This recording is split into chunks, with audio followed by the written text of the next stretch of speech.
He mātou te toi whatalofa mau wholofa atu le pa ia ma le malo le tata o whaafonga le nei tai au fou o le tai au le nei o le aso lulu aso fitu o me lua afe lua lima. Ia toi o whalofa ma toi whatalofa atu ai le pa ia ma le malo le tata o whaafonga maasani tau tuani al si ufonga lau mua po le Samoa Capital Radio le ato e amatalia fo ilan tau tua a wa oe Samoa le atu no pele le nei aso lulu. Ai alo mai o le tatou whainga lotu po tatou sauninga lotu whale a inga o le atapena ina lea i le susunga i le whawhiangainga i a Pastor Isa Ako Schuster mai le Ekalesia Samoan Assembly of God i Taua usi mai le whafonga.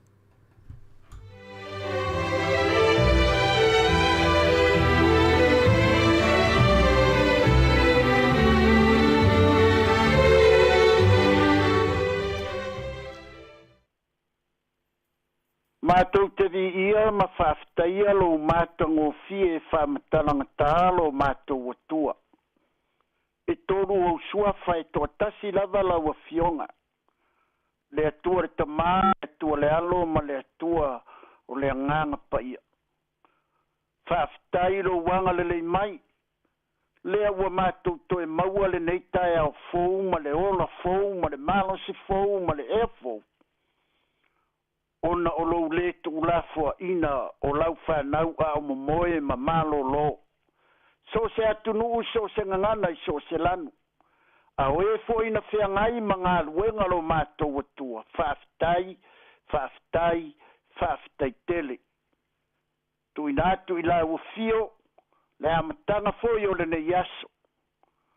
Whamanuia mai lau fio le ali, ia i le whatau waho lau au auna. O le atau mori ina lo fina ngalo i au feta lainga mamana. Whau ula mātu whalongo le li e. A vea ngā luenga le lei e tina o lo whaia pēa e tautu ai a inga, e tautu ai nu, tautu ai malo. Ai maise lau e kāle sia lo mātou matai. Ia whaia movi inga o lau a fio. Whamanuia i lau fisa whasalalau ma le pule o le leitio. O no le nei awa noanga o lo maua pea. Whaftai Jesu. Amene. Lua le tupo lo na mta upo e valu. Fai upo mua mua e whaangata i le fai upo e ono. Lua le tupo. Matau muna e valu. Fai upo mua mua e oko i te ono. Wa fai atu e le saia i le fine na whaola ina e ia lana tamatani. Wa whape atu. Tu ia i lunga. I nao to o malu wainga. I au mau se mea e mawhai ai. O na e au mawai. A wa wala awe i ova i le onge. E o ai foi i le nuu. I tausanga i fitu. O na tūrai ai leo le fafine. Wa fai ai le upu ale tangata o le atua. Wala to o malona ainga, wau mau le nu o Filistia i tausanga e fitu. Wa mawai e tausanga e fitu, o na foi mai leo le fafine mai, le nu o Filistia. Walu atu e tangi le tupu i lona fale ma lona fanua. Wa tautala le tupu makiasi, le au na le tangata o le atua, wa fape ane. Inata umaia ia te ua wavenga uma na whaia e Elisaia. O lo tala atu ia, i le tupu, i le tangata oti, nana whaola ina, whauta foi, o le fafine, e ana le tama na whaola ina e ia. Watangi mai i le tupu, i lona fale, ma lona fanua. Na whaiane lea o kiasi, le ali ie, le tupu. O le fafine lava le nei, o lana tama foi le nei, na whaola ina e Elisaia. O na fisiri atu ai leo le tupu i le fafine, o na tala mai ai lea o ia i a te ia. O na tofia lea i le tupu o le tasi au na sili, wa whape atu, ia toe avatu i a te ia ana mea uma. A toa ma mea uma na tupu i le whanua talu le aso, na tu uai e ia le nu. E o i le nei lava aso. ia whamanuia le atua I lona finangaro paia, e taulongolongo pea ia te tātou, a o tātou ola I se olanga le tu mau, ma se lalolangi le tu mau. O lo tātou tala noa I le tina le le. Tawili pea I te nei vai aso, te mātua ngali, e uke, feitu o te tina ngali, e tele o nai tu o le tina le lei. O le tina le lei, e ola matau I le atua, se mātua ngali e te la e whakapilipili I te atua, e mataku I te atua. E whai mele lei, e uke mea ngani e whai ne te mātua ngali. Lea wa tātou tala noa ina nei, ile nei vai aso. Ma whaau au pēa, ma au au pēa, uinga, ma amionga, ale tina le lei.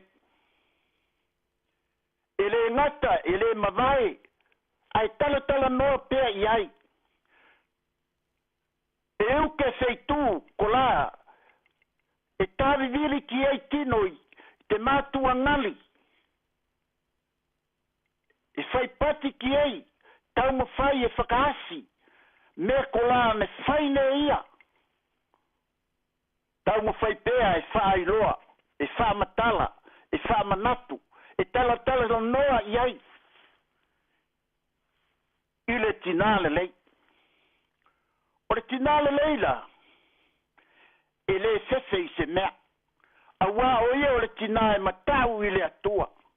Na te whaia ngā luenga le lei. E whai mea le lei. E taunga whai e la vea I le whanau. La vea ina le ainga. Ai le ngata fo I lea. E tuina atu walo na ola. Molona ainga. Le tala lea na tātou whaitawina. O le tala lava I le whawhine sunema. Lea nanga le lei o ia o le sao tamaitai. Malona to orua. E masani o nei eva aia le tangata e malanga whailoa I aso uma. I lana malanga. O na ia puru nau lea e whaafe I a teia.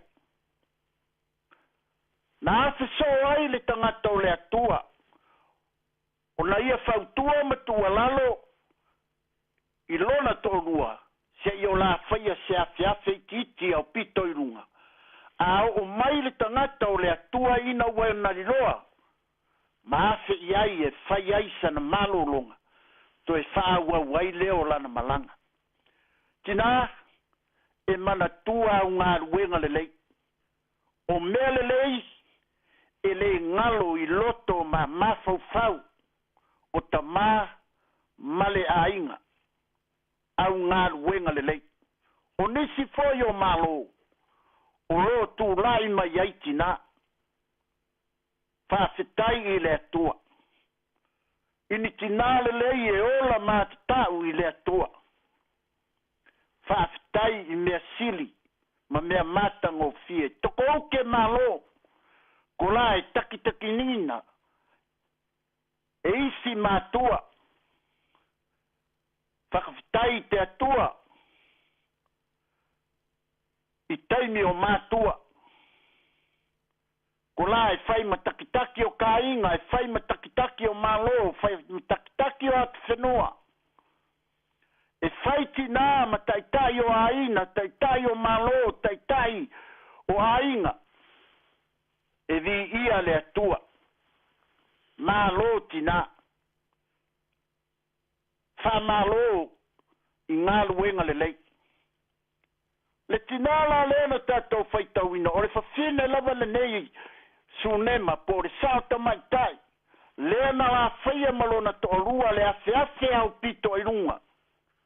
Le awhoina whamanuia iai le atua, I le ainga o le sauta mai tai malona to orua, na whoa ina iai se tamatani. A wai le aisa la tama. Peita iane, na iui na oti mai ma oti le foi ana to tala no sa o ale tina mele le ya ile tina le ele a mio pio pio ele tala pelo ele fai tala fa ole ole ai tau tala ile fa maoni a te matua ngali e fai patitonu e tavili tonu e whakaasi te mea tonu te whina ngalo te atua o le whina ngalo le nao le atua e mana o mia e le ngata i mātua po tina ai whapea foi tātou ta mā o whanau foi e mana o mia le tautala sao e mana o mia le ola wha maoni le la wo mai le nei tai au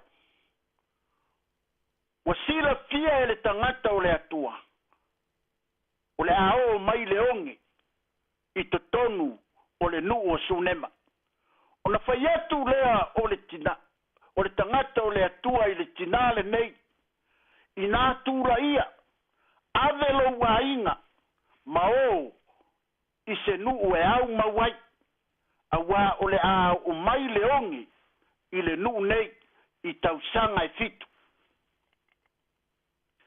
Ua whalongo le tina, mele le iai le tina le e wha maua lalo no na loto, mausitai le fina ngalo le atua.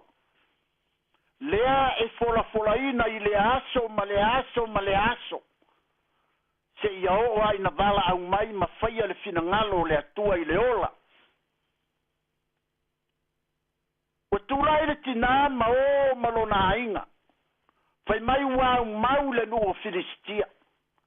Lea ua pesi mai le ongi i to tonu o le nuo o le sao tamaitai. Malona ainga. Wana nofo ai pea. Wa mawai tau sanga e fitu.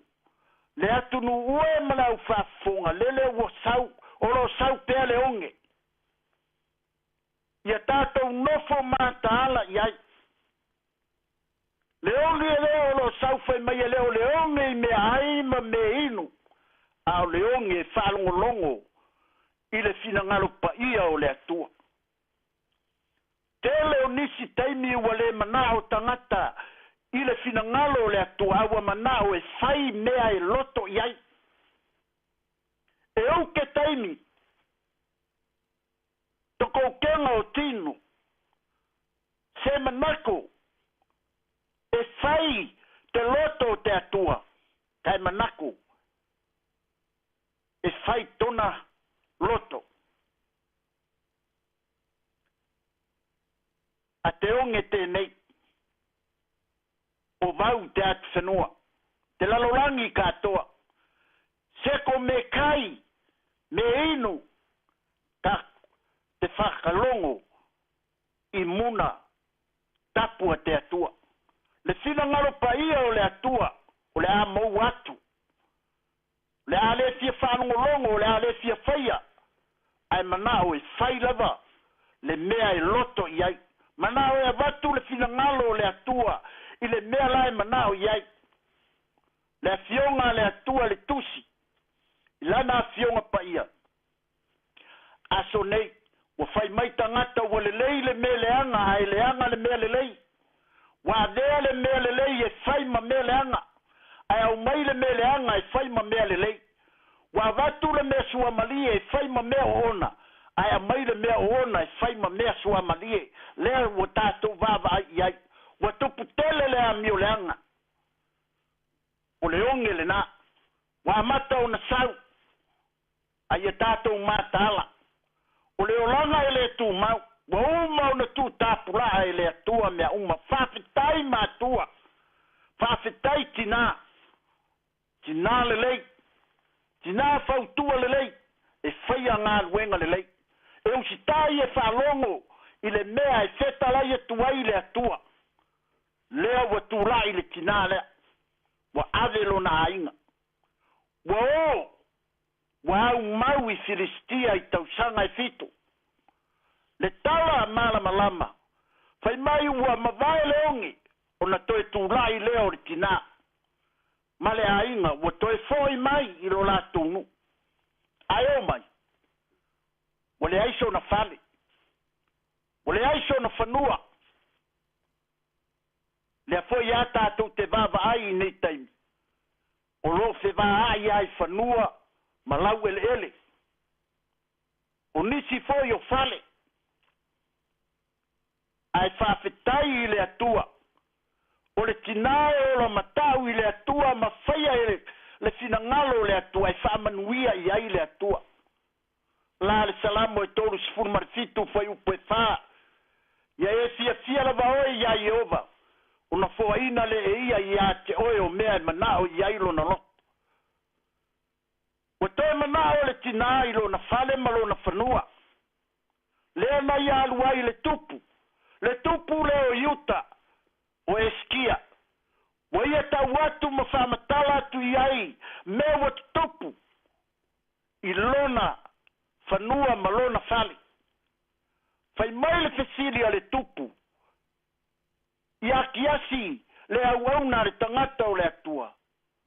O a ea ni vavenga na tupu na whaia erisaia. Fai mai le tala kiasi. Na ia whaola ina. Le tangata na oti. Le tama le fafini. Le fafini lava lea. Na whetala iai matala noa iai le tangata o le atua na mafu ai o na o ese. Lea ua toi foi bai. Ai panga. Ua ave uma le fale a toa mare whanua. O na iaru sao fo ia lea. I le tupu ua ia ta watu iai. Ma faa i loa iai mea watu tupu. E tau tala au ngā ruenga le lei. Se mea le lei e ole ola matau i le atua tina. Tama. Tama ma le teine talo vau.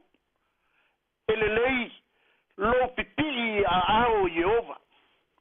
E le lei lo whalata lata ma lo talia ino i Jesu ke riso i lo roto. Ina ia maua ke riso a ao mai whaingata e le eise mea e whaingata i le atua. A wae masani maoe. Wa oma o le tala noa i ai o le tina. Fai mai ki asi le tupu. Le tupu e. O le fafina lava lea na whaola ina e li saia na tamatani. Lea. Lea ua toe sau. Fai mai le tala le tupu. Wa ia whatonuina le aua una sili. Ma ia fai atu i ai. Toe whafo i uma mea le tina. O mea foi na te tupu i te tonu o le whanua. Toe whafo i uma i ai. Fai mai le fina ngalo le atua.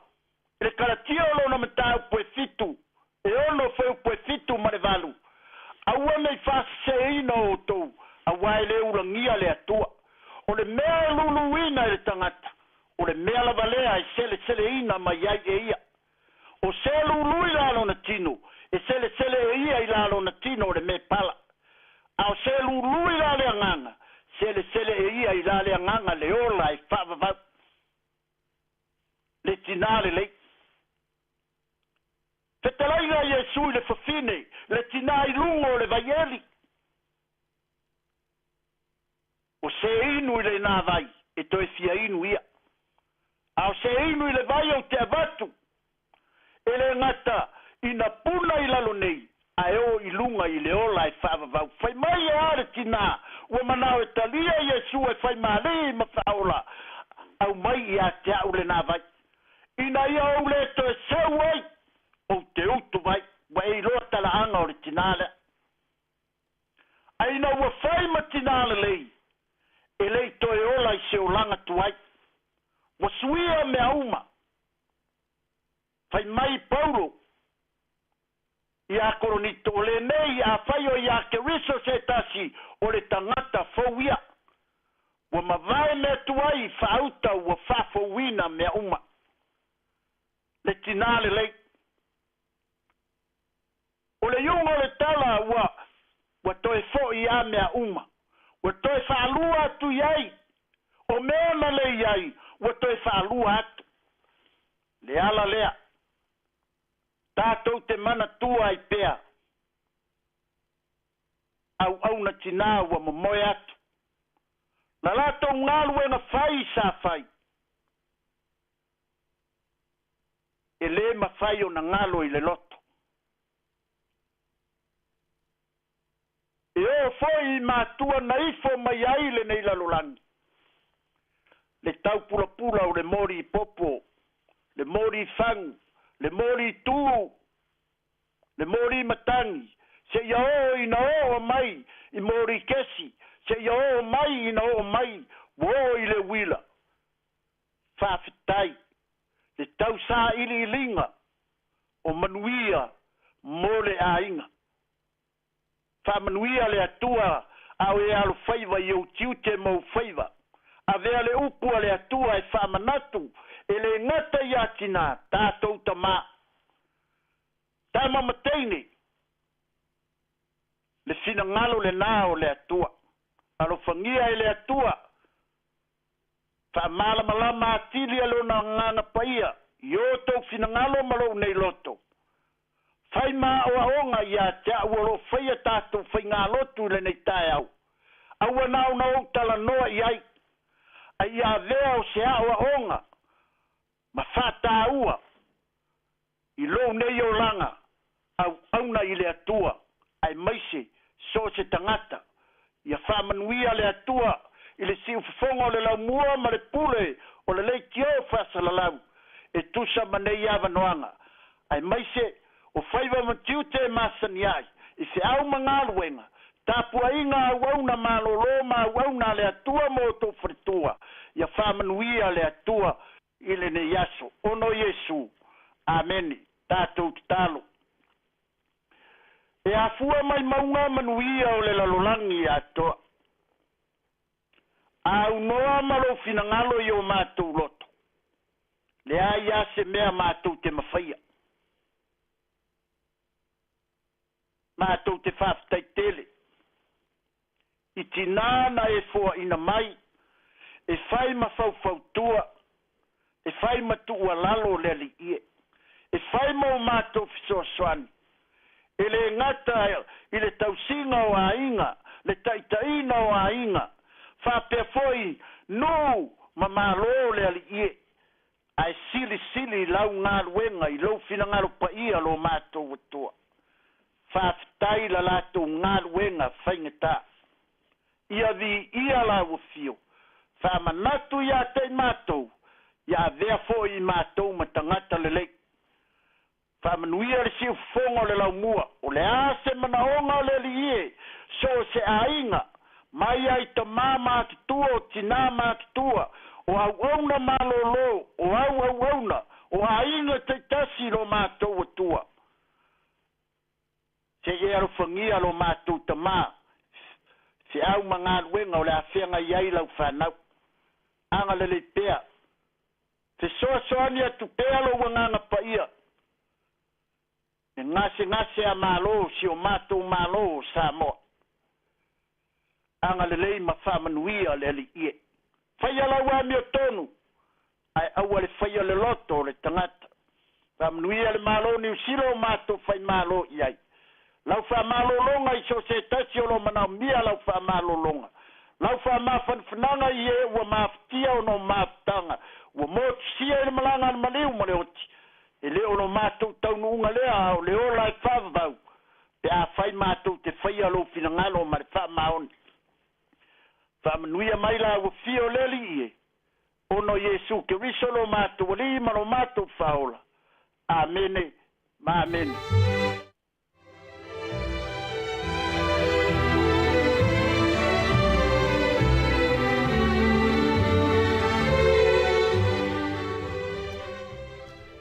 Ia moleanga whaftai i le au ana le atua tapena ina le tatou whainga lotu le nei tae au ia aluma le mana le upu peona e launga ina i le aso ia le nei tae au mo le nganga whaftai lau sunga le whawhianga inga Pastor Isaac Schuster ia whapea fo i le whafonga tapo i mai lau e Kalesia Samoan Assembly of God i Taua ia whafolo e lea tua lo soifua ia awale whianga i mangaluenga lea tua.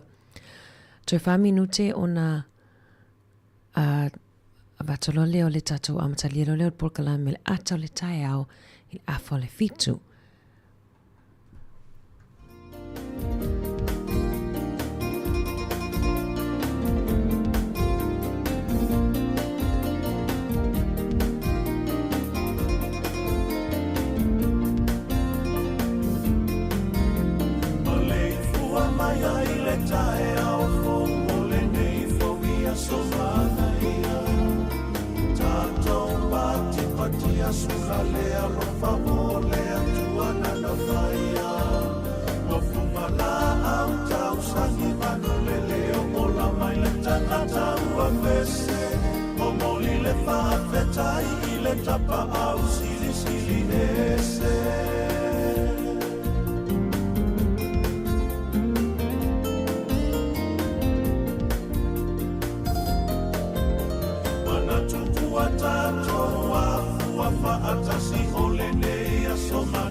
Chala here. Estano fifi falo ile atsa ole tayao. Laugh of the morning. Amatsmel apple feet to the vanveal su fongalo mua atsa ole tayao.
Ia o le polkalame o ata o le taiao ia i le tautua si ufonga lau mua po le Samoa Capital Radio. Tala tuai fo iana polkalame o nei aso mai al tatu sauni ngā lotu. Ia peo nalo whaiva ia isi tasi o lau whainga luenga pa ia le atua. Ia malol soi fo manuia, good morning. Toi whaatalo whaatu pa ia ma le malo tele o le tatu au whaafonga. Ia le ngata i lea o le tatu au whaafonga o lo o mai mua mau mai. I whawhata Wellington e maso se ke lope o lo o awa tua i le tautua si ufonga lau mua mato te whatalo whatu. Ia o am auto nei tai au. Tato e mwhai ona comment mai lungo tato ala ata ia mana ia le tu mai sau tustu singa po sau fe au tustu sia ia po ha mai o nei tai au po e langona ni langona fia fia po e ne langona ni langona mai po e whaalongoina le tau sau ngase ngase ia po e foi inisio o langona le fia fia o over fia fia nei tai au. Mana ia tātou ana o le polkalame o le e whainga o le ata o le tai au ia o lono winga o tātou o fia fia ia o le avatus tātou whaatalofa le tātou whaafonga whaatalofa atu i le au whainga luenga pa ia le atua i so se whatawhaitau langa o lo whapeona whianga ifo i le au whainga luenga ma le tala ina o tala lei mātou te whaatalofa maufolo whaatu ia te o tau pa pefa leo tau whale tua manofo alo ia whaatalo whaatu fo i pa ia lasilasi o e kalisia uma o lo whaafonga mai tau tua si fonga lau mua. Whaatalo whaatu i nei tua tatou tua asina sina, nei ta mamati na mātutua. Ia leo lo o whai mo lātou le tīme o le tio whaalongolongo ma taputapua e mai. Ia awalo whaiva si o tatou atunu utiu te ma whaiva o le aso ma le aso. Tapua ia fo i whaiva whapea fo i le alo atu o whanawa onga ia onga. Talo wha malo wha whtai lava moa o tau te talo. Ia leo lo o whaanga solo ma manuia i fo i ia mātonga luenga. Whatalo whatu i se au pito matua o le tatu au whaafonga. Se ia o atu lava i se au pito iti po o se pepe mea mea. Ia talo wha walo mātou te uwha alofa mwha talo whatu. Ia te o tau malava o lo o maua mai le tatu tautua i le nei tai au. Whatalo whatu i nei tatu mātua mātutua. Leo lo mafuta mai tutono whalele tau siai mātua a tato mātua mātutua. Ta alofa, good morning. Malole soi fo manuia. Ia wha malo ma wha wheloa e atu foi. Wha pitoa nei tato wolo o mai moa mau mai. Ia polo wha o ngaina fo ile tato tautua nungo Facebook. O le YouTube wha pele Samoa Capital Radio app. E mafuta mai ai. Ia malo laval soi fo manuia. Wha whatai fo ile talia ina. Ia o le tautua si ufonga lau mua pole Samoa Capital Radio. Ia i tutono tau maota malawa. Whaatalo whaia i lātou wala whai mai fo i nei tai au i loi mata malingi. Ia onol wala au pa ia lea tua i fo i pele i mafutanga mātou te whamawhanwhanam whaaloto te lea atu ia te otou. E ui lava o le tātou porkalame o ato tai au. Ia ai le whangaloina lava i lātou lo whianga i ma mawhatianga. Ia whapea e meise lava wala au pa ia lea tua. Ia malangon malima le oti e le talanoa. E tato te le pule lava le na ia au maia o ia fo ina te toi avea. Ia mātou te whaafiloa e atu le nei tai au fau. Tautua ne si fonga lau mua wa tolu sfulmon tupu tau sanga o lana tautua. Ia whaiwhai pia lima aso vai aso. Ia ilungo le tatou frequency. Whaapea fo e ilungo tatou pengo fisota inga. Malo lava soi fo manuia ia lewa amatalia tatou tautua. Lewa toi lua sfulfa minute on talo li tu lai valu. Tala lo ia tu tatou porkalame o le ato tai au i le pese mo tinape o na saunoa ia i le sunga fo i le whawhianga inga ia pasta isa ako ni tai au i le mānaia o lana whaasoa fo i ia e winga i le tā ua fo i o tina a meso i o lato sao tutono a inga peona whaamaluina niwa i aso o le whaatunga mai pena langina peseina o along whanau le whaletua malolo ia ita makasiano le imoa o le pese whaafetai le atua mo tina usi mai le whaafonga whangasola leo tatou porkalame.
Toi whatalo whātu se waenga I le talo le tau ia Wellington manu tua oi ia whapefo I nisi o waenga mapito nu motu I saute. Wellington susulu mana ia lai le aso le awauli whaasolo atu le fiafi. Whapena fo I Mastone le ai mase au I le langi mo Mastone, Napier, Gisborne, matoi mana ia le sulu mana ia le matau le lai ia te oto I le aso. Tauranga ia vaaya ia niao inisio taimi. Whangadei nai timu o tau I le afiafia nā nei. Pasolo tu lawa I au kilani Hamilton ma nai ale sulo la ia te o tau I le aso. Ia aluato I lawa I Palmerston. Se vainga I motu I saute, Blenheim, I la tau whai olo whapeona whaafonga mai Blenheim. Sulu ma la ia le la ia au tau whapene le sone.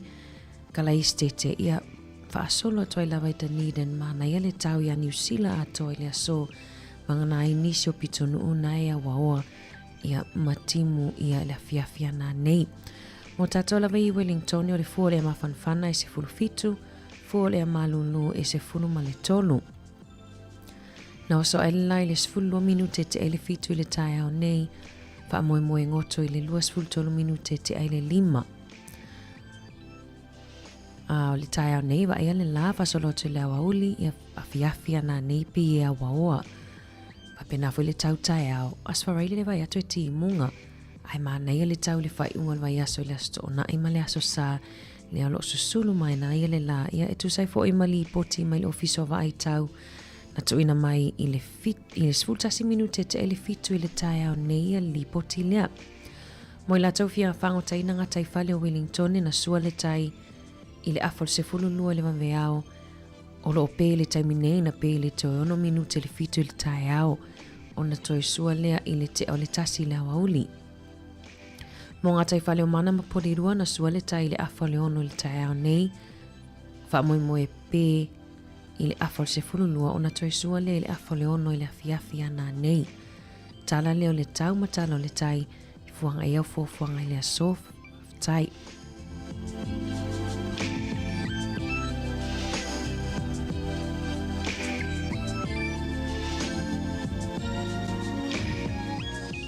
Se vainga de swingo le tupe po le malosi foi o le tala New Zealand ia I le nei aso. Tasi tala New Zealand le aso maua le iwa tasi sene Australia. Tupe Amerika I 5 iwa sene. Tupe Fiji e tala tolu sene whapele pa angatonga. Tasi tala New Zealand le aso maua le tala tolu 5 sene tonga. Ia ma le tupe Samoa. Tasi tala New Zealand maua le tala 5 sene. Tala 5 sene ia o le tupe Samoa I le aso pe afia la foina to tupe Samoa o wha maumaunga mai le upenga twailangi le ian seri le tai au nei ia ai le tuua ai le teleo o I whale tupe ia ma au nangan whaiona la foito tupe le aso na I whio lolo ala to rates manuia la fonga to tupe whaftai le anga lei.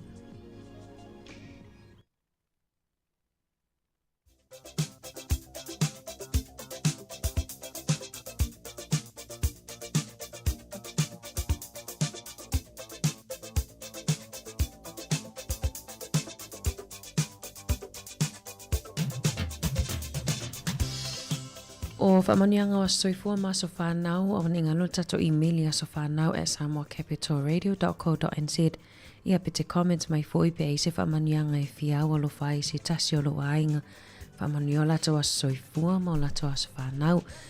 Leo ele tato whamanianga I le tato o fisa nei. O whamanianga le atoanga o le fitus fulu tausanga o le aso soifua o le tamamatua ia sala a pulu vito matafeo. Whaftai le atua wai au lia mai le fitus fulu tausanga o lo soifua I le aso. Ia lo whangia le atua lo soifua whaafua loa. Lo soifua I whaupoponi siau se tele o le tato mawhtanga I le nei lalolangi le tu mau. O alo whaanga ma whaamanianga mai I o tua whaafine ia Sofia Fuiono. O tuala asa le au pepe whaapeasa la Juliana Matifa ma le whanau ia Joseph Matia. Ia manuia tele lawal atoanga lo fitus fulu tausanga tamai a sala a pulu vito matafeo wha manuia le atua mo lo soifua. O le tus whaitau e maua mai lea le tusia e seta. E seta i lona mta upo e wha o lona whai upo e se funu ma le wha. Awa a whai e te matua wha alolongo i nei ona pō e tupu mai le tu saunoa ina ma le lave aina o sa iuta mai se tasi mea. A o oe ma le ainga o lauta ma e whano o tau. E loa foi e ai po ua whai oe mamasi o fo ona o se aso wha ape nei. Tus whai taule ma o tau ia wha manuia tuai o tau asoifua. Manuia tele ia tau tāpenanga wa foi tau pāti ma whiulanga o tau kekele aso. O le pesel nei mai au tau awalo whatuai le si ufufonga lau mua manuia tele tau aso whanau.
Hip hip! Hooray!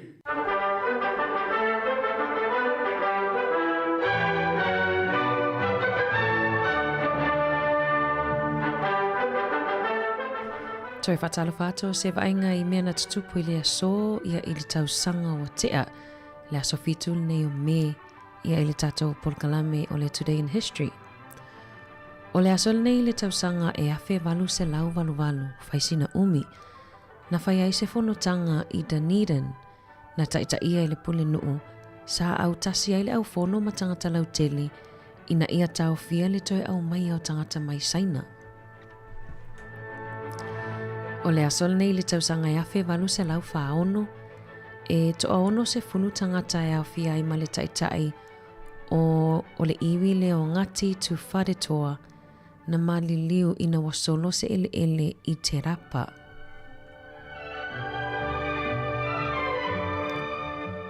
O le aso I le tausanga e afe iwa se lau lua valu na tu umai ai lalo I le luas fulu tasi mai le tolus fulu tausanga le matutua mai le tai tolu se fulu. O tausanga e amatanga wa ai tama itai e pālota I tutono Beretania. Sa wha atutusa le matausanga pālota moa li ina iai. O le aso le nei le tausanga e afe iwa se lau whaono.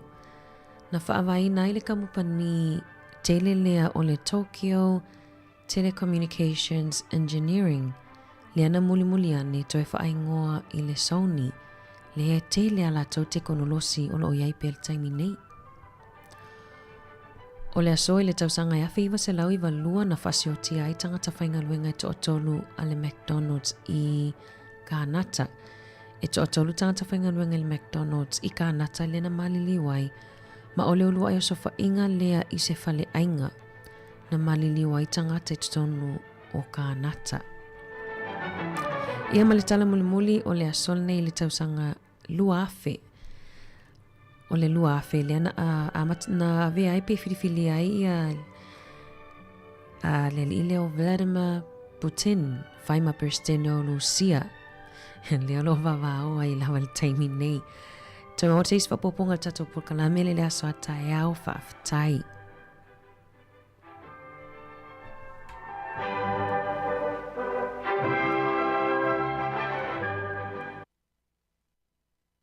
Sekia Samoa Ketwatsa Radio.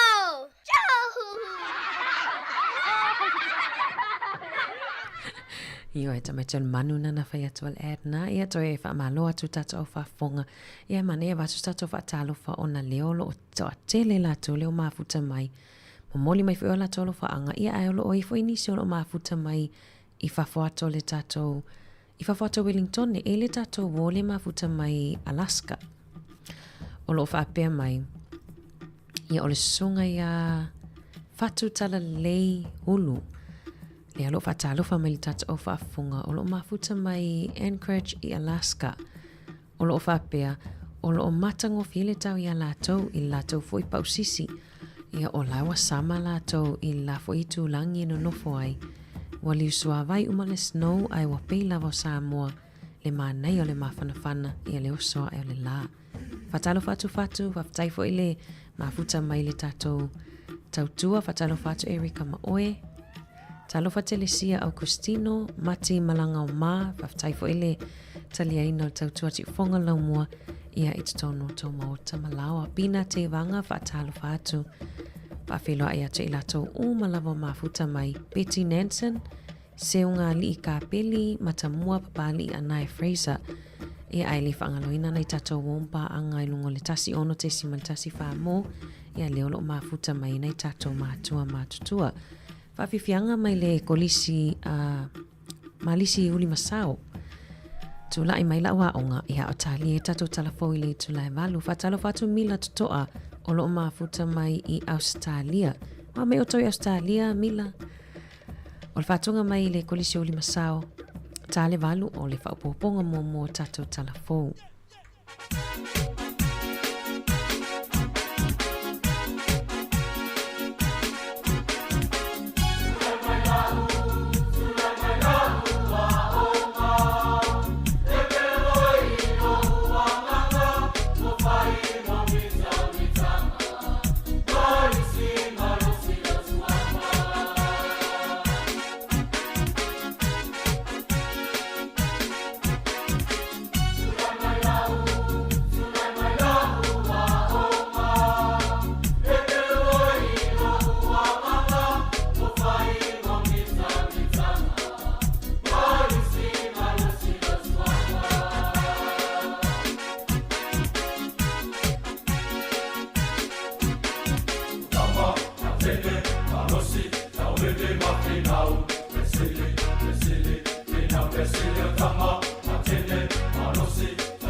Sai whamaruia le tātou tanu o, ano mai le isi fa o poponga le neo talafau mai Samoa o se mai le whaafonga.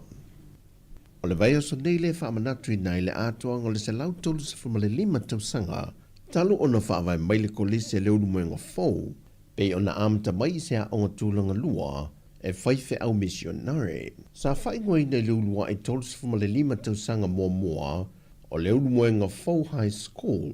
Ia ona whaawau mai lava na tolu se 5 tausanga.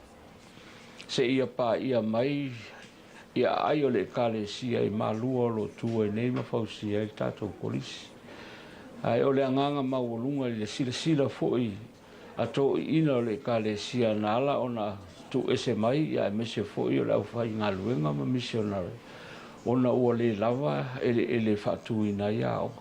Le ana i le tō wha e foi le manatu lau olunga o le kalesia. O le whaapea na sa ili mai sona no whanga i aia le kalesia. I nei tāwhetolu i malua.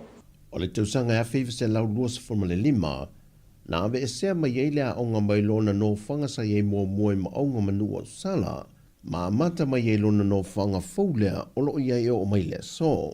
Ma e silia le ono se lau le whaitau a whai o alo ma whanau o lo oa o ina i te tonu o le lau mua.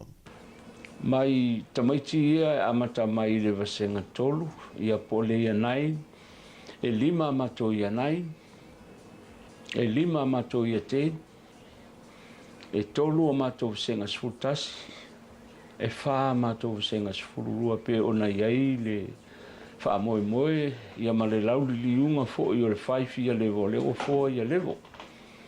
Ia o le wha moe moe la o le wha moe mau o lunga lava o le kolisi.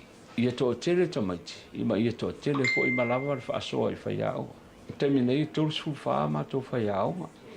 Oro o ngā lue ima tā upo ese. Wha tasi e ima le toa 5. Ia le mato au whai ngā lue ngā lango. E pei o le au teo whanua. Ia ma le au ave pasi al tātua kālesia. E ono se formale 5 awhe tā la le fesoa swani na au maile e kālesia. Le tāpenanga o le aso whanau o le se lau tautu se formale 5 o le lau mua. Ai o se sa o le kolisi ma le ainga whaia onga. Ai o le tupe o lo whaanganga e mātua whaia onga ma le lava loa o le kolisi whapea fo i tama ma teini tuai. Fitus furu afe le o tāpena e whaia i le whaalolonga ia manisi o vaenga o tutoi. Whaapopo whaatasi ma le ono sfuru 5 lea. Ia nawa e si lo fia se lau mon tupu ia pe se lau tolu 5 se lau sfulu valu pea. E leo se ulua i teimi lea ua nga i eni o sa whainga malo le malo a nga i leo ne ma afi o anga le lata i ai ona o ni fuala au whaasaina ma le umio ni la au malosi. O le whai unga le vaiason tau fia mai e malo le malo ni ali se toa wha mai leo ne. Lena maua mai e marijuana ma le aisa Fata seima la au malo se le fatanga ina le atunu o mautu tau. Fata seima se tino i tupe e se lia ma le tolu se fulua feta la. Au fatino le ngā ruenga malo le malo na tau ai e nisi o i lato ia i maa le pasi a leo leo a ele iai se tasio malo le malo na faa manua lia. O morianga o le umi o fala au faa saina ma la au malosi fata seima le faa le anga ino me to tino le mtanga ruenga le wa molia umai i lantou. O le aso lua se fulma le ono le masina le nei, e tula ia i lumo le whaam sinonga, e tali i o lantou molianga. Wa toi whaamanu e ina fo ile sosaiete a whaasawa Samoa, e se tasi fe ofesoa swani al whaalapo putonga li Asaki Kisuna Foundation, e ala le fo ina leo se tasi fo o taavale, e fesoa swani le whaafaingo fie ina, o le una i o porkala me whaalau i loa le sosaiete. Whai lo le whaurulunga vaenga whaalau i loa le sosaiete, le sunga whale a whanga whale whisi taitoni tipa maa. O le whaamoe moe sa ia mātou, ina isa irisa taawan le mawhai, o na whaatinu matou ngā luenga o le whaalau i loa, o le awareness program. Ia lea laua tali mai fo ia le Yasaki Kisuna Foundation. Pei fo na latou fo ai fo i le taawale le lua wheru futolu, tausanga lua wheru futolu. Ia, i le pikia. Le ala mo fa tino nga luenga le o tu le fio fo le fa su enga ya mete tonu se fa nga le le mo ma to le la ia awa o le teimi nei o le i matou workshops ia fai ai o le o i tua ia e tausu e taavale rent taavale ia e le maua foʻi ia manoa o isi pe o tagaluega al pono o fanatua a o le agaga faafetaina aua o le o la mafai ona faatino le matou galuega ia e faauaua ia tulaga faalauiloa ia itua i le nuu mafioaga ia ai maisi a foʻi le taumafaiga le ia faalauiloa ia onga aua o le alave mai tauina ia o loo iai a le tāua o mataupu ia faasuisio mai maisi a le olo fanatua O le sosaiete o whaasawa Samoa, o lo una ia porkala me whaalawe loa o le pui pui o leo le seo manga, ma a fia ngao o swingo le tau. La tau te whaalawe loa ina fo ia a fia ngai le vao matua, o iniseti ma manu whaala fua. Ai meisi o le pui pui o lea o tūlango le whaasao, o loa a fia tele e fisuia inga o le tau. E tō lua alo lea tunu o mai le au si ua mea mamafa Samoa, na te liu mai isu e ngā siampini le laulangi sa whaia le Peru, ma pine sa wha manuia ina ai. Whailo mai le whaia aonga le au si o mea mamafa Samoa, tu au Pepe Jerry Warwick, e lua pine si liva tasi le pine apa me mea, mani matati ana whaatuina i la ua ia. O le tamil sanga leo le su e ngā siampini le vaenga o televou le laulangi. Whailo e tu au Pepe, e tolu matati ana whaatuina e Emmanuel Ulumasao, ai ole tamaita ia se ine Star Wars, na whamani e ina i pine se liva e lua, ma le pine apa me mea e tasi. Ma wato e taliu mai ili vai aso le nei lea tano, ia alo e to lua o Samoa. O tala fawia, manuia tele nei aso, whasoi foia.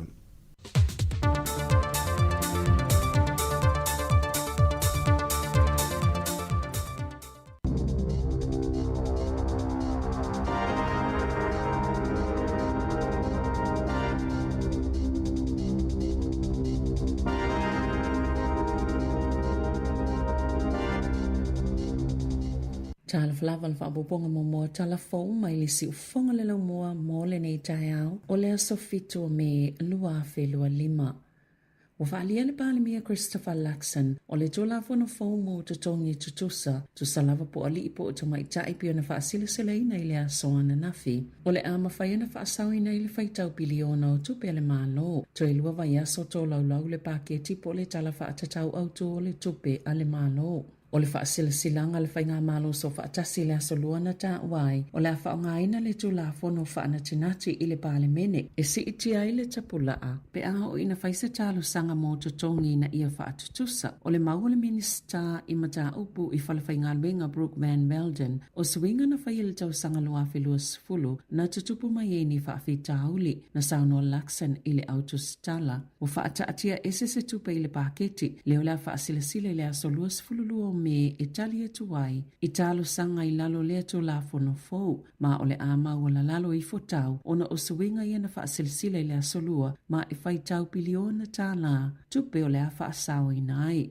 Na sauno fo i le pāle mia i lona manatu, o whaasau ina le minista le whaitau piliona o tupe, ale au whai la fonga, i lalo le tu la fono fou le pei equity, o so se talo sanga lava, o le atao fia, ai tatau ana toi amataina i lalo le tapula a fou, mai tolu se lau tolu sfulu tolu talo sanga olo i eile taimi nei, o tao fia nei, ona ole tu la fono fou.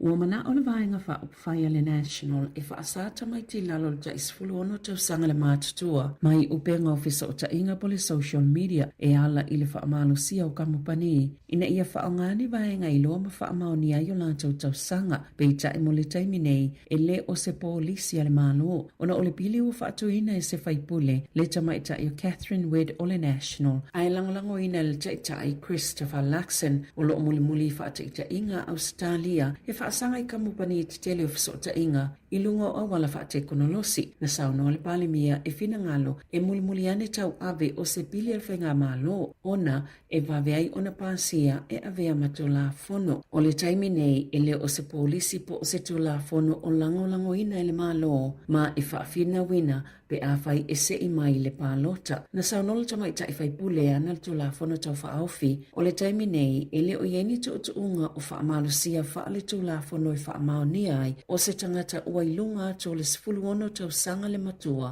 A ole i mawhai ona whaatanga i tatala upenga of sota inga ilunga le interneti ma lo o whaataitai i le to la fono a au se talia. Ua filifilia John Roach e a vea mawhauwhautua ta iulu fau le pāle mia i tōlanga whaasai nisi, poli Chief Science Advisor. Ua lata ina ato ale tausanga talo na whaamawai le whauwhautua taluai o Dame Juliet Gerard. O Roach o le whauwhautua ta iulu o tōlanga whaasai nisi, ale matanga alwenga o le Primary Industries na sauno le pāle mia Christopher Laxon o le avea fo i Dr. John Roach. Masui ta ita i fono le au fono whauwhautua fau o le pāle mia mo le whaasai nisi ma le te konolosi. Le olo i Masuri Bida Clarkman, le scientist ta iulu mua New Zealand, inga luenga whaafautua, wala ta fono le minister mo le scientist, Dr. Shane Retty. Na a fiele pol kalame o tau mawhawhana wa o ngai whaafitau le pei o le tuwai, e ye mea ai le whaatasi o na whai. Ma ele mau fo ile soifua malolo ina inisi o tau mawha ile tau sanga taluai pe o na liputi ai. Mana whaasile le official lo ye sili. Se fofua ngai whaiese so e ngai lea pol kalame. Ona ole tula ngai whaasea talua na amata suinga fo. La o fiai le matanga luenga wa o ngai lea fofuanga. Ma le whaatau nu unga le kone karate. E lalo le whaatinonga o te unga a David Seymour le taitai o le Act. Na whaalia le official lawyer sili, ua whaiana la tau whai unga su e nai le mata upo, o na upopo le ngai le ngata o atu ngalunga o lo langalanga, i lunga au nanga whaasala lau, ai whaapea fo i mapopo lenga o lo o tu usa o atu. Na whaamawina le tu ina ato le mata ngaluenga i le maasino o ke topal tau sanga taluai. O se kone karate lua tau sanga i le School Lunch Collective e whaapea valus 15 miliona tala i le tau sanga, e ta i tolu tala i le lunch po le tau mawhai tasi. Sa lipotia fo i le tu atu le mata ngaluenga, o le isi valu te sima le 1 miliona tala i le whaala potopotonga, mo tau sanga iwa ma isi tamaitia o ngā tutua, pei ona lipotia ai i le leitioni usila. Ua whaia le komisi mo pisinisi ni mo lianga i whaasanga le Woolworths, New Zealand, ono tua inga i le sao tau o loa, whaapea ma whaapitoa tau whaasise. A tonu ua solia i le tula fono whaatawa inga tala whengai, na whaalia le maasino te semal tau sanga taluai e le komisi. E ye ni mo lianga i SMI o le a whaia whaasanga le Woolworths ma supermarket te lua a le Pack and Save, o le sao le tau o loa o se aia tau lea le tangata whaatau. E te tele ma tele whainga whaapisinisi a supermarket tele e te tauna inivesi le taimi matau mawhainga ina ia sao le whainga o tau ma whaalawi loa o ala tau o loa pia na whaalia le komisi na sauno le suita i taifono Anne Callanan. Na ala o na whaimo lianga ina ia whaamanato atu fo i isi supermarketi uma. Tūlanga uma e te tau o na whaatinoina na tā ua le Woolworths o lo ngā lulue whaatasi ma le komisi i le suenga o lo o whaia i lea mata upo.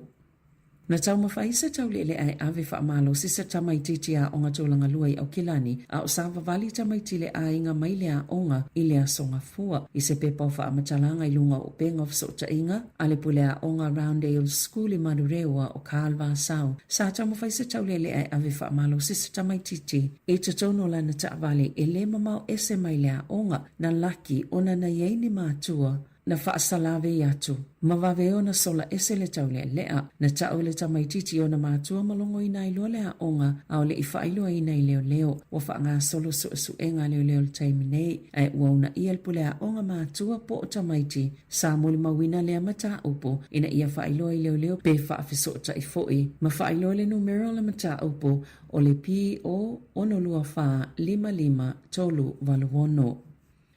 E silia ma le 25 kilo kalama le mamafa o pauta o ona po le cocaine na maua i kalai stete. O le asa 25 o mati na tauli mai na ia leo ma le ofisa o te ote. Ni wha amatalanga i winga i le tele o pauta o ona leo lo o wha moe mo le wafu i Littleton. Na sauno le leo su e satini senior Phil Sparks na maua nei pauta o ona ma ave iloni wha atonunga i wahenga ese o New Zealand. Lea na maua iloni tau le ase to a wha. Mai le taitolu se fulu i le tolu se fulu ono tau sanga le matu tua i kalai stete Wellington e tauranga ma au kilani. Na whaalia Sparks e silia ma le 1 miliona tala le tupi e maua pe ana whaapia e sau i tua ia pauta o ona ma whaatau ina atu.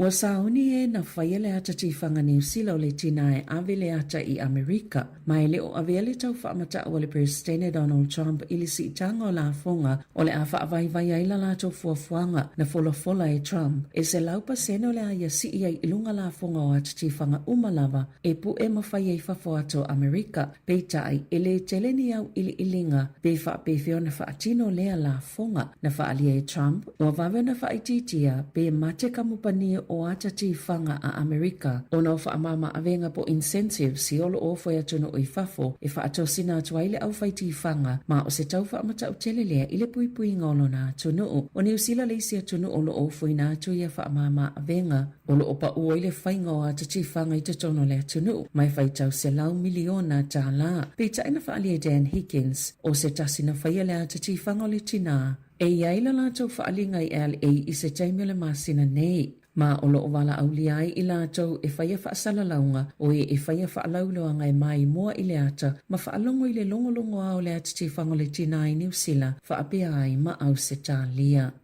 I whawhata New Zealand, wali putia leo fo ina atu al whainga malo a Trump I le United States. Le ta ia whetala I tangata mai whafo e o fuatua I toi ti poti pe whaafoi I lātou I o lātou atunu. Pe ona whaalia le matanga luenga le lo toi whale lea songa fua. O le tau e loka matau fia ma toi whaafoi whaamalosi. Pe ti poti e le tangata I lona atunu. E tusale ma le sfulfitu a whetala. E tusai ma whaamomonga le DHS. Le fola e Trump o le atoi ti poti pe whaafoi whaamalosi. Le whaitau miliona o tangata. Na whea ngai le whainga malo o Joe Biden, ma le mawalunga le numero tangata le ini pe pa whaaltu la whono. E au maumanono fwai Amerika, ma na vaveo na ia toi whaafo I le to tele, na sopo ia le tua oi. Na toi whaafo I le whainga malo a Trump le se lau 5 fululu a wheo tangata, talo mai le asolua se fulo Januari. E to sai ma whaamaunga le DHS, e mawalalo I fo nailo le se lau 5 fululu mafi, na tipoti mai le vau Februari ma Aperila I le tau sangata luai, I lalo o le whainga malo a Biden. Tala whauia mai le siu whonga le lau mua, mō le nei vaenga o le tae ao.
25 minuti te ele valu mai al awina atu fa poponga mo tatu talafo ia mai Samoa fa pe talafo ini usila nei ia pionta pena tu ele tatu o whaingaluenga ia vaenga o talafo ta se sa mai Samoa masavelina mo ni usila nei ia tu fa malo atu fa vila ne lawi puti koko ia po lawi pu kofe ia mafuta mai tau tu ati ufongo la mo le polkalame le ata o le taiao o le whawhiwhianga mai a langi matautia toi taliu mai ia ona manga lua to o lua tu le maleu soia Savelina wha au au tato tautua i le nei tae au.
Whawhiwhianga ia me le tamaita ia langi matautia ia le watu suina tu le pesele na le tia maa le awe le tufa. Toi wha maloa toi le tatu au whafonga le vaenga o le tae au. Ia pipi foi whailoa le wamanga lua to o lua atu. Ia ma le uso ia Savelina. Ia e whaawau fo il tautua ati ufonga lau mo le vai aso le ua. Le ua o mai le o ngatu tono le vai aso malo Savelina malo le usu. Ia talo whaana, malo fo ile usu, malo lon sai malo lua, ia e tato usu pea. Ia e wha malo lua tu fo iwa tuai mai le pasi usu le na usawai, ia ua oso tu lesi a wala lai poloka, ia liliu tu e alu e su e lesi a wala lai. E oso mai lo i tiavi. Oso mai lo i tiavi, ia vel mana, ia o kilia mo la wala i tiavi. Tiola nai ti sau te maalilia wau i nai malo lua. Aia, lai pua oa. Hele iau. Ia malo lava le alausu ia ngalo sau mamao fo i le taupito no. Leo lo mana ia le tau ia tatou nei aso. Ano titi lo fai mo titi le fafo vapia. Talo sia o sa o le talo le tau. Le au te pole u te loa lai sa o le lau tala lo tau. O te lo ola lo le pe e walo i ai le te leo ti monga ai laki la, el motu i sau te a. Ai pe e laki ele o ele a whaina i tu ia pe sa whaina te le ti monga ia. Ntato wa afia o mai lava i le vai aso talu ai.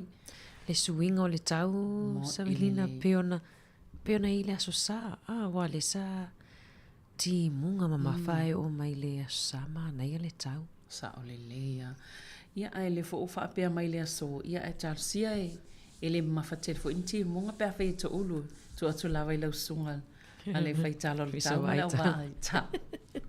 Malo. Mana ia vaenga i tele vaenga i nau mai i tātou telefoni ni tai au tātata noa i foi. Savelina ia vai atu foi le wa matau na whaaso mai nisi o le atunu e winga i le telefoni nei au mai i supermarketi. I le supermarketi lea le Woolworths. Ia. I le taitai se ina o tangata i tau o latu o loa. Moni. Ia. E moni lei ana ia se tātou whaatali pia po le altu langa o le mana ia le fo fai molianga ia pia na au mai le vaenga le komisi lea o le o tulanga tau pisenisi po le komisi o lo lato mul ta ia pe o whaatawa ina ia tatau o tangata whaatau ia o lea fo ila wa ia tu ia le tulanga leo le o ia Elena le pawai lea o molianga e po o le supermarket, po o whala tonga po ia o supermarket o le whailo le komisi o le a whaia e ala tō molianga o le fo wawa a isi supermarket te tele. Ia, man a tono stari fifia fo ilea mo le tele o tangata leo lo o finau pia i le tōlanga leo le tau o loa i tono supermarket. Moni le o se vaenga fo i mata i tua i fo ili a tātou tangata whaatau. I le vaenga le i o atu e se le tau le pipi i mai le o loa e se le tau le tutongi. Ma le Savelina i le aso verso le o te ana o aloa i le si fale o loa. La le tau o lingor fale o loa fai telefoni. O te alo atu la pipi i mai le tau se lau fitu 5 i le telefoni. Ia na ova ai ale verso le o te apeo te alo la la sto nai. Ai alo atu la sto nai. E o mai luma le me tutongi e fe mai le tama le luma. E lua se lau lua 5. Le ana fina wa toi fatu. E se le tau la pipi le la e tusi mai ma le upu discount. A le tala tangata le fai mai. O i mali e o expire. O ma le taimi o le. O alaki o le tato te whanongongo la vai tala fōi au mai le. Ia fai atu ele o se whawhita aulina o le sisena o tau. Ia lena au mai ai lava i le tau lena pipi i ai. Au whapea pope to fin tangata o lo a fia i whawhita auli le o le taitai sisena. Ia wai le o stato ele o se whawhita auli o tato. Le le te le la o ele na mwhaina e fi nau iei. Ai fua fuela sa oi oe fua istangata e aluatua a mai a whai oi ia o le tauana a fi nau melt. Le tangata lai whaatau o loa. Ia ona ngā wa ia tualia. Ai le loa lai sa oa lana fi nau. Ina o tata whaatau. Mana ia te le whaatau ta inga na mwhain umai tātou wai. A wane i fi nau whaatau o loa. Pea whaapea loa tu o le tauna lai. O le tauna lai pipi e. Tu sa o le tau whaasise la le mea le na. Awa le wat pe tō sina pe a. Le walu atu pe tō sina le tau lai pipi. Ai lo atu e tutongi e se le tau lai. Ma le isi mea ana. E isi whale o loa e te alu atu. E te le au ai le ai mani e iei tau o isi o loa lai a whaapi. Ai le ni tau o isi o loa. Na ile loa lea. Po le ale tau o le o loa le te mana o iai. Ai te le o mana o le o loa le ile tau. Sa i fo ile me whapena i ele supermarket ina o loa atu. O lai mo me o pepa fo i e salati o whala au. E ei la isi pepa o lai ai o mātau. Ale si pepa. E le mani tau. Ale ta te mana o te vatua maa nei a mai. Tu al pe polan me ya sa i te o sau lole tangata le e faia e ile e te o lo i lunga but e fia le tau o le mele e le se tau o i lunga i ile fa pi e mai oi mai sorry fa tali mai ya pe 5 minuti o alu o tu fa pele ai o tu sa on sa palale me o ye ai te hu sau au mai wa mai mal tau fa mai o ia fa malia tu wa misia ma tu na tu le tau i le mele fa ia ele o mani tau o isi pepa sa latia o te le lope mai ia sa le la fa pi ia na va tu le wa sau ma tau fa pi o mai isi fa pe Ila le foi au ngal fa ia a tonu po I weni stanga tanu mai au ia le al tanga ia lai e lava lan fa soa ele popole le tau alo atu au a fa tau ia o ta itala le tau tilo le paketi mala tapale pe fe tau I mal tau ale a tau fa tau fa aile le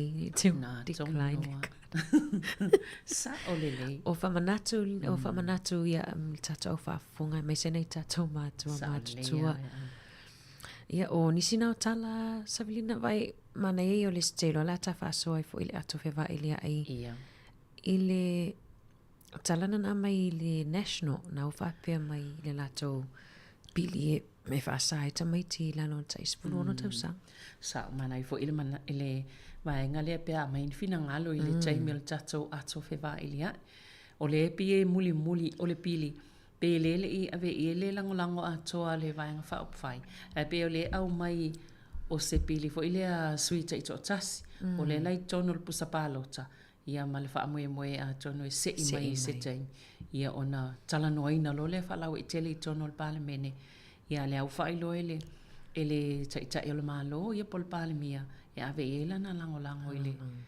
ile pili le pe fa pe te u se I mai tono le pusapalota fa tala noina ai mana ia tu sole fata ita ia Australia la to la fono le na pasia talwai nei le mat fa sai ta mai tila no ta isfulun ta sanga ona fai ni on inungol social media moni le ana ia ai la vai foi sta to pise ia mai le susunga ia Jerome Gray I tu malo ta lofa good morning malo la va soi fo manuia nei tai out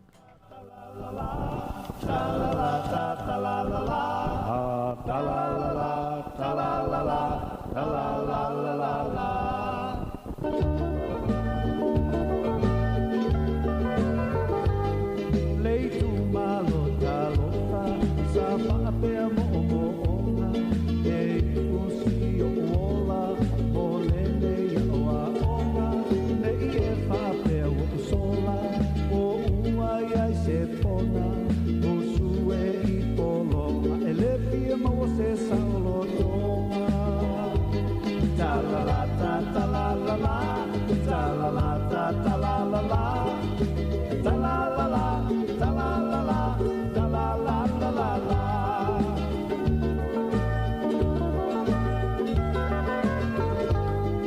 asele atu yama osa ua masala I leva ferma iai ma oto tupulanga I la foi fonga maa fa sola inu ua mala ai ai ia lofa anga yana tia suleanga ta la la ta la la la ta la la ta la la la ta la la la ta la la la ta la la la la la la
pele o te anu maleta o te inu pea i le kolosa mana tua ko i mai o a o tana pai watari ira mana tua ko i mai o a o tana pai watari ira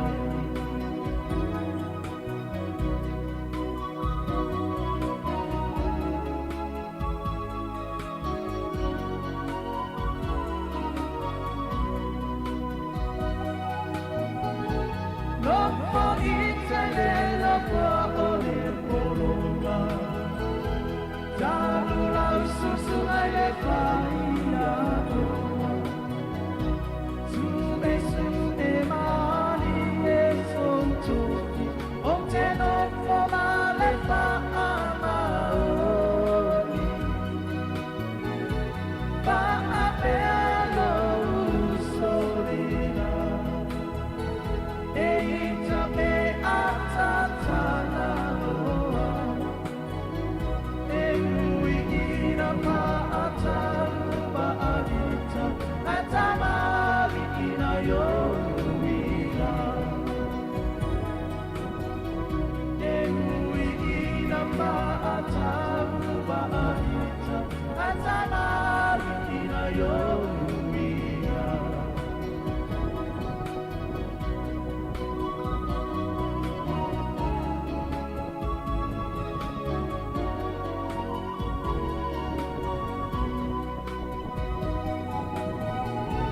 Lopo itale lopo batalita Masio Ia tau whamaloa, tu whamalulua, tu lawai I pese whasora mawhauwhaunga tai au. Ia, se sau tasi tau wa ai le tatou lisi o pese, tau whamaloa, tu Savelina o atau atale pese whapia. Pese I o leo aulino. Nei nei mana ia le ngo malulu tai au pes fa no file moile le tai au wa malulu ana. O e te loto vai vai ai. Io e tau whamaloa, tu e la tau whairo, mafuta mai tono o whawhaingan wenga. E company Savelina lo leo tele mai le tatou tautua. Oi, Ia, tele la tau lo mafuta mai ai, ia, whatalo whatu. Ia, malo lawa ngā lulue. Ia, sa o lele. Savelina leo lo lawa lunga pia I talafou, ai mai se o lea soi. E o lo amatai le tau sa ilinga o se tae o le Ekalesia Katoliko. Ia, moni lei po le conclave, ia po le konikalave le ua Pavao eva ia tunei whalongolongo mai fo iwa no wa e loilunga o le maunga le itoa I oi Hayward, lo sau. O lo te whalongolongo mai ai lau tala le tau malau. Ai o ai pe e ngongolo le le tio o nei o te loa le anga o lau tawa le stawa le fo. Ia o te loa le malo se o fiu tau whalongolongo mai e le maua le. Ia o tangolo ki le Radio New Zealand whalongolongo mai ai. Ia lai o tala lava nā lai whaatala noa mai whaife au il tōlanga o le kone ka lave po le conclave. Ia po le mawhitanga leo o epikpo o ka tinale o le Ekalesia le se lau tolu sifuru tolu. E se lau tolu sifuru lima lava leo whai o ka tinale o le Ekalesia Katoliko lai e anga ba ai tono o whilwhilinga. Ia pita iane e to alua lai whape ngase. O le o mwhai o na awai. E se lau tolu sifuru tolu lai la tau lea o loo au fia nei a matatu le so. Ia mantua le ua tale valu pe la tale iwa. Ia lea lava ile iao ia o i mali taimil nei. Ia o le asolai, o le asolai nei o lea la a matai ona. Anga ia whaile filfilinga mantua e leini telefoni. Ia e leini computer, lei lava ni tablet. Lei mani, ni ala tō masini e mawesefesa o ta inga vo ilia matua atu. Male lalangi mwhaiona, whaalawe lawe la la tō whainga whilfilinga ana. O wai le whaatanga ina fo ini au tu stala I tu tonu le tu se tapuni le whai tu toa. Ai vai atu fo I tala ian au mai Savelina pi e toa lua lava leolo o mata atu lava I whaangasolonga maingo o atai a mai lungo penga tu whisota inga. E pi e toa lua lava leolo o lawa lunga I I manato isi katinale na whaalia peo mai ato i tālia e leisi katinale na o loo mafule fo ia finangalo isi ai tato tālia Ia, mana e whanau longa tu le whaiwhi au le sa whatala noa le teo New Zealand nei jai au. Na whasili wa mantua le au fia ia katinale John Dew mai New Zealand. Ia, na e le atan matamata tua na po o le lato o whainga talo sanga matatalo i le tāpenanga mo le asol nei le a sauni atu e ia katinale. Ia maua leile atau ui John Dew le sa whai mai le si atu laina o katinale le e whai lato te talo. Pe ia ole whamtalanga la le si whaiwhi auna i lungai pe i lungai o kilani na sa whailan saunuanga. Ina usilinga whamata po whianga i se pālota fo ia tato katinale i nei New Zealand. Ia whamena wsili a John Dew, e whamai a katinale John Dew. O te whalongolongo i le anganga pa ia po le po i le tangata e tau mai ave i eilana, nana ia fo i pālota. Ia o tonga le isi e le katinale a tonga, katinale mafi, ia e whapena fo i Australia, ia ma o i Papua New Guinea, whala katinale mai nei tō langi le Oceania leo loo, au fia i tono le whainga filfilinga le ama tātu i le aso. Moni le peo katinale se pānia ma le katinale Kenya, leo le ale a fia i le filfilinga ono o la o soifua maloloina. Ia, ai, o le whainga lal pālota, pe o le asa mua, e tele aina pe tasi ala tō pālota e whai. Ia, ai, mantu o tono le Sistine Chapel le la e anga i nono whaim whainga pālota. Ia, e te vatu e loka le whai toa, ia tapuni mau, ia, o na whiole o katina le whai lato whainga pālota. Tele ala ai pe e wha pālota e whai le aso, e lua le tae ao, lua le au hauli. Ia mantua foi pālota nei pe o mama, masunu ia, pe pai le mani whaamamonga. Le peo nei vai taua, o ma whaamau le tono computer. O lai muli ai le whainga mai i tausanga i tele o tuanai. I le whainga o le filfilinga o le tomapa. Ia po le pope fo i o le a tai mai. E wa ia le tasi tesi ma le whaapiliona o tangata katoliko lalang. Moni le, mawai ata fo inisi o tala ina au maia Savelina. I le whamatala ina o le amatanga mengo le whainga o le kona kalave. Sa le maasani ai pe i le tausanga na sui ai. I le awhelua se lau fitu tasi. Le wawa ai atua i tala ina au maia. Ia, o peio o le whainga ele i e pe o filfilinga sa le i matua e formal pe matua i a pe le taimile nei ai pe o le swinga na swing ma le tausanga e tasi lua fitu tasi sa oi ona e umane na ile latai le tolu tausanga o filifili tausa ilia se tasi e tai le kale sia ma le nava i tau ia e pe o le fo i wo mai nei vai tau ia wa o la pe o fa faingo fia ai le o tu ese ai lava ia le ia tu manga sa mata mai ai fainga filfilinga nei o le tai o le kalesia moni ia o nisina o tala ia o no le o la longa mai nei aso fa nga solonga fo i o tau sa ilinga i o tai o le kalesia katoliko la langi e lope o matu nei aso wa mo ses ia o te lofo i wale whatafa mai alta tu le lua. Ia a whapea wa wawena maoni tala lata mai o le awina atu la fo i tato tala fo. Ala tato wawa aia i le paipa fo i le ilunga pe sau e pe aso la nuli, pe aso papa. O le aso luli no inga li maua lava seisi. Ai aluane le aso paipa i alo no inga o maua. O maua. Mana ia.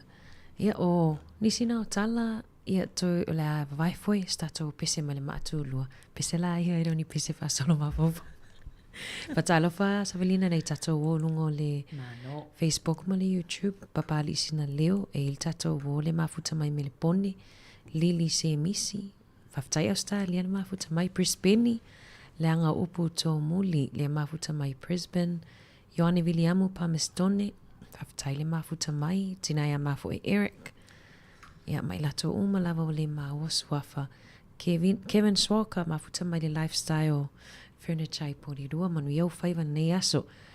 Tangota leo la soifua i Samoa pe o le pese mai le maatulua. Tali tula Yvonne tu awina atu leo le whapoponga o tatou talafou. Oh.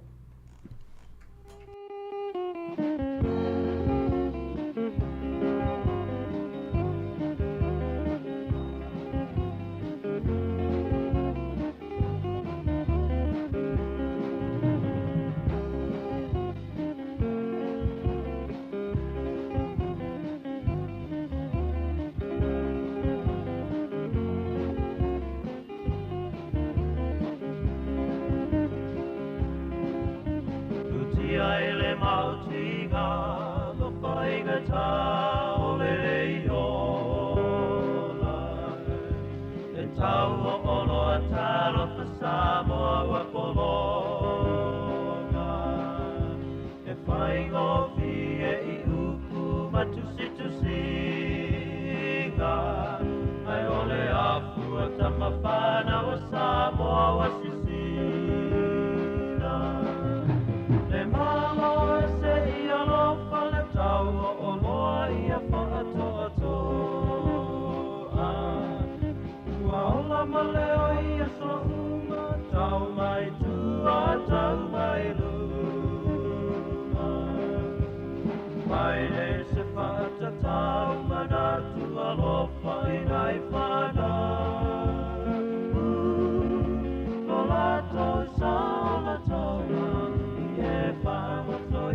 Sai whamarui le tātou tunu o, ano mai e le isi wha o poponga le neo tala whau mai Samoa o se mai e le whaafonga.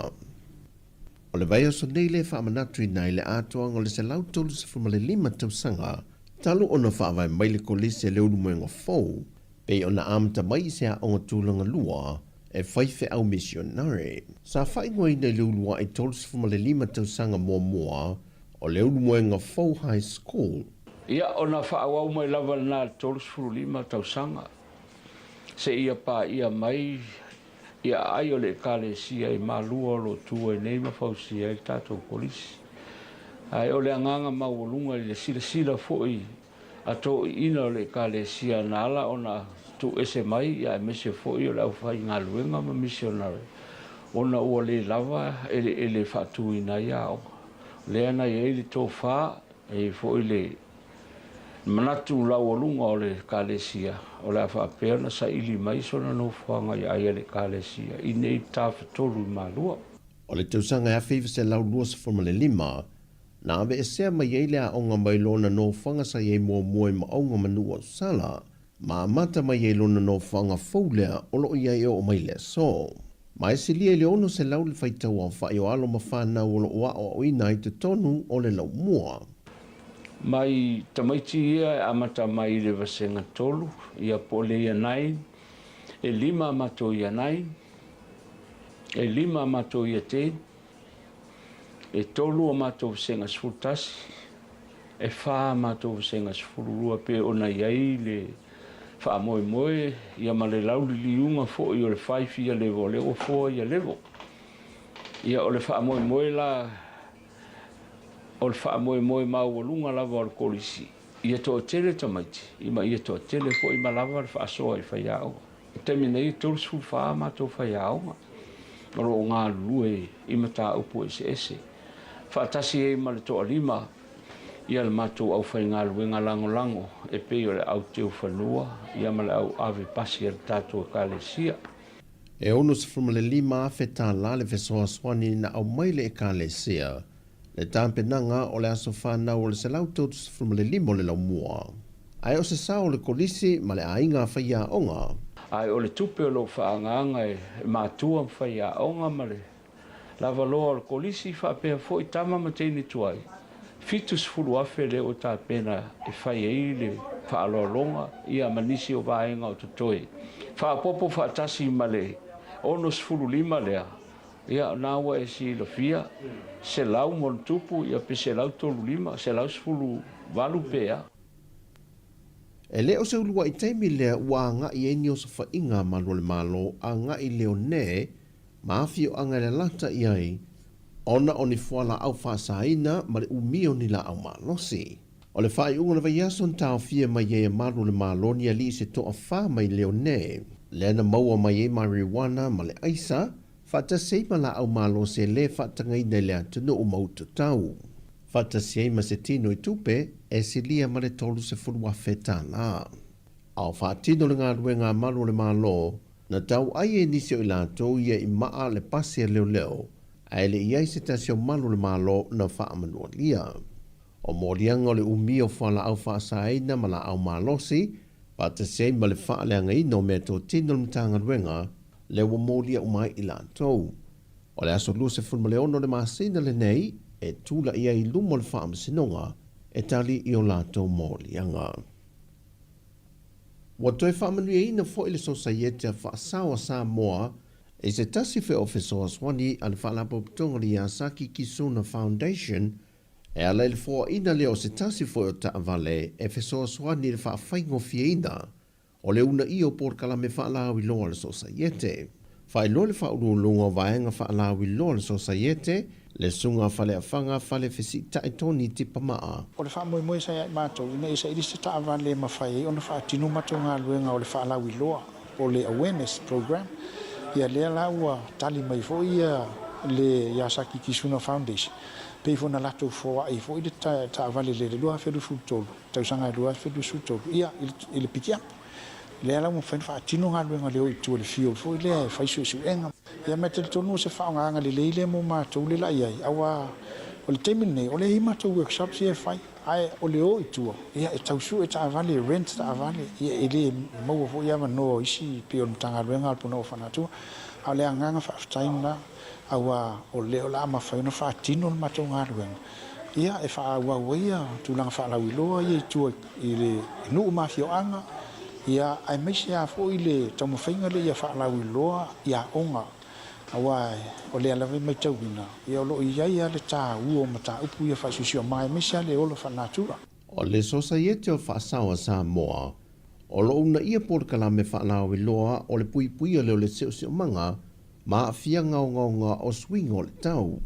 La tau te whaalawe loa ina fo ia a whianga i le vao matua, o iniseti ma manu whaala fua. E meisi o le pui lea o tūlanga o le whaasao, o loa a whiatele e whisuia inga o le tau. E tō lua alo lea tunu o mai le au si ua mea mamafa Samoa, na te liu mai isu e ngā siampini le laulangi sa whaia le Peru, ma pine sa wha manuia ina ai. Whailo mai e le whaia aonga le au si o mea mamafa Samoa, tu au Pepe Jerry Warwick, e lua pine si liva tasi le pine apa me mea, mani matati ana whaatuina i la ua ia. O le tamil sanga leo su e ngā siampini le vaenga o televou le laulangi.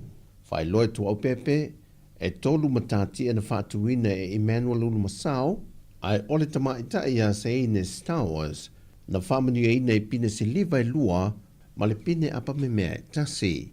Ma wato e taliu mai i le vaiaso le nei lea tano, ia alo e to lua o Samoa. O tala fowia, manuia tele nei aso, fasoi foia.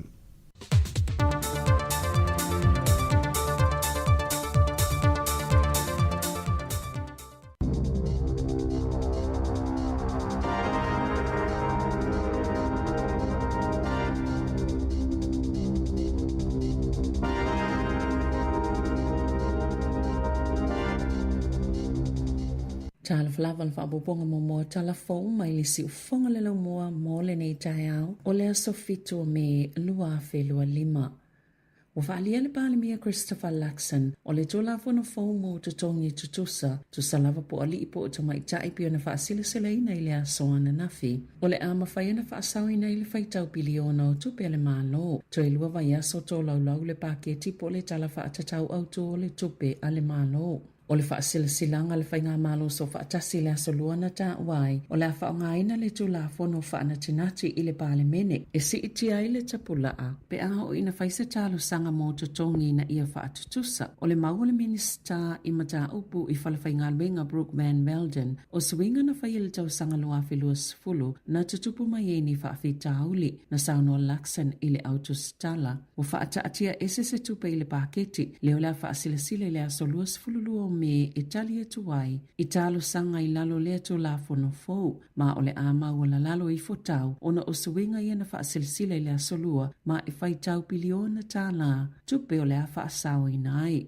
Na sauno fo i le pāle mia i lona manatu, o whaasau ina le minista le whaitau biliona o tupe, ale au whai la fonga, i lalo le tu la fono fou le pei equity, o so se talo sanga lava, o le atao fia, a e tatau ana toi amataina i lalo le tapula a fou, ma e tolu se lau tolu sfulu tolu talo sanga o lo iei le taimi nei, o tao fia nei, ona o le tu la fono fou.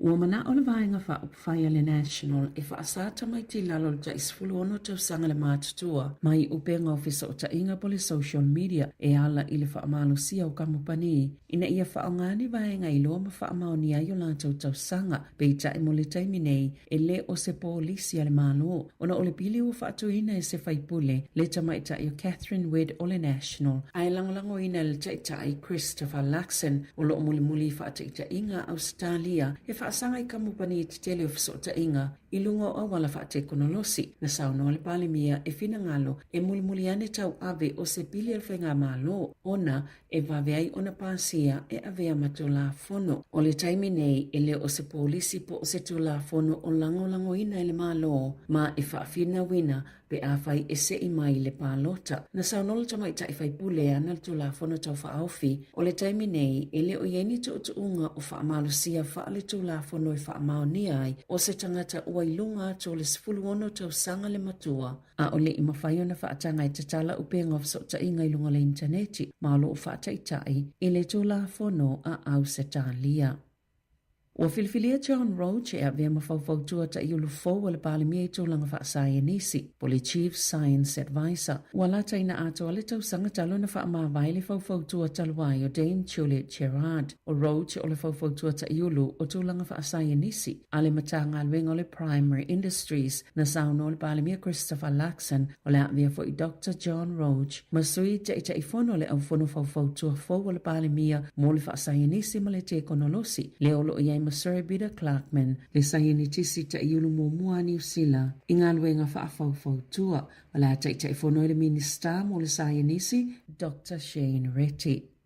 Na afia le pol kalame o tau mawhawhana wa o ngai whaafitau le pei o le tuwai, e yei mea ai le whaatasi o na whai, ma ele mau fo ile soifua malolo ina inisi o tau mawha ile tau sanga taluai pe o na liputi ai, ma na whaasile le ofisa lo ia sili, se fofua ngai whai se su e ngai lea pol kalame, o na ole tula ngai whaasea talua na amata suinga fo, o le au fia ai le matanga luenga wa o ngai lea fofuanga, ma le whaatau nu unga le kone karate, e lalo le whaatinonga o te unga a David Seymour le taitai o le Act. Na whaalia le ofisa lawyer sili, wa whaiana la tau whai unga su e nai le mata upo, o na upopo le ngai le ngata o atu ngalunga o lo langalanga, i lunga au nanga whaasala lau, ai whaapea fo ima popolenga o lo o tu usa o atu. Na whaamawina le tu ina ato le matanga luenga i le maasino o ke topa le tausanga taluai. O se kone karate lua tausanga i le School Lunch Collective e whaapea valus 15 miliona tala i le tausanga. E ta itolu tala i le lunch po le tau mawhai tasi. Sa lipotia fo i le tu atu le matanga luenga o le isi valu te sima le 1 miliona tala i le whaala potopotonga mo tausanga iwa ma isi tamaitia o ngā tua, pei ona lipoti ai i le leiti o New Zealand.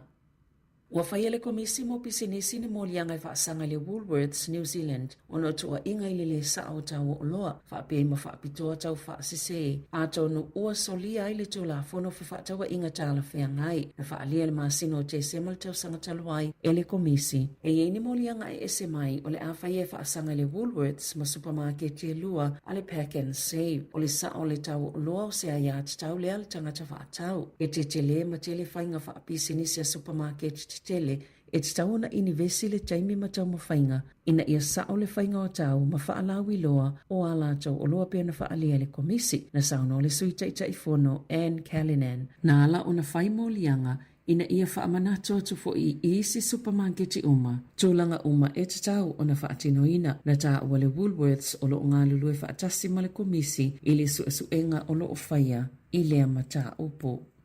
Na tau mawhaisa tau le ai ave whaamalo sisa tamaititi a onga tūlanga luai au kilani a o sawa vali tamaitile a inga maile a onga i lea songa fua. I se pepa o whaamatalanga i lunga o penga o sota inga a le pule a onga Roundale School i Madurewa o Kalva Sau. Sa tau mawhaisa tau le ai ave whaamalo sisa tamaititi e tatono la na ta vale e le mamau ese maile a onga na laki ona na yeini mātua na whaasalave i atu. Mawawe o na sola ese le tau lea, na tau le tamaititi o na mātua malongo i nai loa lea onga, au le i whailua i nei leo, o wha ngā solo su enga leo le taiminei, ai uauna i alpulea onga mātua po o tamaiti, sa muli mawina lea mata upo, ina ia whailua i leo pe whaafisota i foi, ma whailua le numero le mata upo, o le pi o ono lua wha 55 tolu waluono.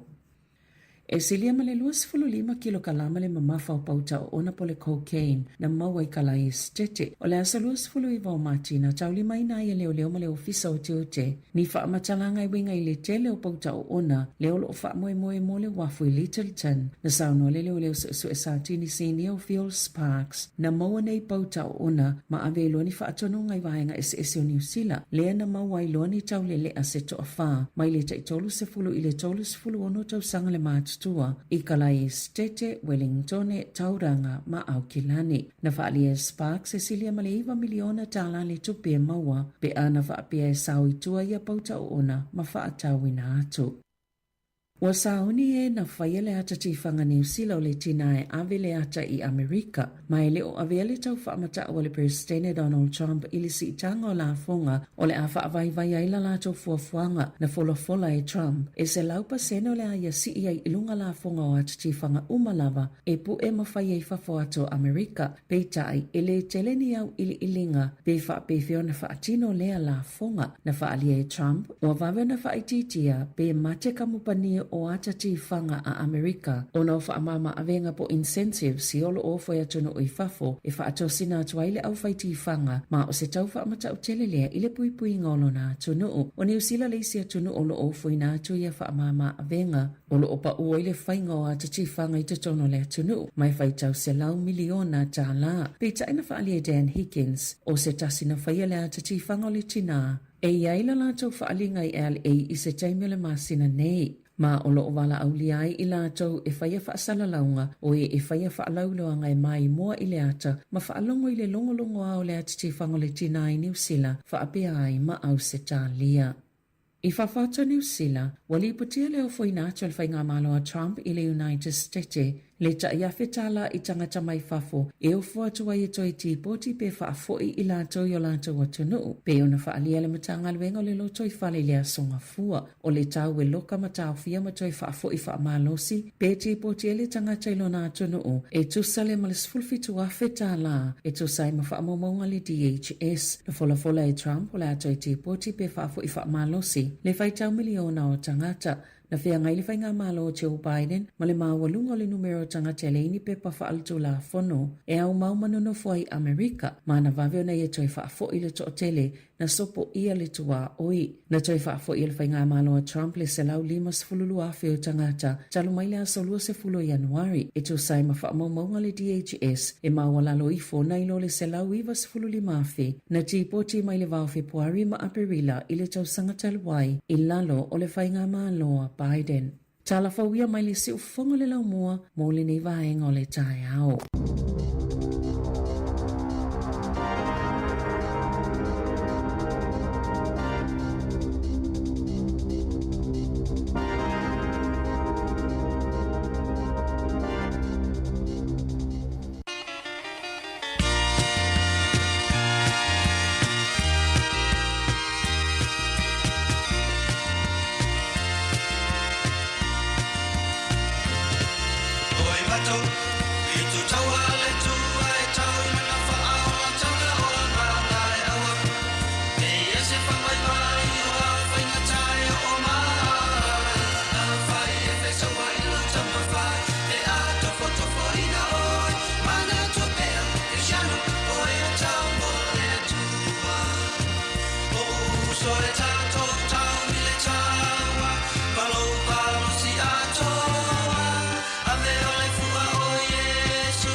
So I look to my fire, the art of photofoina, oh, mana to bear, Kishano, oh, it's all more to oh, so it's all to tell me the tower,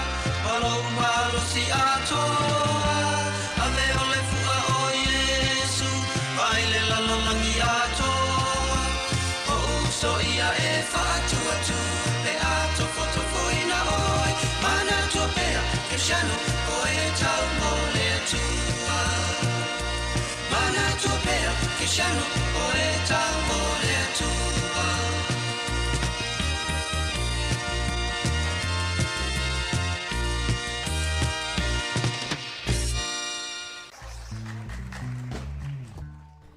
Ia, toi whamalo atu le tatou whafonga nei tae au. Luas por minute o te aile iwa. Ia, i le tautua si ufonga lau mua Samoa Capital Radio i Wellington ne. Ina no ofisa whaasara lau i Porirua nei. Ia, toi whamalo atu. Malo lava ngā lulue. Ia, o le whaiwa o mai whai nei mātua ia le o whainga nuenga o mana moli nei whanau ia onga. Malo lava le on sai, malo le whaamalo losi.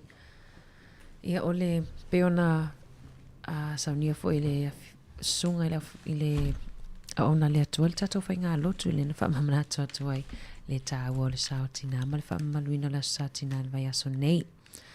Te loa le na le whai mai tasi ia awane ingalo sau solo la saotina leo mai la ua tae ao ia whai le tatou vili me la ia whai me lau solo lungo leiti o tae ao ma le aso wharaile. Ele o nei wa malulu atu o tae amalas wharaile. Ia leo whailo mai i tasi whai tau tu singa solo mo tau tau wanga solo lungo le. E whai la solo lo man tāpena. Ia e whai tau atu tae au. Malo sa Velina? Malo ana i le whaasisilanga le fo isa whaasisila tu lawai e mari ma tasi mai neiva yaso. Ia mantua nā nei le fono. O le vaenga leo le alamtanga luenga o le vai fafo ma whatau inga New Zealand. O le lato po kalame leo le Pacific Update o le luafi lua lima. Ia lea e whaia o le aso ono. O le aso fitu le nei. Fitu le aso nei. O i oana pola le sa whaia i Wellington ne. Ia ai o le aso le nei. O le aso aso fitu, le aso lulu, o nei Porirua le whai ai. O le whai ai i le Helen Smith Room, i le Pātaka Art and Museum i Porirua, e a matai le tō la e ono i le fiafi, e o i le tō la e walu. Ia pe o vaenga i e whaafonga i tōlo awe, le wha mua le whainga mālo, i matau Pasifika, ia ma whaafonga fo i tātou umalawa tangata Pasifika, i le tūlanga ia po o a ia whaamoemoenga po o le tūlanga o Talalawalunga o lo iai ngā luenga a New Zealand o lo whaia i totono o le Pasifika. Ia tele fo ia wanoa mo whaafisili ia vaenga taitasi ia mana ia le maua le wanoa vaenga la ia tau fo i ona iei to o tele ia pe iei se whaafisili mai iei tūlanga whaapea mo le Pasifika ia o whia mtatou Samoa ia a ona neila e maua i le wanoa e a ngai iai ia tātou ia e no nofo mālala i Porirua ia e maua i le wanoa e whesile i la tau nei tono o mtanga luenga lea o le vai fafo ia po o ani tūlanga o iai ia ngā luenga mwhofanga ia New Zealand i whaatau tono o le Pasifika mana ia na ia wanoa o tae au la le stofi o lea e whaia i o i le Hunt Valley i le Pelorus Sports Trust House i le Iwa Tolu Hunt Bark Road i moera i le Hutt Valley.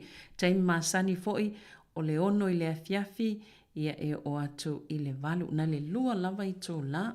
Ia mone ia wanoa le ia whaini pesili iai ia mamala malama i foi po atu langa o iai ngā luenga pe o ngā luenga fsosani foi ia tono New Zealand i tono Pasifika o fiem tātou Samoa. Mana ia tele, mana ia mo tātou fo i Porirua le, o i nei Porirua ia mātou le whai ei a Savelina. Ia, moni le le so, ia ngā ia whaile so fina ngalo, ia ma ave o mai e fisili na te fia malama mai. Sa o le. Ia, malo e se vaenga matu tatala fōu ana i le fofuanga fo ila le ale national, ona o le so le whaanatinati e le lato pa o le palota ila lato pili po le tō la fono. Le whaapele pale mia e whaitau pili ona tupe ale malo e whaasau inai. Ona o le tō la fono mantua fo ile i e whaafi naunga i ne whaatutusa tongi o le pay equity. Ia. Ia mantua fo ilao o le vaenga lea. Pea whata ta inga wha pea o simi lea o se tangata fo le IT po se tangata ngalu e ona to mai wha apitoa mta aptau i whainga o computer o masini wha teknolosi. E tusa lei lava la le ngā luenga lea e whai e simi mal ngā luenga lea e whai e sina.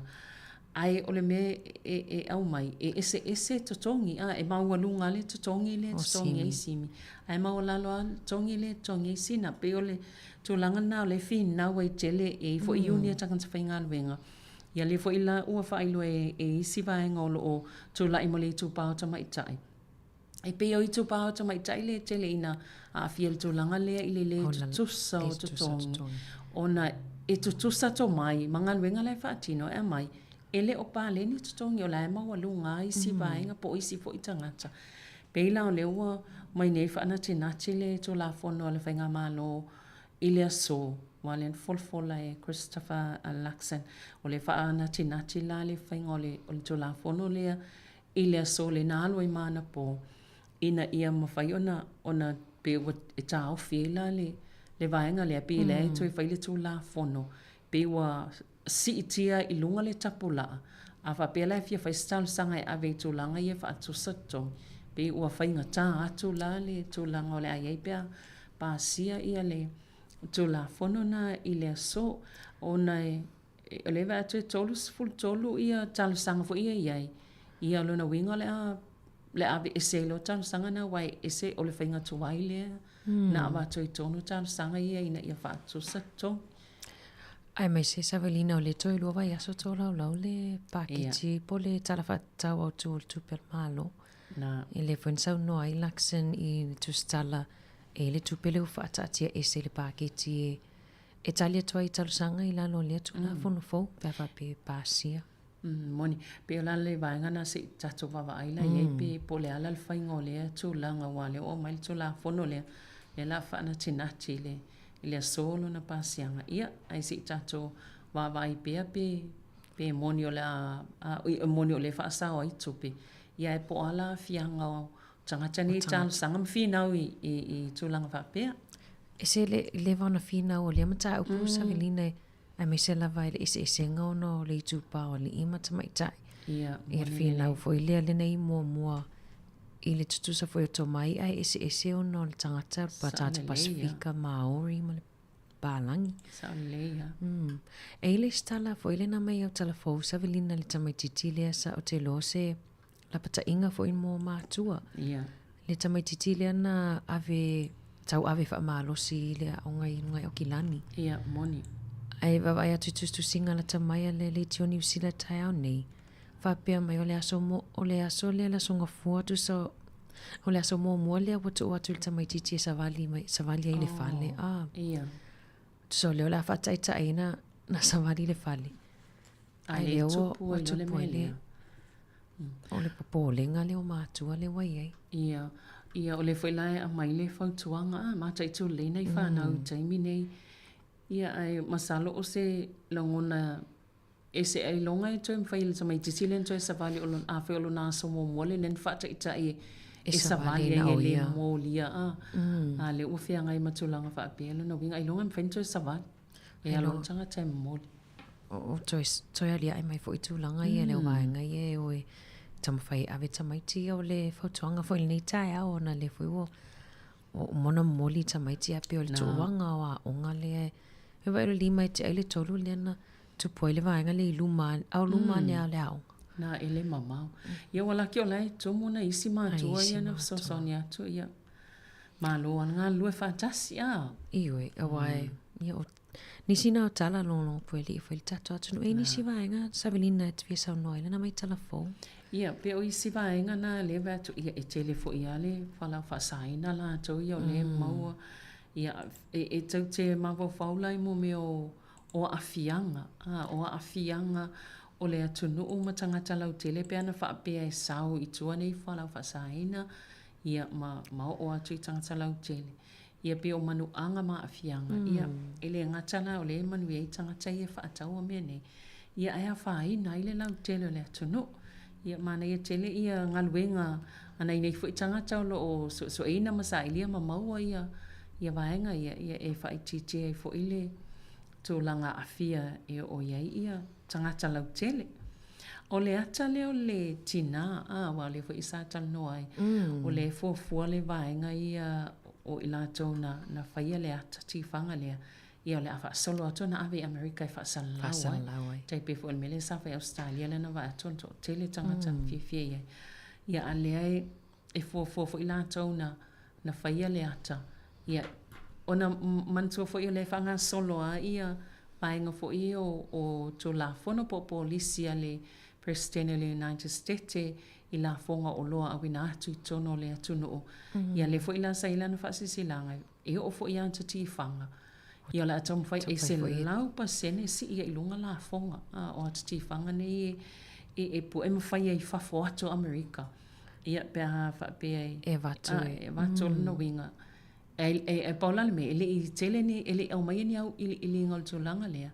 Ele o ilo ai po o a tonu, po o fea tonu, fo I vaenga ia a fia ai ile. Lea tu la fono ia lea o fo la le vaenga sa fia lea tifang.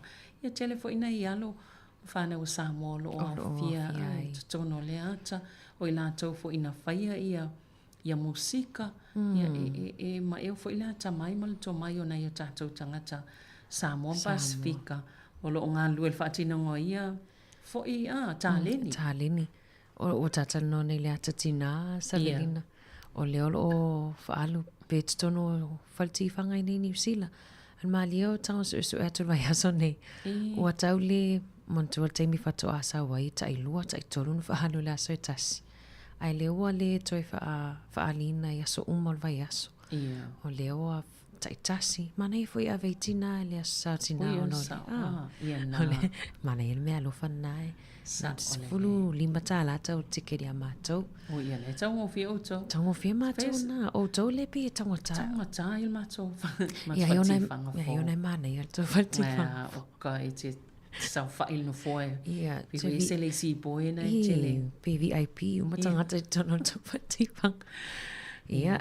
Ala vai foi stato whawhiwhi. Anga tau tali umayona watu leo whaatatianga o tato porkala me ile nei aso. Whawhiwhianga mai le songa ia Yeremia tapu mānaia I le pese e whaavavau a hainga.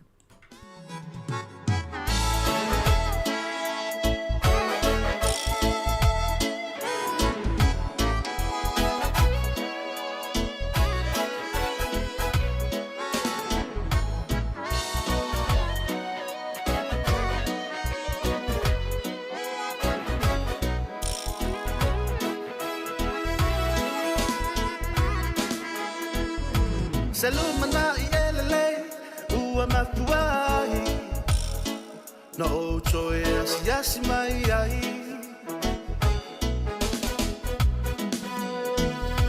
awa o fai si umi o tato vala whatever for I tu sanga whaafatai tele ile nei lao wa fa'ava no aina I lata whailo a inga malangona ai o le mawhana e sa o lava e fa'ava bau lava a inga pe a tātou mafuta whaatasi via I le tama o I le langi Sura elo mani Yesu elo na fa'a malama Mato e vava ilo na fa'a sino manga E mana tua pule Aele e mana tua fa'a leo O na ole ngangana Lo unau ta inga Ia so ole fau mafutanga I a whāwau Mafutia I tātou I le whewa whani Ala una talena Te tātou tutu whatasi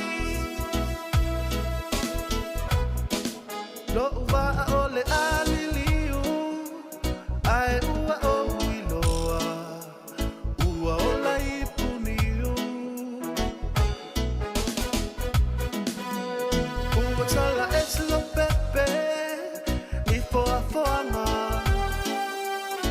ala sili sili ese olu pesava ese ese au fui fatasi langona na ole nei pese wa to tu pe pala fa fatai ai leli le ta to ma futanga e fola uno me isa masisi ane lona la oh yeah le isra elomani esu elona fa amalama macho e baba ilona fa asino manga e mana tua pule ale mana tua fa ale oh na ole ngana lo na ta inga ya so ole fa le mafutanga ia fa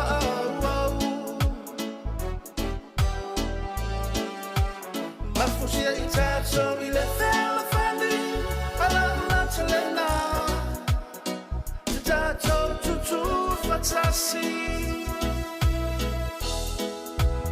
to my shehua ia tacho la fandua le la fa e fusia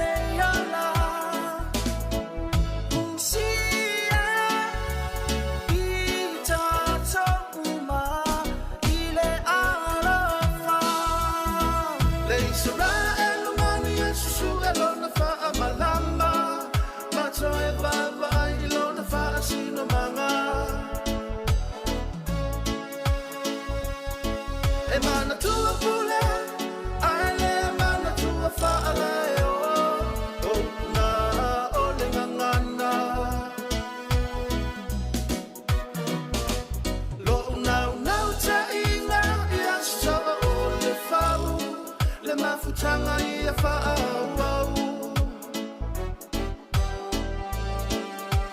mafusia itacho ile fela fani ala na telena itacho tutu fatasi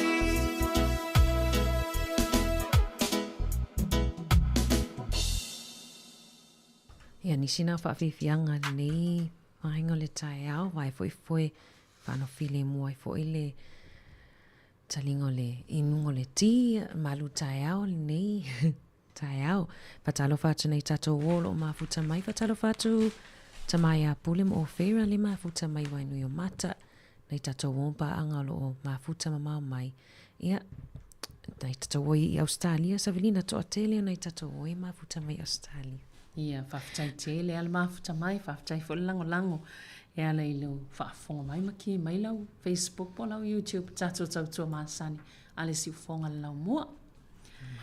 Ana i ele vaenga fo ile vavai atua i le newspaper nei tae ona fo i te ilua na wai mawaina i nungo tato. O le salfa mtalanga, e lata i le afa o a onga i tono New Zealand, e lata i whale o loa i e whaata wai meo sikaletia mo babes. O lele mo stato o puwha Samoe i apo o sikaleti fo i e whawhanga i le wila i na ula lea pe ona e toa tele atu pulanga tala vau mata mai te lo o tato wa ia pea o lo o ula. A le wha i lau tala fau lata mai ale na whai le su enga lata mai le wa maua i le tōlanga leo le vapes. Io e Savelina pe le nā mai il vai aso talu wai. E le su enga le na whai. Ia ua whaamao nia tu sau le su enga mua le wa whai ai i tangata foi e le na o le vape. Le ele iu laula i le tapaa mua. Ai le waa mata i le vape. ua whaamaoni ai o le vape ma le sikaliti le mafuaanga o ngase on mama. Le ngase on mama e le wa whaamaoni e mafua mai le ulaula. Ai o loo iei fo i lava, o loo whaamaoni lava, e sili atu lava le vape, pe e le onga haafianga nai loo le tapaa.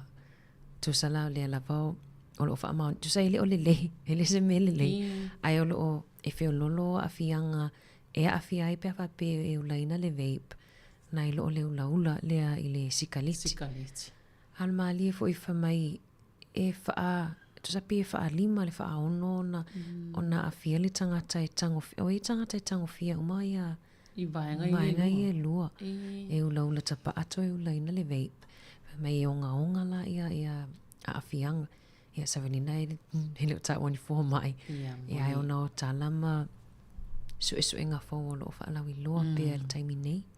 Ia a fuafo ila ile li poti mana ia te lele whai ungol na suenga.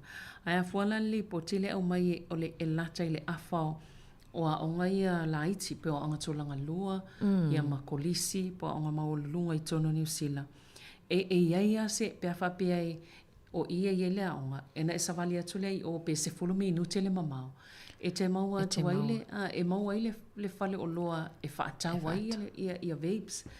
Ia o le fo ila e saule ele saili lenga. Pe tu samal tolus full fale o loa ni whaatau ai vape. Se te tonu po le tasi kilomita le umi. Ai e te maua i fale o loa ni tolus full fale o mtua te le au. Fale o loa ni whaatau ai vapes. Ia ai pe o le ua mai nere suenga. Ia o le mtua te lea lea whai na ai o soifua. O soifua maloloina. Ia. Moni le. O leo lo whaasoa mai se tasi o tato wompa anga sa vili ne winga i le vape. O le songa ya Kevin Swalker. Leo lo whapea. O lo whalau i te lea o lo e sili atu lava le e whiorolo le vape na i lo sikaliti. Mai generally considered less harmful than smoking. Whaftai Kevin mo le whaasoa mai. E ai pe o afianga i le o langa atoa. Le olo o maua mai i suenga. Olo o whai alawa suenga. Olo o toititi a masina o mama saulea i unga o lea suenga. I ai ona o le tau whaila o le vape le wa iai savelina ta te lua tō tamatamata. Tu sa e alana ta whelua e olo tamatamata i o a matua i whaalawi loa e matua i mati le tila al whaalawi loa ngā whale o loa nei. Le te sau no mai taftafa wa onga i lata i a onga. E se le dairy ai so o ai lava ma le whalo loa lai tusi mai hei luma o le vape shop. Ia e whapena fo i o pitonu o le mau tenu fo ai tele ia pe lua ia. Ia whale o loa i whaatau i le vape. E lata fo i a onga. Ia, e le whapeo whai atu a mea. Tu o tuti a le na o whamau am whamatalanga ia tātou ia nal whailoa o tūlanga o loo tātou maua fo ia. Mai sana tātou ngā luenga whai whaatasi. O le pui ngana soifua malolo ina. Le e tāta le text mai sili al tipi Samoa.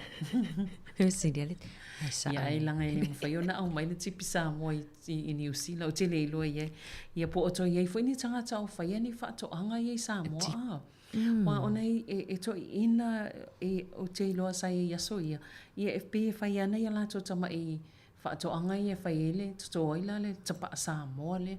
Ia o te le loa pe e ni afianga pe tu sa wai ai lo nga fa e ni so e ngai na so pe a fa ina ina so fo ma no loi pe o tapa ale e ni ai le se tu pe na lo ai le a na i tipi na sa ole e le tato o le vala o mai sa velina pe fia fa so se tasum ta upu talofa malo so fo Talofa. Ia, soifua manuia. Lo lava. Se vaenga o i whaaso ai. Lange maia te o rua o la lei o si ufonga lau mua. Tasi ko i atu. Lau fionga. Lei lua. Tako kakangoa i ngā vaenga o kula i meniwa i kaini. O aso ia i lau kilo i Samoa. I meo ka miki fu i e fia uraura.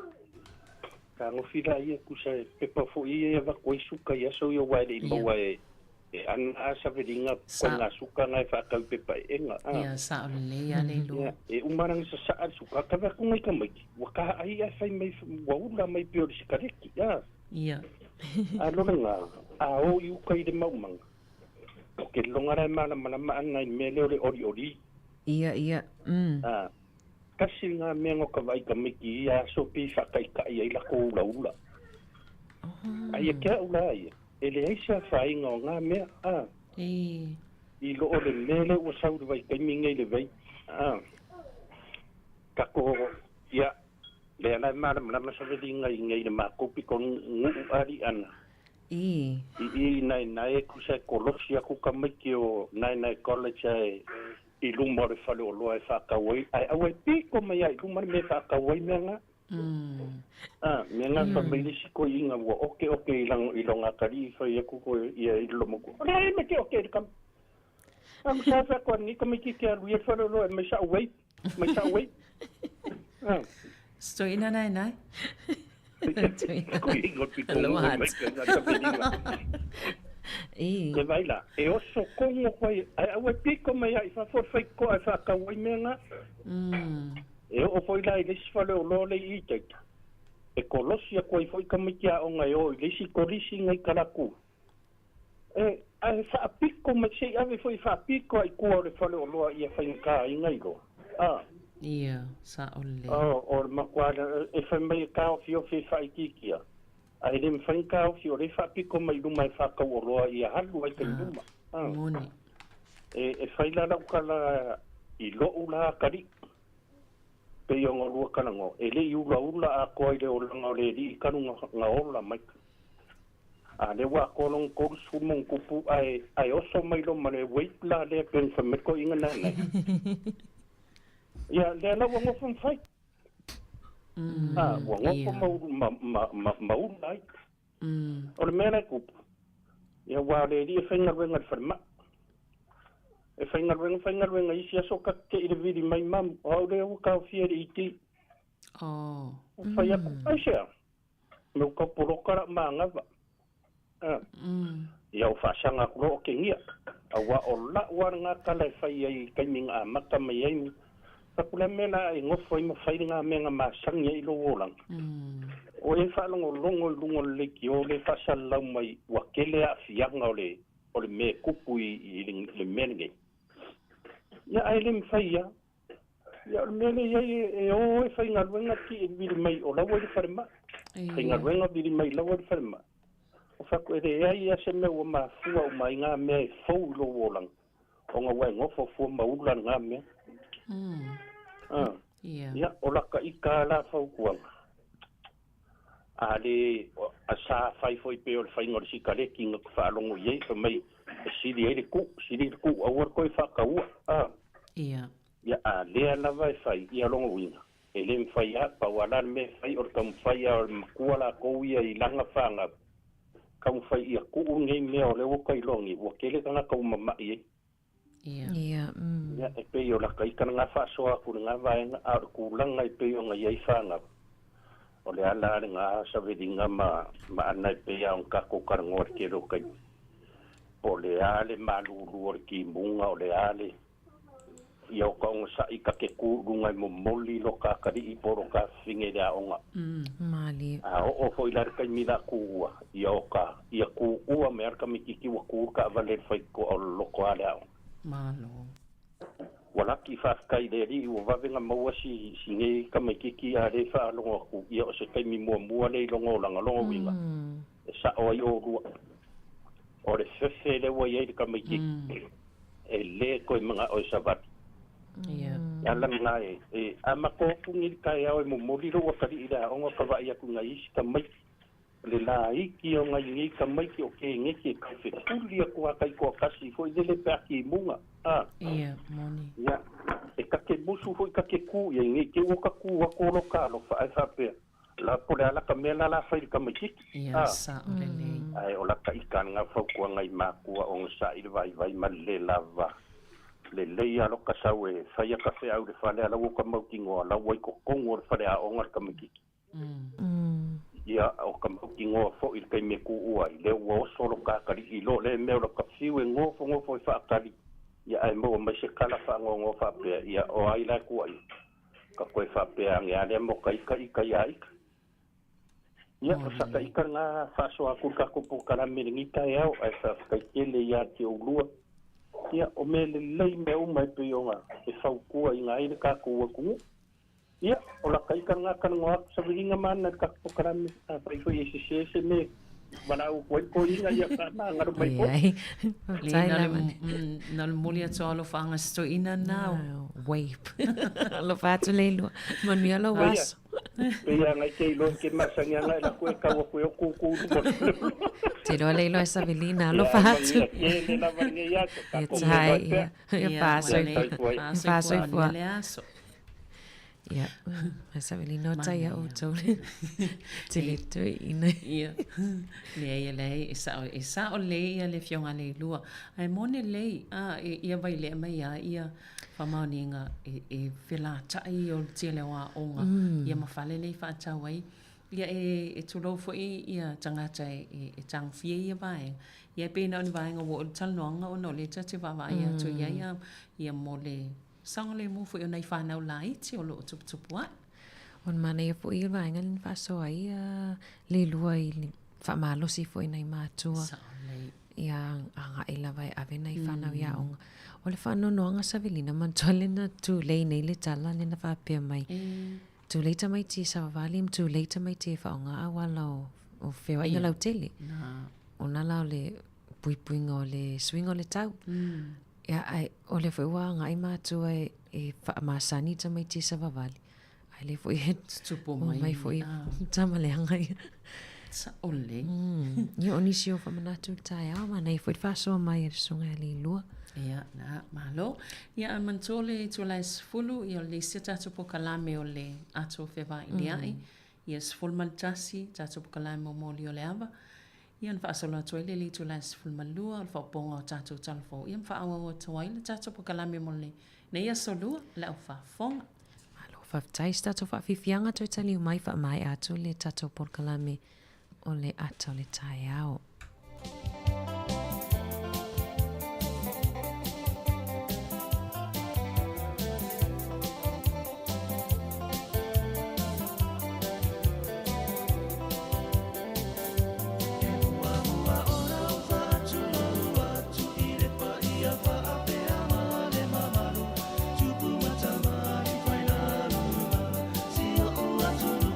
Samoa, a fio mai o ne wha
whawhiwhianga ia i le nei vaenga o le tai au. Sa walina mana i fwoi o ata i mai lato le mai mō mai lungo le Facebook ma le YouTube. O ata nei au ina atu pu tuunga waa. Hei tangata i whisiri mai pōwhia le sawe tuunga waa. Tuunga waa ia le na tali māloa ia sio mato pitonu nei o Porirua ia i po le lua ewa ia so talu ai. Ia le na whai le taminusanga le Wakaama Nationals i Porirua. Fili mai ai nisi e o i le taminusanga tele i Brazil. O le maali e sa vilina whata o loa i fo ia ese fo ia to mai e mo umbia i le alo waa. O le aso le tuunga no whai atua i le sio teina sawai. Mana ia le aso le malu. Le mana ia le malu le ima se vai at se ngalu. Whai atua mana ia le aso mo le tuunga wa. Ai pe ita vai mai. Ele mana ia. Ele mana ia e mo umia le ngalu. E mo umia le ngalu e tu le le waa. O whata o loa i whape, e ese ala le, so leo, o talosia watu, talosia e mana, ia le tau mana, ia le aso. Ai wha mai lea e mo mia, le ngalu ma le. Ai wai la te wa, le aso le na whai e le tuunga, te wai matua i le la vava, wai atu e le aima se, e le se fosi voi le fos, voi le, so soani le alonga. Ia. O alonga wa ia sa ini ta alonga tai to tasi pe tai to lua lo te wa atu isi a tai ana e po ina pe tai to fa ia ile au nei na mata le tai to tasi tai to lua tai to fa ma le tai to ono ile so muli ai te loe sa velina ma tu sa e lo atu ale o le matua o le to ina na loe fitu iva ai le lo atu ati li to la tamale so mai okila Ia le anga o le ali ina na safa salau i si televise na e pe ai longa i o lewa na anu e ola na loa. O le maua e ona i o tangata matutua ia na aloa i whatu. Matua i maana ia so leo. Maana ia. Pena i ni tangata Porirua na o fia i tono ia tu unga fual fai mai lalo nei. E ai le kalapua tato i Porirua de ta o le toa. Toa ia le latou kalapu. Ai mai so se vaenga o New Zealand le na au mai ia o mai tangata. Amu i foi Porirua o tani malo. Sa o le lei. I lea ta amilo sanga. Te lei o isi fata singa fa apea le tani malo i lava o pawai ato. Tani malo ia le tato pitonu o Porirua. Maloa, mana ia tele. Ia ia, malo waptai ia. O le tali na psili la tau ia na so tai mai. Ia ona le wo me le tai me fa mai ai le tapor kala me ato tai au Savelina. Ia ai se I faisina malolunga pupu ia toi fa wa wai le ona e fa malulu atu le o mafai ona pa au mai ia le fionga ia pule mangafa lo mafai o masane ona fa tau tai le tato po kala nei o le ato feva ili ai. Ia na tom fai be fa wa watu ile nei fo ivaenga le tai au ia ai se ita spese ia ona toi fa wa wa toi le o le po kalame o nei fo ivaenga le tai au fa te tele lava fa fonga mai.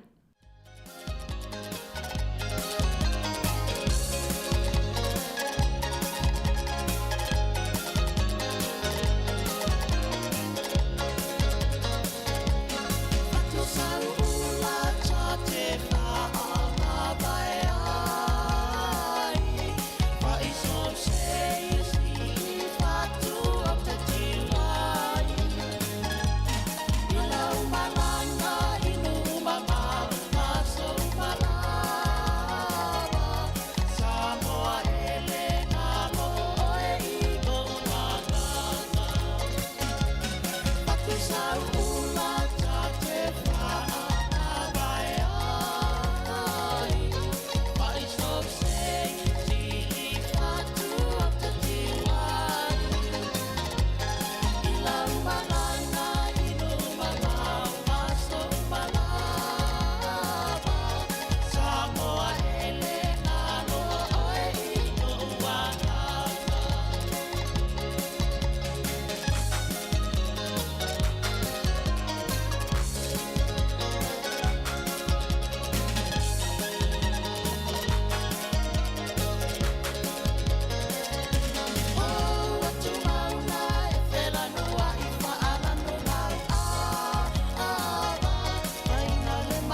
Toe whatalo whātu le tatu au whafonga nei vaenga o le tae au o mai fwoi le taimi o le tatu o porkalame o le ato whewa i lia ai peo maasani i aso lulu taitasi. Tatu whewa asoa ai fwoi inisi o mata upu e mwhaiona tatu whaasoa ai ia i le nei aso lulu o le porkalame maasani o le whatau tai e le whionga ia pole mga whatala milo ia au na o le pa au mai o no tuangia o le amafa au au atua i pea ma le uso ia Savelina ia i le tautua si ufonga o lau mua. Savelina o le ana tau mua mai lawai talafa watasi sa mai sa mua ia le wha mamaluina o le se lau toru 5 tau sanga talo na wha avai le kolisi le ulumuenga fau i le ulumuenga.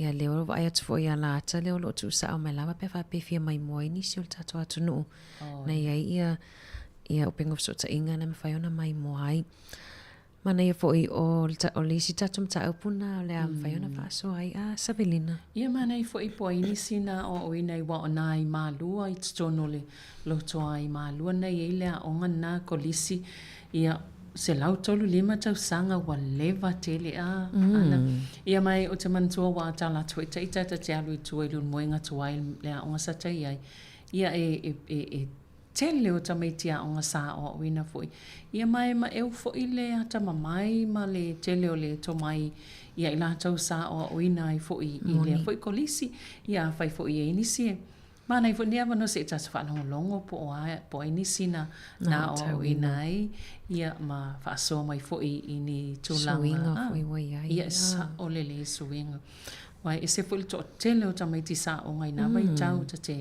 ta te lo foi to tele sa ia wa ata o sa tul pasi ia ta fia la pe ata o sa to lai tele ia vai ngo ia o ngai i le un moenga fo ia wa atu lono no ia ngau atu lono pasi tau tua ia matou moni ia le vai o mata up mo mona o pauli me fa longo to e fo ila fa longo sa vilina foto fa longo le ai le na mai tala fo ta sisa sa fa ingo ina o tau sanga tolu lima mua sa fa ingo ina o le ulu moenga high school ia ona toi suia lo le ngoa ia pe ona i le aso moenga full college i kolisi ma naia tele fo ila tau sa ia ile ile sim ta au pulea sa au mai pe na email mai stasi fo yo o tato tanga ta fa longo e mana i fo ia matu e pulea pe fa ilo mai e fai fo ona o se mea sa va ai e langona ilo na fa no ia e pe au mai fa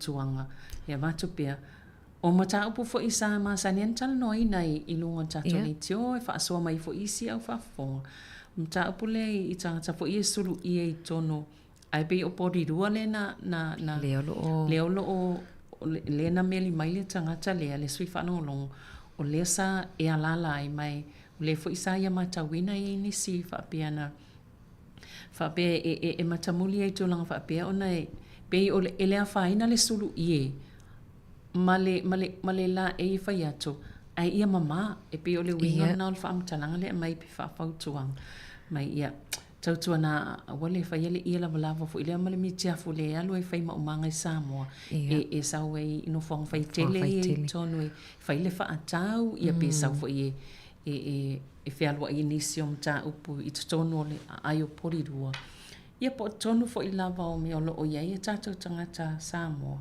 ia mo tangata ona o lo o tumu tangata o lo o iai ai pe tu sa pe solo ie solo ale ie mama naia le vale ma tia mala e mama ia le ai ma se faina ai pe ole fa no anga na tangata le na o mai ai sta sina ia va ai pe alwa tua mali po se ia lana e le tangata fa pe na ana pe le fa le kuka wa olona ia o fo ia solva ia so ile fa ile kuka i tono le fa tamo ile fa le olo na tango tu le se pe fa li fo le sa ia va pe na lo woso tu ai ile le devi le wa ile ulo ma ia nis ia alwa tu ile mawa pe ia lo supermarket wa tu fo il fale wa mama pe alo tu ia alwa tu sui mai lo ofo ia tu no nisi va nga nisi na ma fu anga ia pe o vale so finangalo pe o mata upulona luana le na email mai le se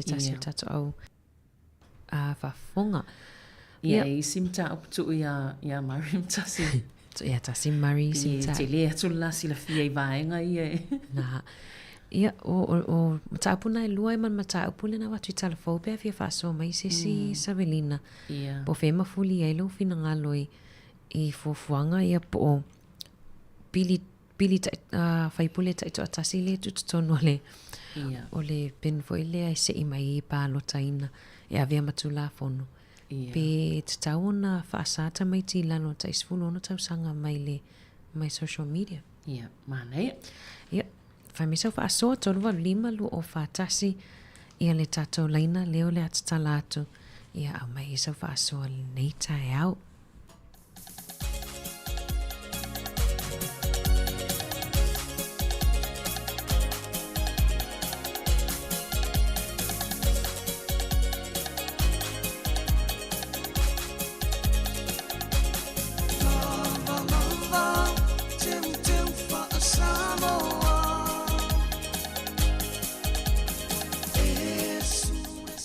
Savelina le waile tato wala aulunga laina. Talo fa malo soifua.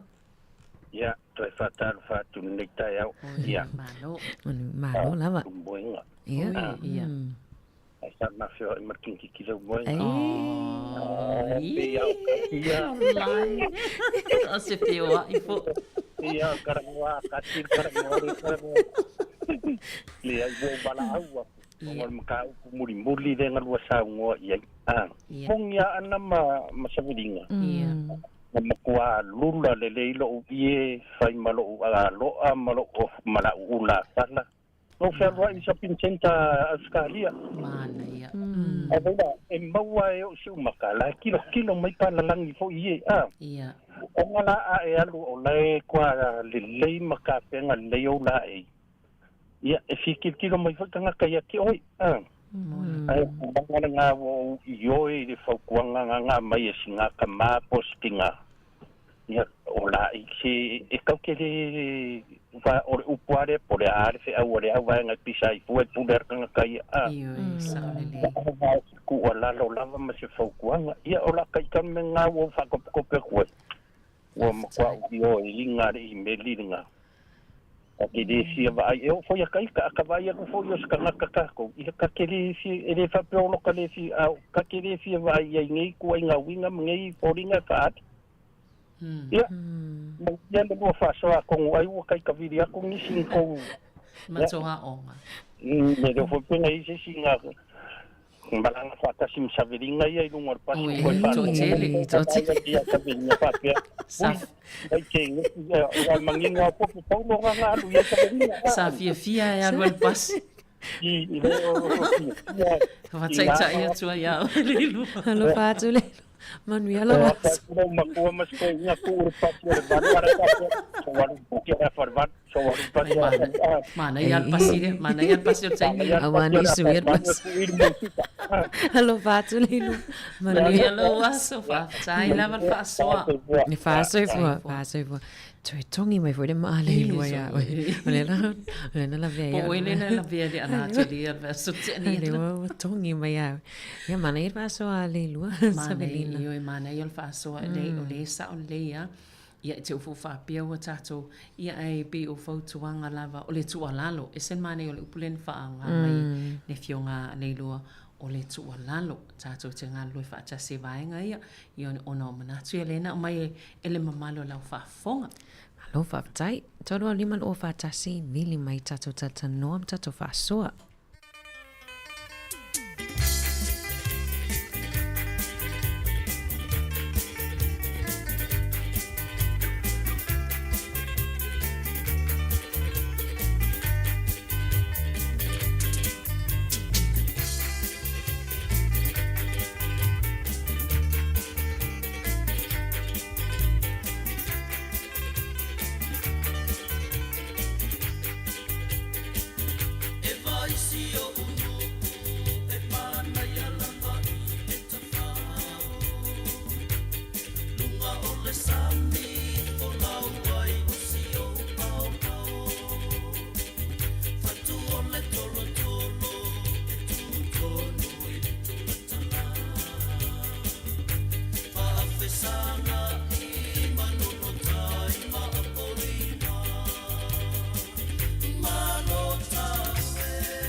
Taina ele paia i le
Ia, ona le waile tātou wala au inunga leina Savelina, tālofa, malo soifo manuia. Ia, pastalo fatu ia o dua lo fafuina ia. Ta upumata ngofie neta e au I pai foi masui o le fonga lau mua. Tālofalava. Ia na fasoa manuia lava. E alo atu foi fuanga lo alo te nei aso. Ai li avatua sila ngona. Ia si fasoa atu foi ile mata upumata ngofie. E moni ma fa maoni. E au ngā foi fautuanga le na ama estama le na umatu pa. Ulo ula ngona iai. O ta o matua lava. O lo o iedi le leima leanga. O lima e manui ai. O lima. Matau dia. E lei astanga te o la mai lua. O se nunga. E a mata mai lava I lalu. I le taime alua I lau tama I le haonga. E te tilo a iei ona lava. Wai e moni mpa maoni wa umoni mauni. E ista meta te la tui o le aonga. Te alofa iai. E la tu e le manumi le ofu le I aonga. A le tanga le ofu pe la e masai mai se mea. A le tiu tena tatou. A o la na matutua na ia tatou whanau pe na whamtala fo mana I na maai e le malai baale le fo ina I whanau whapea. Matau le. E lai la tu te le o malama au tātou Samoa o le anga nuu o lau savali e a o ina I mea uma a o la haiti mai e o ala na matua pe o lo porkalame e a mai wha manatu mai me wha malusi au mai matua o tātou lava a wai le iasta mai titi e in tātou wola mai fu ia Samoa e o te an matua ma whai ma whaatonu ai a o te ita ia e tati mana o ia mau se lumana tati le manatu I leanga me whai e te se pupea mai se me tāua fo ina le pe ia o nai whai fi au fo ia o e tāla I mati whina ngaro le atua ai alu le rotu po e mai ana le mea fo ina le maua sau me tāua mai nā so whaftai le atua o la wo ye se me sau ia e tau fo I whaasoa se au whanau o lona winga la o tātou lava mai le lai titi se ia o lava a whai wa ai mai tamai titi o lau ngā ruenga lea na whaatu mama lava ia ma e matua foi e le tai ate e se ai o ana I si whanau ia e lima vai nai matua ia a o ta itata te wa ai turo te whaapea toa petearu ia sau ia tau e whai atu ta peo ta whaatau ta whailu I le lea ia ma whai atu lo alo ana le poro mitia fulena o lea o onga la le tatu te avatu iai e matua se mai titi te lu I e taimi lu tanoa I fo I malau whanau e whai ai vai ato woni mea whai le tu lava a wa le o langa I o Samoa ia e tu mama lava whapena fo ina le ia tala fo ina le ina ia to sina mai nona loto mama fau ia whapesa o ala ia le lo tina I mele te ia o le me fo ina le e tingalo sa bali avela tama le a onga le me mamau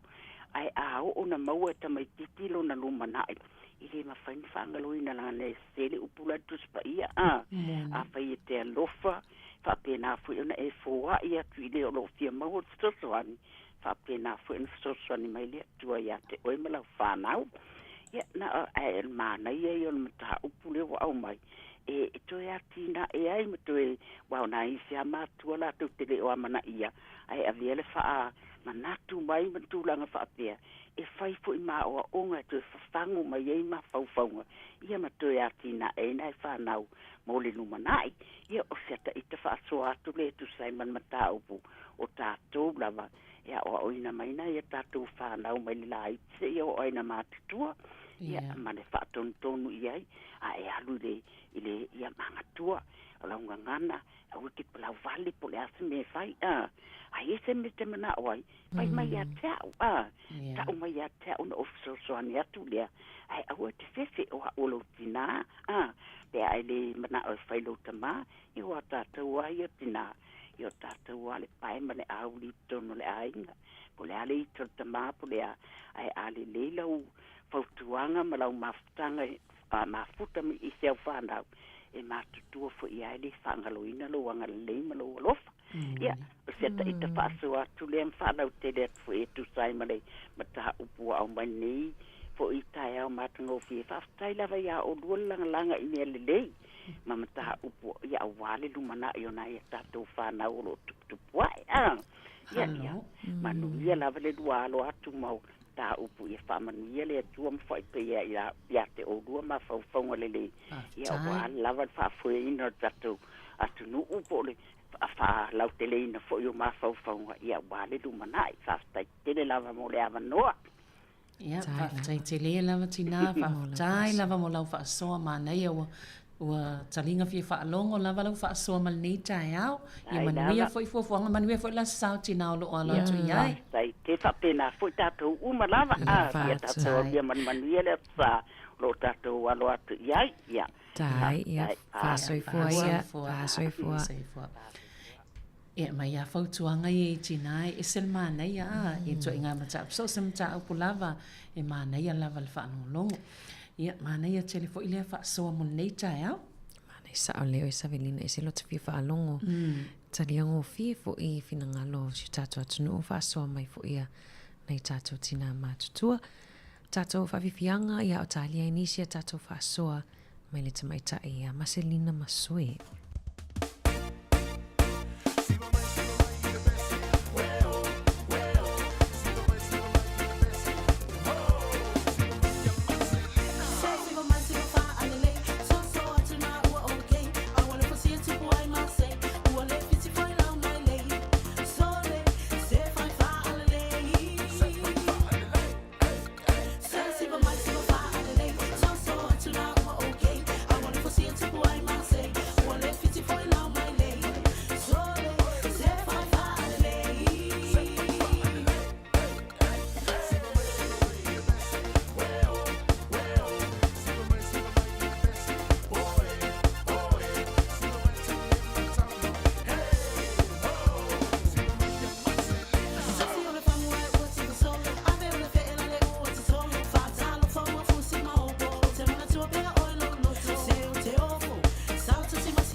Fafifiangana mai le tamaita ia Marcelina Masue ia ma le fee tau lamlama Savelina le wele tavala au nungon laina.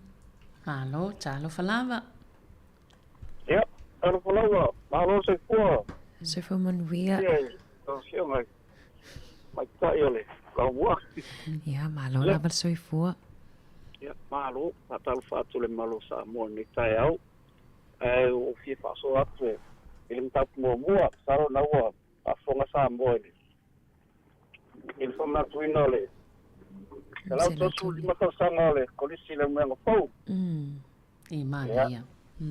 kolise le faina ngalo la mua le kalesia ai ia wa sa wa pa wina i le umenga le pasiva var fa pasiva var fitu era ia pavaringo mako le paita sa varina ia on mato vai te mina sa le ia sa varina ia a to le pasi mai a pia ia tu pasi i le visa le moe o so me sa varina sa ala li no mato me tilo umenga sa o tola na tu moe pas ia ba mole no paulo manu o sala ia no fo manga mo pasi i no wo ia la mo tia o le umenga ia ale ngalole hafta ile tua mo hafta ile tua ni ino fata no inama au dia mari sala so mata sanga kolis ile ngalo pe ya telefono na nga ma fanya ngalo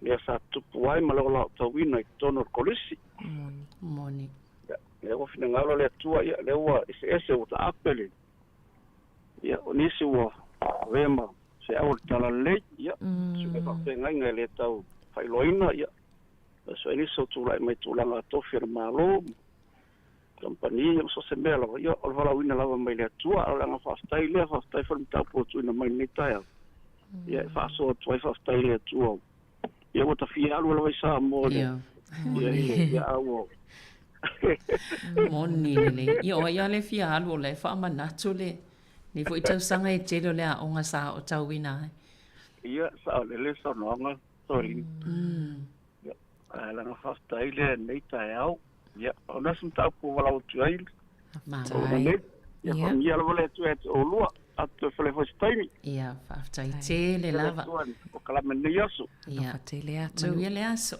ia soi fo ia pa soi fo le la mo to ala titi pasi lo tata pem sa ala le sa oli ali a telo le foi pensi te pasi le luare tele mai sa wa ala ele o fi masanya te o ia so ia o telo la pe sa no foi tu ali keri a ma to la wa tu no foi luma tu fai to e tu vai ununga pai pita mana ia tele ele ia mas ele io se pasi sa mo a fa to fa inea ia mio tavale sa o le ia o so ia sa tau fi o melunga fa alo pasi wa le la wena e tu ma tu ai no fo no tangata ia mai le pasi fer pasi le o atu ia vai le ina foi le ta o foi lo e ti pasi ti no tangata le mai a piu pala mo ia sa o le pala o malo o fua o mai ia va malo mana ia le vili mai se tasi foi sa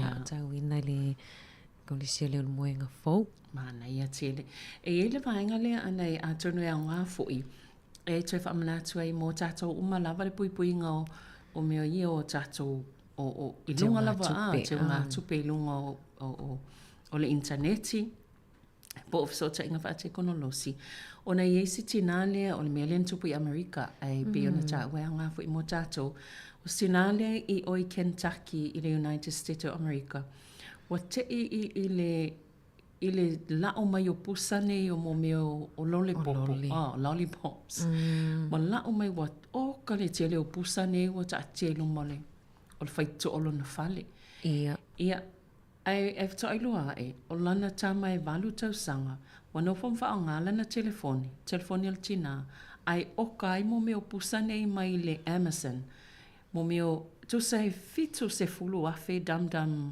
sakas po lollipopo ia le na o katu ia e se tu mo mola no tato vala au lea ta lofa malo lava soifua o te fata no fatu mo lo falo alo lo po e se fa manuia lo po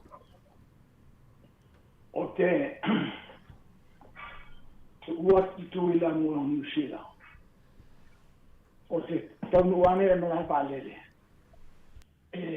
la umai polizia tanga te la vea o Samoa i tafunga e mai New Zealand ma o te tonu ane me la valele o le suki matanga tamano o le suki o le vai temina mo itala e va tu New Zealand e o mai tanga me Samoa o le malanga la valele me sa matou mai e suki umatamalo tamo ia tamo matamalo e tasi atanga tan sumle ie na lupo ia tau no uma io akilani fa tuina ue e sule e kale sia se le tia ko atuna te fa te tanga te manga me sano fa tuina usus e fa so ofuai on malu ruan entone sa bien ai no spananga me Samoa i tutuila mo ide pero no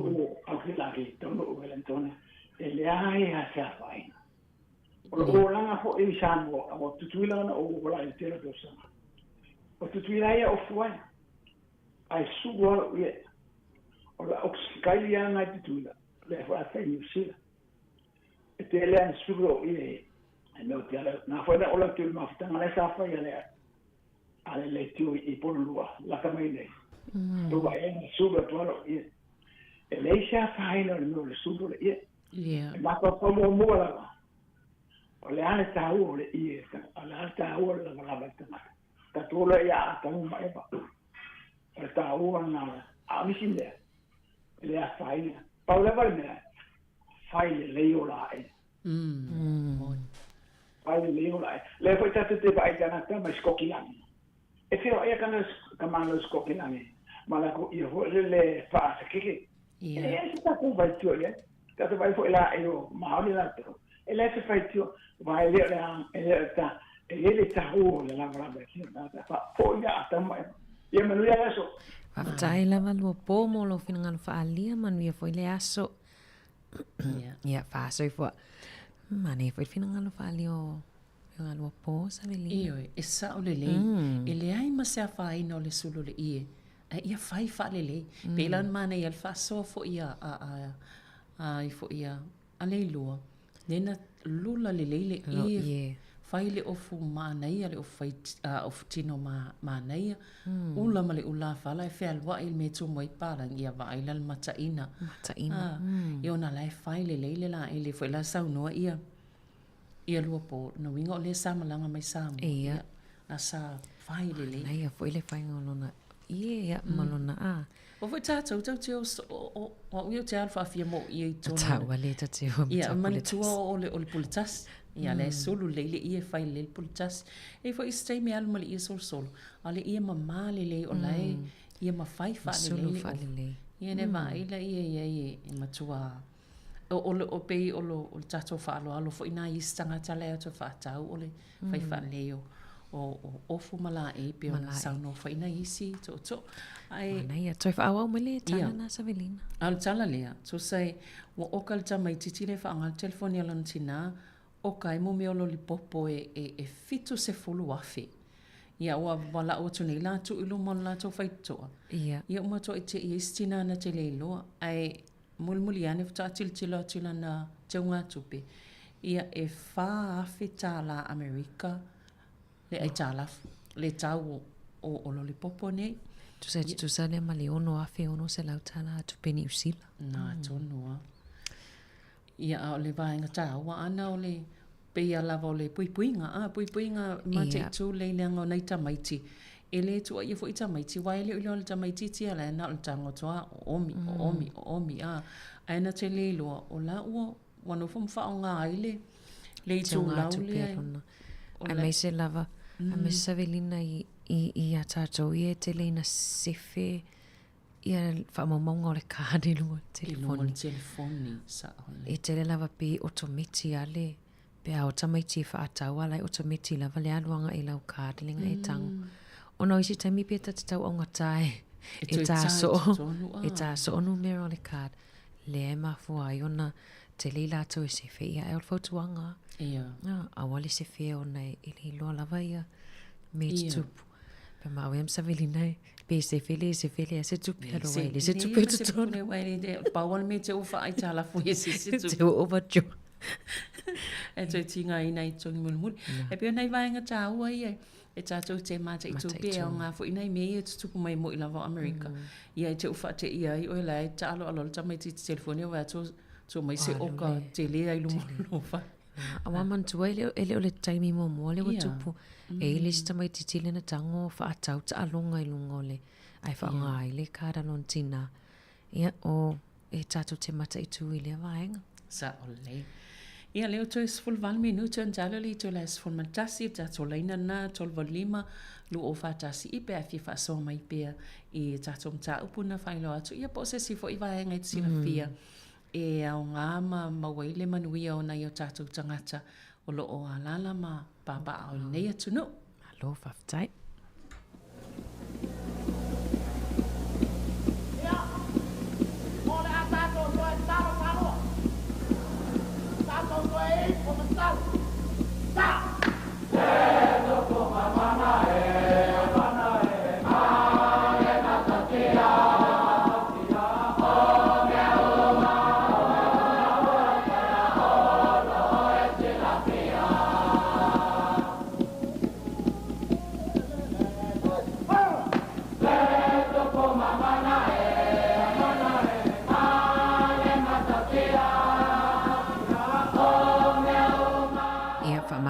Tu lava fa fianga fa alanga nuna o le kolisi o le muenga ona le waile tato wala au lunga laina talo fa malo soifua.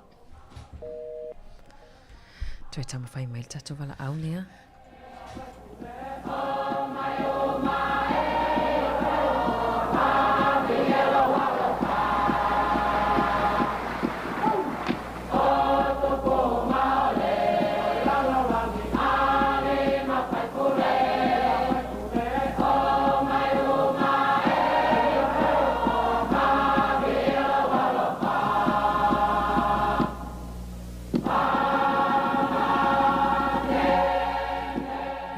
Toi tampa mail tato wala au talo fa malo soifua manuia.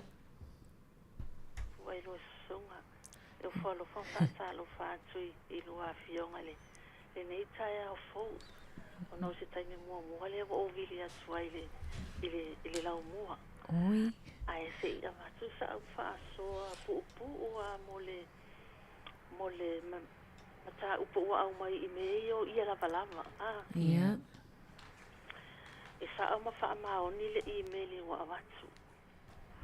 Ai ele se faina le faitanga ma le pea. Ia. Ai pe ole email lana amatu ole ia la valava. Ia. Ola etelian o fe alwa ile taulanga.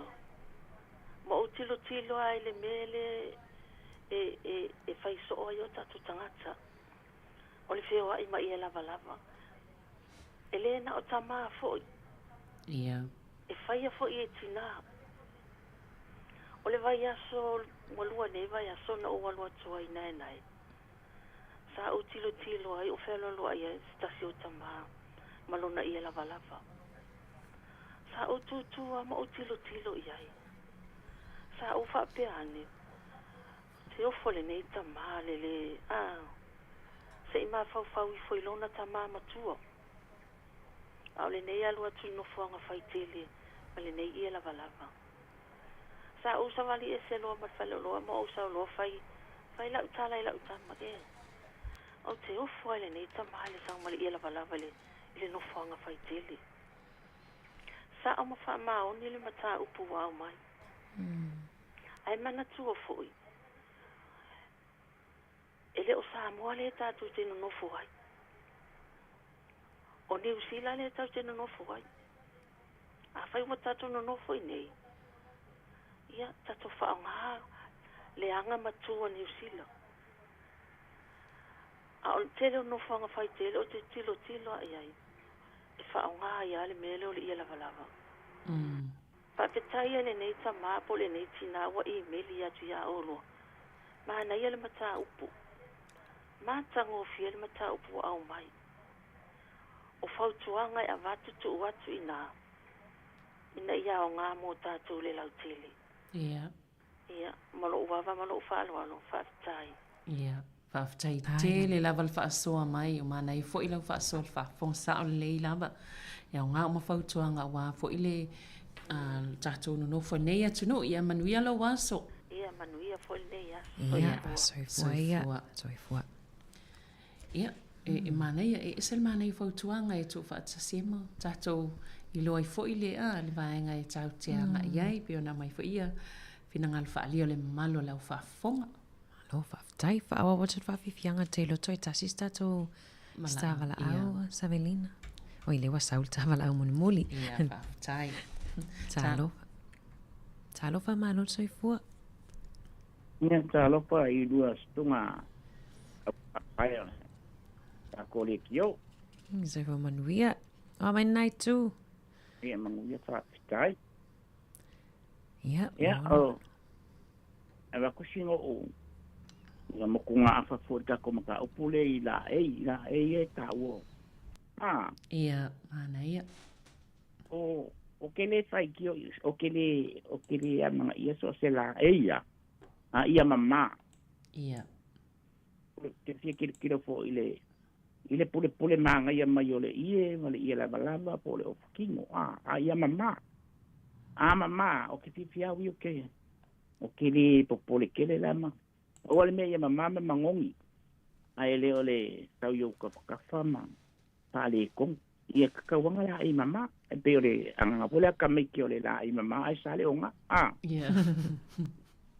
Ai ole ti ia o avaksa ku lalo. Ke ole mele ole ku feangu ide. Ingo foi ka vale ku feangu sa. Ole makwayo ingo ka fa. Te ka ke feisa o ia. Anga le wa ku ka me ki soli. Ia. Ai spero ka ku franga ulai. Grandchildren. Ia. E ka mo i se vai. Ia ala soli yaku. Ia pa feanga fa. Soli mai ko kongo ka va. Ia.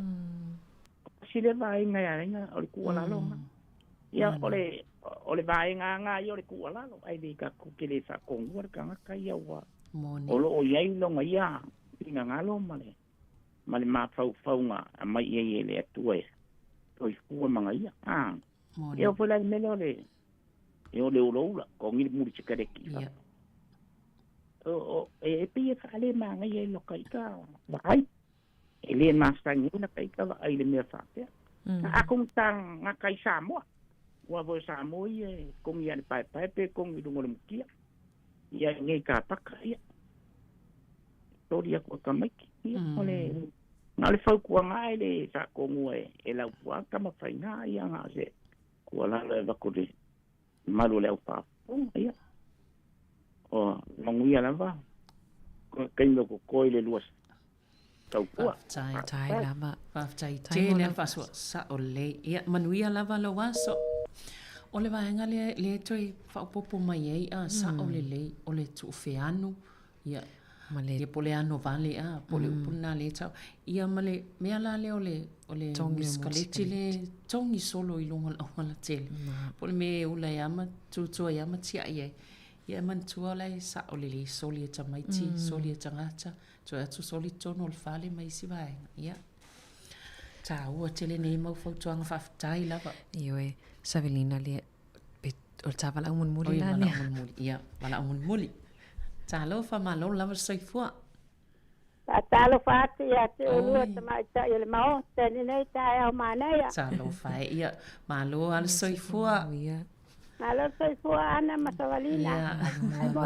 Talo fa tu. Ia le matau pua mai. Ia sa le leina vai. Na sio wa manatu. O te fa ta wa ina ia ule ia lava pe a. Mama le Mama naya. Awa. Sila fo yo to soifua ma tato ola mai tato tunu Samoa. Ole ia lava. Moni. Ta ua lava tato. Lava wale. Soifua ngale tato soifuai. Ma o ola fo ia Samoa. Ole ia lava. Ta ua fo lai I loa na wa va ine. Te fa ali atu le nei tunu o le lava le o le tato tunu sa ato na la so fuama I le nei foi vai taimi e o lo ala la Samoa ai mama le e ta ua ai mama le mama tango fio te fa ta wai na o le lava le ang le mesa tu so fuama o la mai ai o le lava le o Samoa ta fa ta wai na o fa nga fo nei ai mama le e loa fo ia se tangata lo ala le ne tu o Samoa le sa mo na ia lava o wa le la e le o Samoa Ya. Malo falo lo lava ke savalina maana. Petai mo le mata upu. Ya manuia tu to ngane yasto.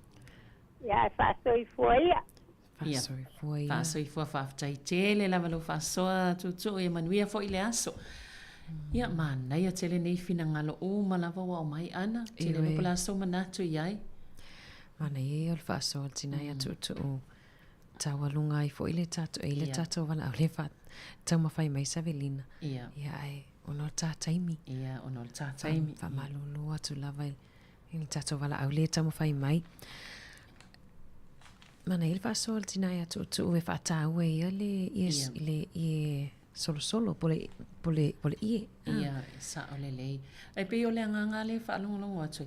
Ele a fa ina le ie. Ai ia mama ia ma fai fa le lei lava la e pe ia wai e sa ole lei le ma taua a laita. E wai po tato uma ia taute e fo ile taute mita tato o tato sa moi tato lava mala e. Ia pe le tulanga na fa tai tele lava le tato ngalu e fa tasi I nei vaenga pe ona mai fautuanga ia wal fo ile alu lo ma tato ola ma soi foi tona nei atu no fa tai tele lava fa so mai ile ato fe va ilia I nei taiao ia ai toi mau fu fa poponga ile vai sofo ia ai ona ole ua la so mai le si tato pokalame ia ai manuia lava ngaluengo o te nei taiao tato toi fe lo I fo istemo nei aso ia ai fa soi foi ia mo nei tai Malo fa tai o le fa fifianga fa alanga nu fa awa watu mai le kolisi o le muenga manu ia foi fa mana tuino se lauto lima talo na fa vai kolisi o le muenga fo fa tai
toi whamalo atu lewa o mai taimi o le tatou porkalame moli o le ava.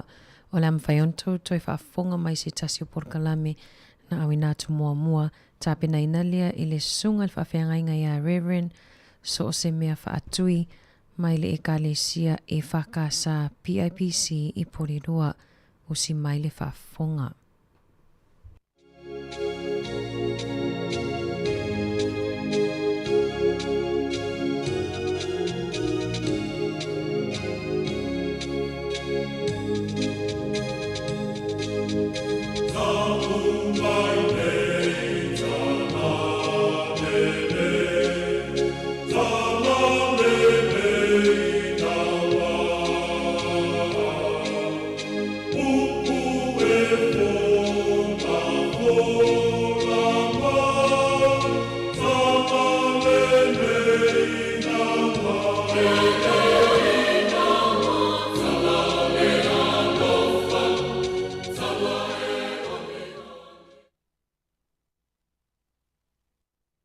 Talo fatu lau tapuainga sa moe le nei tai au.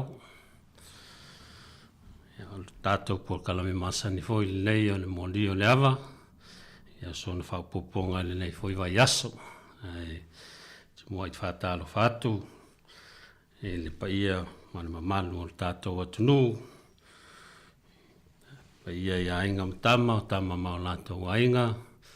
Le uso ngātu mua mapule i tuau ma lataua.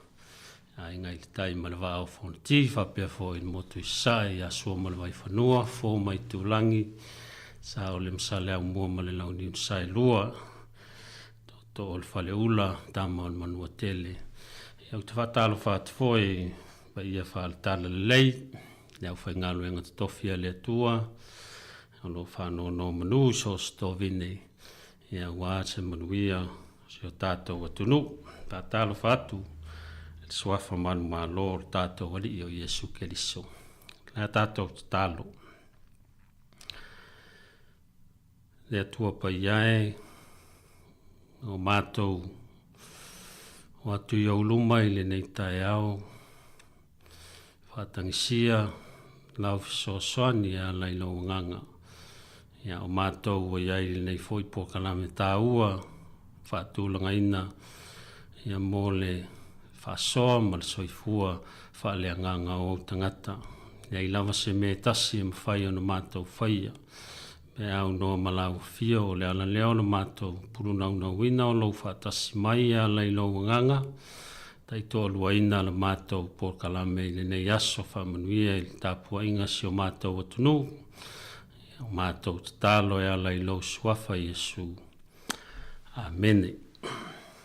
Ole tusi whaitau o le nei aso e tātou te mawhau iai i au mō mai le whenga ingi tuai o le tusi a Perfetto Iona i lona tā upu tolu ia au te whaitau ina whai upu mua e whangata mai le sifulu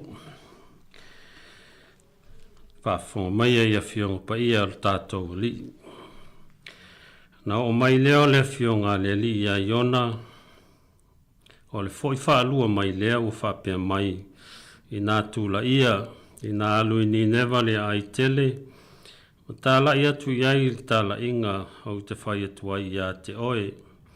Na tūla ia i leo Iona o alu i ni newa, whapea ana whetala i mai o le ali. O le ai matua tele lava ni newa. E tusa ma le sāwalinga o aso e tolu. Wa mata o na uluatu i ona i le ai, o le sāwalinga o le aso e tas na alanga foi o ia ua whapea atu, e toi whaanga fulu pō o na wha umatia leo ni newa. O na talitonu ai leo tangata o ni newa i lea tua, o tāla i atu foi i lātou, la lātou anapongi, o lātou ofu foi i le ia tala, o li i atoa matangata anuu. A wā o le tala i tupu ni newa, o na tū lai ai lea, o ia i lona nofo ali i, ma tū ese ia te ia lona ofu tele, o na ufitia lea o ia, e ia i le ia tala, ma nofo i le lefu. Ua ia tala i atu, ma whailo atu i Nineva, i ne pule al tupu ma li Isaia te ia ua whape atu. Aua ne i aisi na mea e tangata po manu, po lafu povi, po lafu maa moe. Aua lava ne i lātou a ai, aua foe i lātou te inu vai.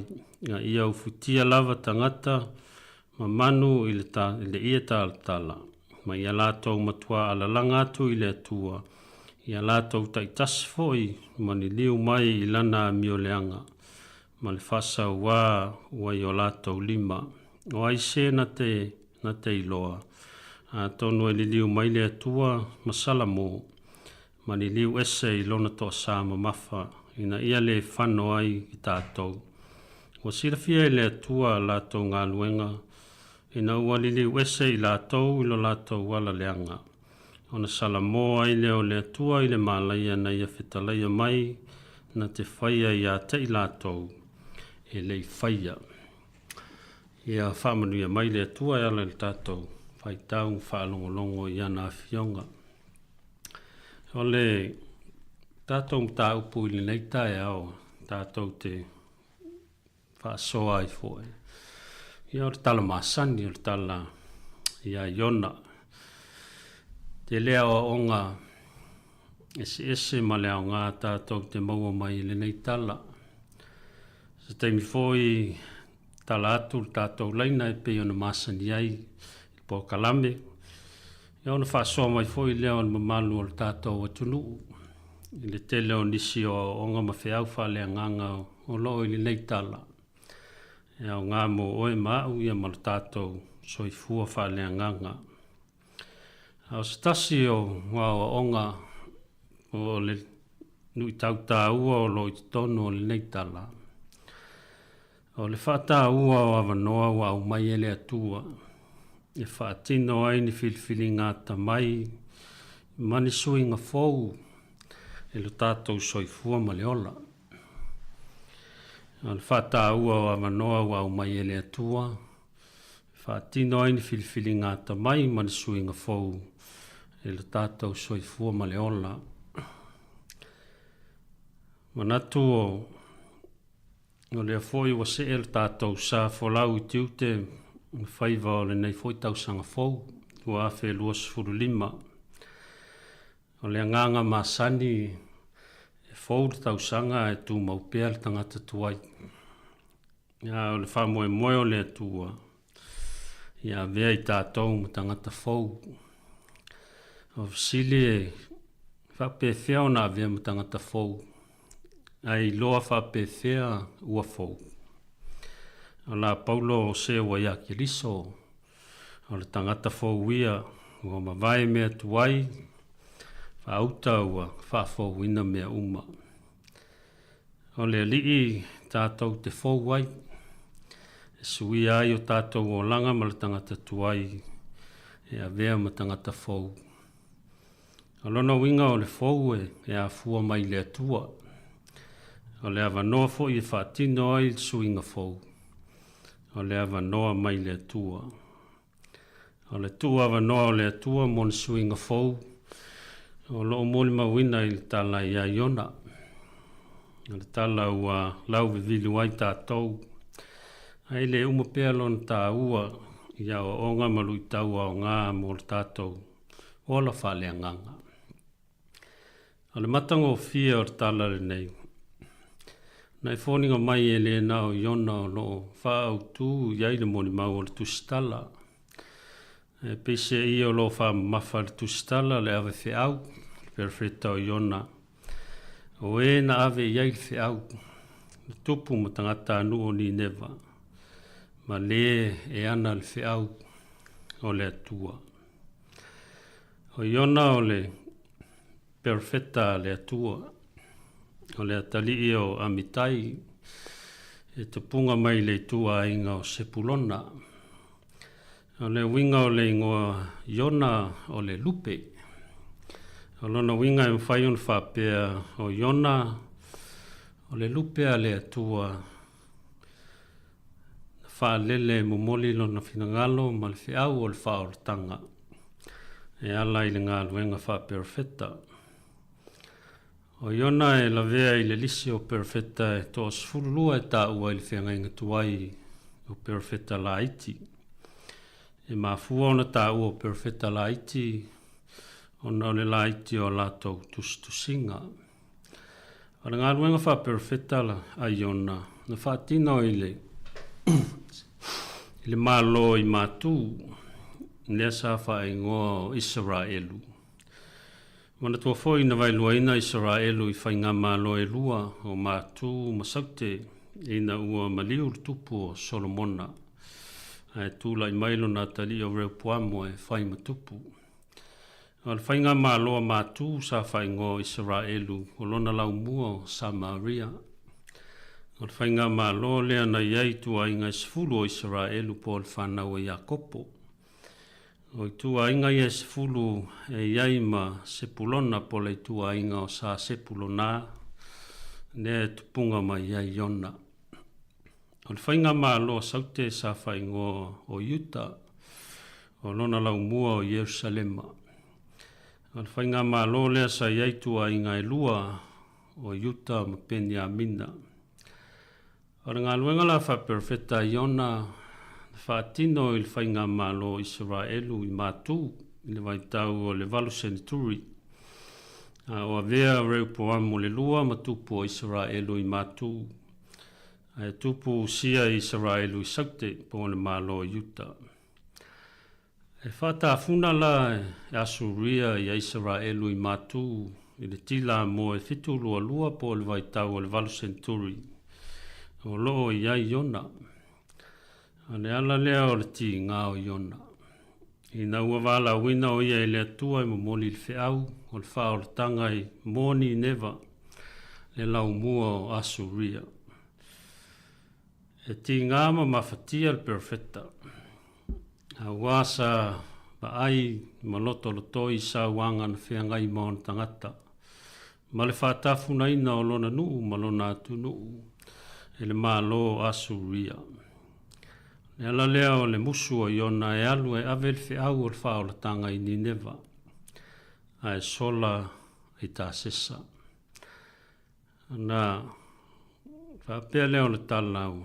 O la foina o ia le sami e le malanga i tā sesa. Ma auina i e le atua le ia e folo ia te ia. Au ia iona il manawa le ia i tolu pō, tolu au. Te talo o ia i le atua ua langona lona salamo. Whātonu le atua le ia i. Tua iona i le mātūtū. Ona whasao i nai leo lona ola. Ona toi wala au leo le atua ia iona le pta upu e tolu le sa whaitawina. Ina ia toi alu e whatau nuu le whiau o le whao le tanga moni neva. Ua ustai iona tusa o le finangalo le atua. Se vainga matango fie ua salamo le tupu tangata anu o ni neva. Ina ua whalongo i le whiau. Ona nofo i le lefu ma ufitia i ia tā le tala. Ua ana pupongi fo i tangata uma a toa mamanu. O le whai longa o le salamo, ma le whanoa noa ngā manu i le tua. Ina ia whamanga loina ma whao laina. Whai mai le tala ona salamo ai leo le tua. I le mālaia na ia fuafua moni neva. O lona winga o te salamo le atua ua toe suia lona finangalo. Ina ua liliu ese i lātou i lo lātou wala leanga. O le salamo po le suia o le toa sā o le atua na ia fuafua moni neva. Na whaavai lunga o le salamo o le tupu ma tangata anu o ni neva. O ni liu ese mai o lātou wala ai whasanga atu i le atua. Whaaftai le tupu tangata anu o ni neva. I le whao ngā tatau o le avanoa na tu wina ia i le atua. E whai ai se whai unga tamai suia ma le liu ese mai le ana tuai. Ai whaasanga i le atua ma le loto sana mu. Se atua i nā tua wanoa. Ai tua wanoa. Ona o lona lofa muti muti vale. Natua le a vai foi o tatou por kalame. Nau tau whaafonga is tau whaamtaltalaina. Tala e toi whaamnat foi mo i tatou. Ai o le a tāma i tas tatou pese o tala le o tatou laina. Whaaso mai foi tatou atunu te leo nisi o onga tāua. Ia mwhai on tatou mou mai nei tala. Tatou toi whaagua wailea, manenga whaaloar.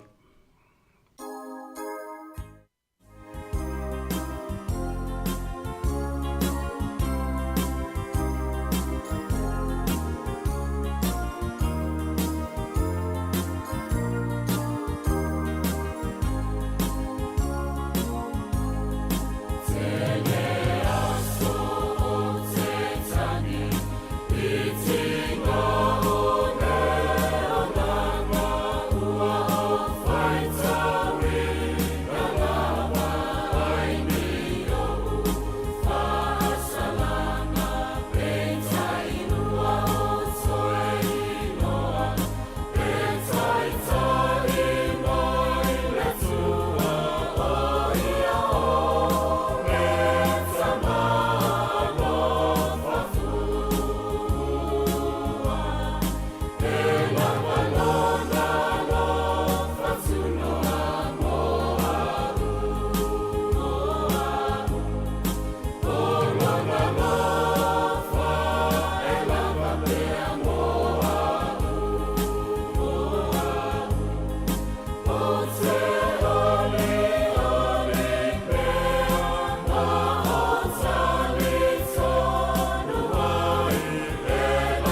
Ia, masalo leo iai tātou whalau. Ia, sau no mai, whamana mole. Tā alofa. Whatalofa atu I lau stunga au whaatenga fwoi po lau stunga na whaisi au re o lo whaafuina tatum tā upu matanga o whiel nei tai au. Tā alofa lava. Ia, māro so I fua maua marilangi mai a te o te mao tau te maatu. Ia, o te fia whaama whaina mai, le ua maua uma mana malama, uma I tūranga, uma lava na whaamana malama, whaamtalaina mai o I fwoi le tamana nei tai au. Ai o te au mai al whai upe tōru. Wha au tū I e sa utala nuanga wha soa atu nei tai au. Whai mai ona tūra I e leo o iona. Waru I neva, e wha e ona whetalai mai o lea li. O lo ulangona I ai. O te awa o ngā, o le wha longo mau se tai. Wha longo loa e le I wha peanto e wha tati. Sa vali lofa me walu sa valinga ia so e tolu ia wa matona uru atu iona I le ai sa valinga ma alanga fa te atu e to e whanga fulu on wha amatia leo ni neva ia ai beta iane o le tari tonu o tangata o ni neva I le atua o tala e fo ilola o le meta aua o le anapongi salamo a wafoi ale e se me tupu ele o ia te o se langona o lo salamo e toi fa fo wina I lo wolanga ma toi fa fo wai ia o so ulangona foi a fai foi e se mea o lo e fa le tonu wai o le wa umana tala ia mai o le ngaruenga la le o lo to fai ia sa se ia o mai lava I le sunga pua ia malinei fo ia so o le ta pamatala mai le ina ia mala malama a fai ye ni o vai inga ana pongi to aturi I le atua ta o le atua mea o lo mafatia ai o se mea fu fa le tonu I lo ainga o le lua vafia ngai malau whanau to aturi I le atua a le a fai fu o le ye o to sunga I te o ta ua o fai auro tau sia le mtanga luenga mle mtanga luenga e te tavarvali I ai ma tau ye o fa fita au li lea ona tātou tari tonu lea o mea nā e fia sila I ai lea tua wa foi la fai mai le upu ia ai alo fatu lona winga o le ngā ruenga whaaola o lo pesoso ni atu I mea o lo vai ai le istangata ai o ste ia o ngā o lo o mai ai fai ma o unga ia I mātou foi ai mai tēnā I o mātou ainga o lea wa umantu mai lea manoa ona winga o au mawhatianga o a me te whaale tonu ai to aturi vai I le atua e po yo le singaruenga matango fio le wa ia whamaina toi tala mō le atua nālan toi tala mō le atua ina ua le tau nuu ana fuafuanga mana mea umana tu e whai ona e mafua mai lea wafu le wau sta ilinu ma whaalongo e iai le atua o le tapua I e tangata uma ia e oro ula manatu ia o lewo mala malama le lava I lau whaamatalanga matulanga uma I mea mga luenga matanga o fia sa whaia I ona ia e taluai foi o tina whao popo e tali whaita wai e tu samalea manoa wa e tu ina mai whaasoa atu ai foi I lea whionga pa ia lea tua ia o sia ua au whaasoa atu lea atu no wholo I nisi pia whasosoani atu ma pia whaasoa atu e tu samalea mata upo matanga o fio sa mlia e lau sunga le neita e au ia ai manuia le alo atu mo lau ta upo I lo wavala mlo whaalo alo whaftai tele lava mo le amanoa o tu mai ia whaftai tele tina mo le whaasoa le neita e au matanga o fio le whaasoa ia le tā ua le tūlai maustai ia tu soa le wala au mai mo le finangalo le atua whaftai tele whamunia foi le atua ia te o le tina ia mai seo le ainga manuia le nei aso sa I fuaia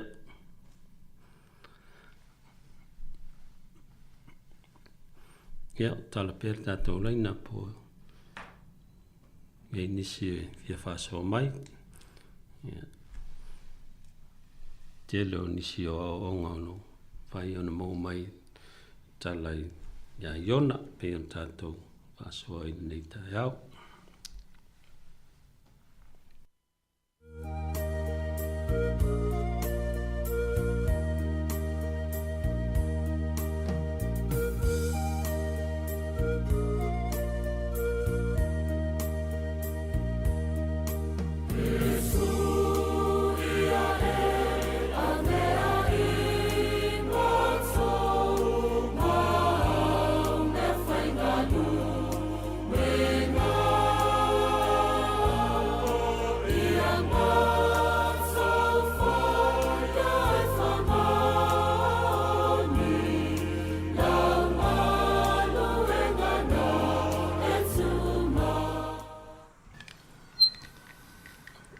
Salo le wa yeta to walau ya tala fat sau no mai ngang falalo tala falava sai fo manuia le sunga fa fenga ngal le tai fo tai manuia malo fo sai fo ya malo sai fo malo fo fato to pa tai le fiong pa ia le to le tai o tato fa longo longo i fo ia e me se fo o sa mato fa so fa ta wa ai va ya tato no le anga pa io le to so son mai ai tato ia mana ia le amatanga male tala mai male fa so mai fo ia la sunga le tala le ia yona moni ma fa maoni o se tala wa lau i loa fo i ma ua tato fa longo so ai wa mato a o ina so fo i tono e kale sia lo tato au nai le tua a o se tala e se le fo ia tai mi uma tato te fai tau ma fa longo ia mani a o nga se tele wa ma ua mai fo i le nei tai au ma na ia le upu to mua le nei tai au o le tu ava noa le atua ona olo na lo fatu noa moni ma fa maoni nei a fionga le atua ele ngata i lea a ole tangata ave se au pe e mua tu sa fa soa i wa pe o ia le ole main character le atua i te tono nei tala lo perfecto yona i wa tato lo umane me sa we yona ole nu una filifilia le atua na ia to fia ia yona perfecta beta ole wa mana ole atua fa i lo na nu o Israel le ai Israel le na o to e atua le to te tali to no ma o na ia o lona lofa e mo tangata uma e mo tangata ngasala e mo a mio pa a foi e selmana yo le o nga mai i tatou o le atua e le fa i longa tangata beta ai na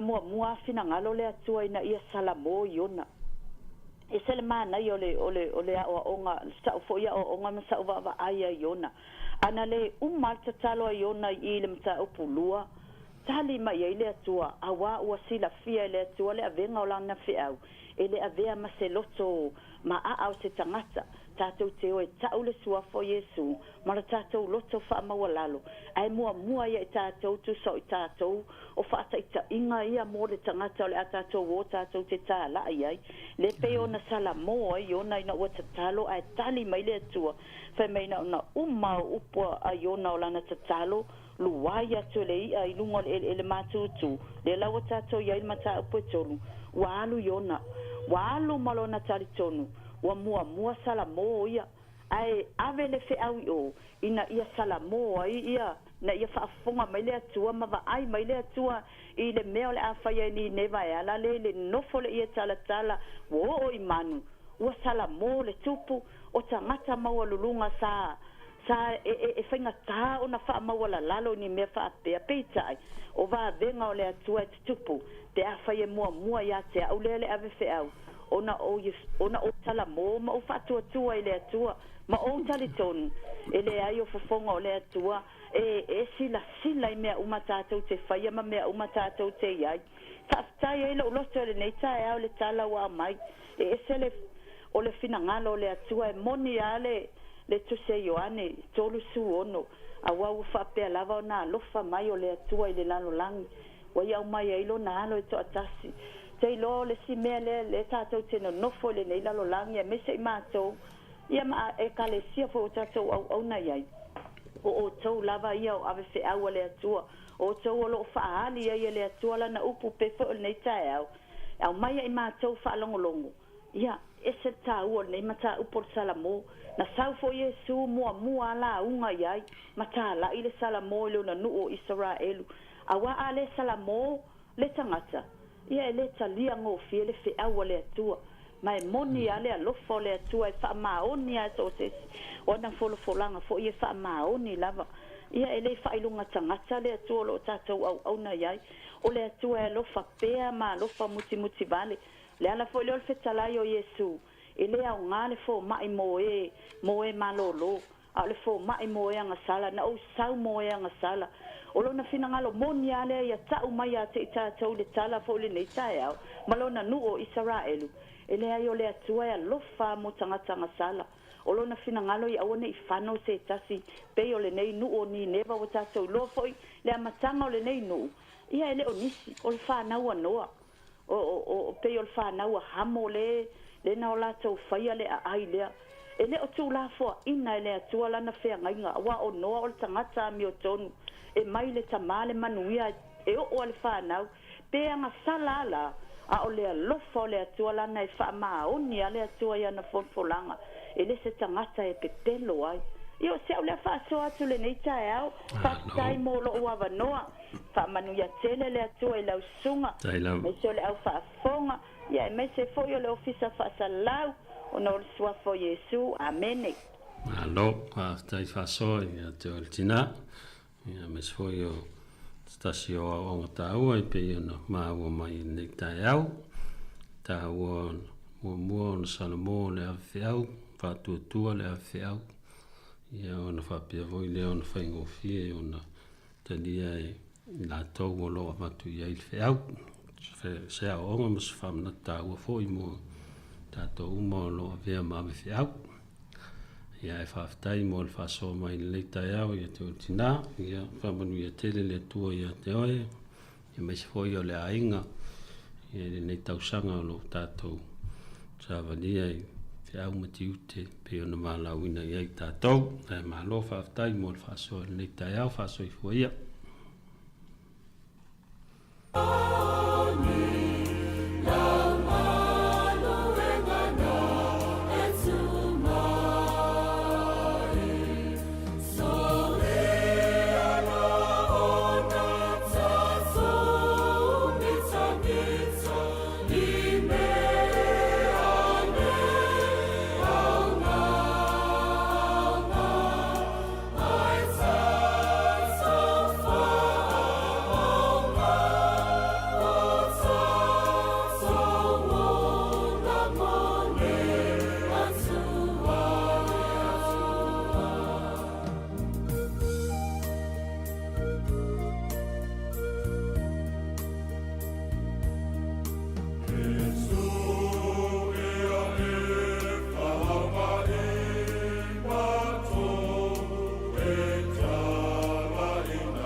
ia toe whamana tuatu tātou numera o le tolu walu lima lua o whātasi tolu walu lima lua o whātasi tātou numera e te whasota ima iai pe a whia whaso mai tusa o tātou tā upu ili nei tai au tala perfecta ia Iona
Ia whatalo whatu, na wai e tātou warau, nunga leina, sau no mai.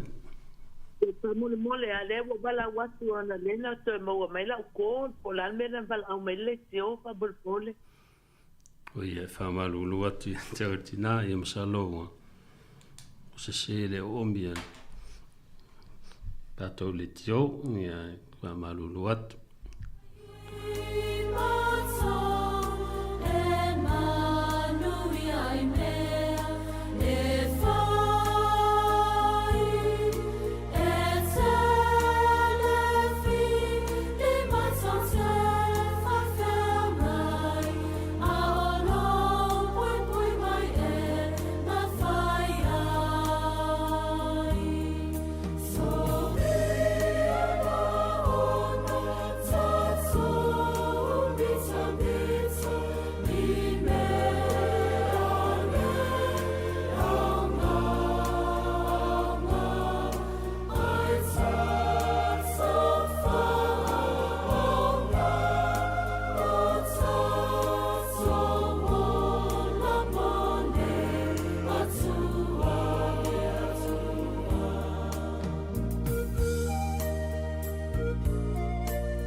Ia whatalo whatu, tātou walau o inunga leina, sauno mai, ngang whaaloalo.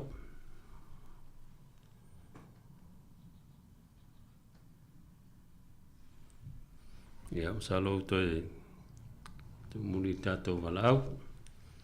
Ia olo talo per tātou wanoa, nei minuti olo toi.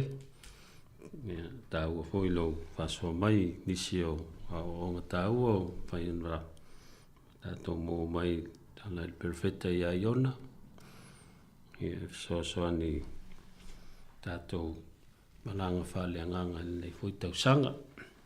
Ia ai lo tāpele amano tātou leina tolu walu lima alua o whātas. Ia ai lei whai wina tātou porkalame. Whaalo lava.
ia masalo leo wa ye tato wala au tato laina masalo tato wala muli foi lea ia sau no mai mo lo wa no ma le ngang fa lo ia pa pelo velo sunga en pa pengai ia leo o leo ke o leo fia fesilia kwai ina ko ta upu ngai ia yonga o yonga e vele nga ngoi o yonga nga ika o yonga nga foi nga ika ile akua po yonga ia nga rua o lenga leo ke kau fesilia kwai lau sunga e ia ile bere nga koe e kau sola e kau e folo ele ia po o le are nga fo anga ia ole mafuanga ole sola yona pe na tau fam talatu ia talanga o tala e do fam mawina tuspa ia ono le tinga o le perfecta i malo tangata suria matolio ni never lo molio asuria ia stasina yo malo sa fata funaina ele ia ai matu o Israelu me sa uma o yona pio le ana leo le manao yona e aloe e avel fe au ina ia faolaina ia tangata ni never ona le tinga lo na loto ia i le mea na fai e Asuria ia Israelu le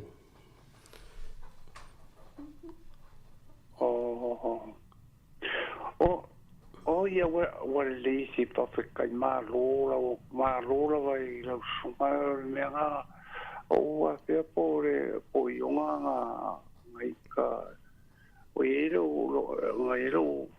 lo pa pe ai ngai ka yonga inga wa le ka wo ka rai nga fai mo ora fa ka fu inga ere ko ai ke u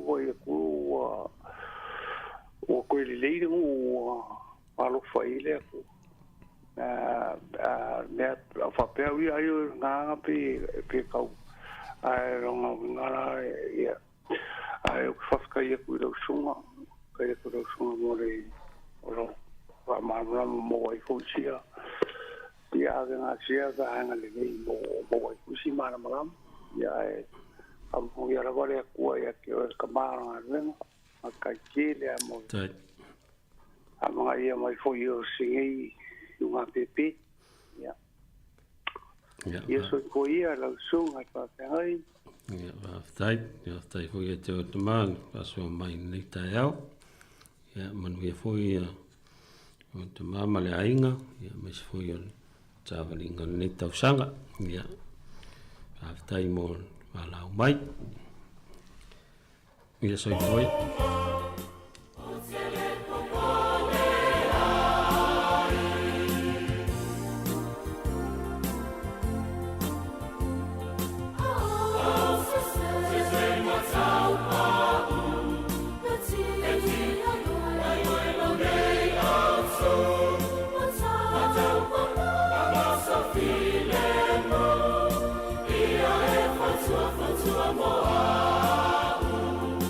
Ana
saloa tātou taunu mai le tiu i o tātou polkalame le foitai au moli atu le ngā whaaftai tātou tunu tu sai ma le whaasoa mai le foitai au tātou mta upu pe on tātou talanoi nai ia le tālai perfeta ia iona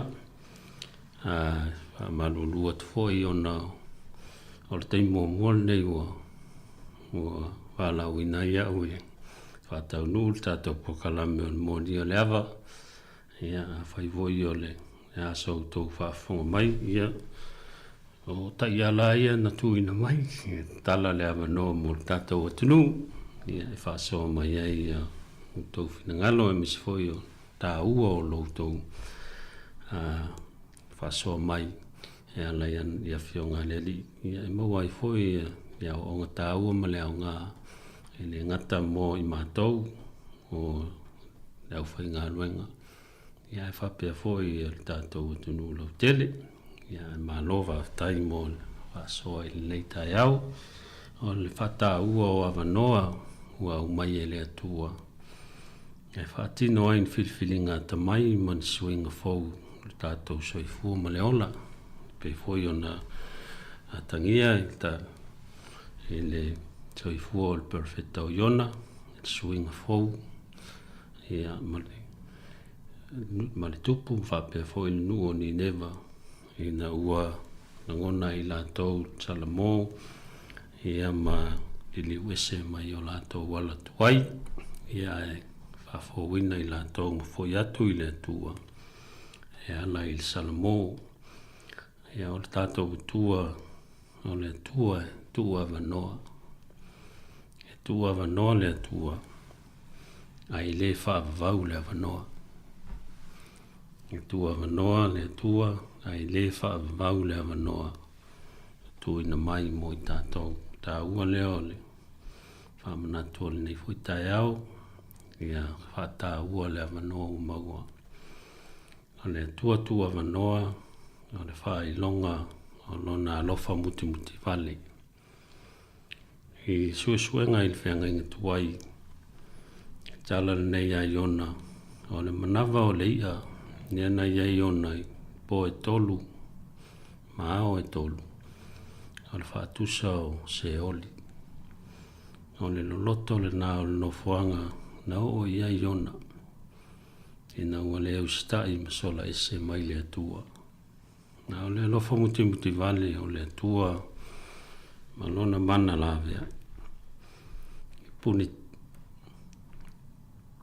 e le whai ona punitia pe tau fia se isi lava malosi e o lava i ne malosi o se oli ne ti o al fai salamu a whapeane pe au te alu i le langi pe au te nofo i tuluinga o le sami pe fofola foi so umuenga i se oli whauta e iai lava oe o le lofa tua vanoa leo le tua mua so stangata ia e sola ese matau mawhai sola ese ma ia te ia malona finangalo a o le whamanata ua foi mui tātou nei foi tau sang fau ia whata ua le avanoa ua tuina mai e le tua tātou te whai ai whilwhilinga ta mai ia mani suinga fau mo le tātou soifua ma le ola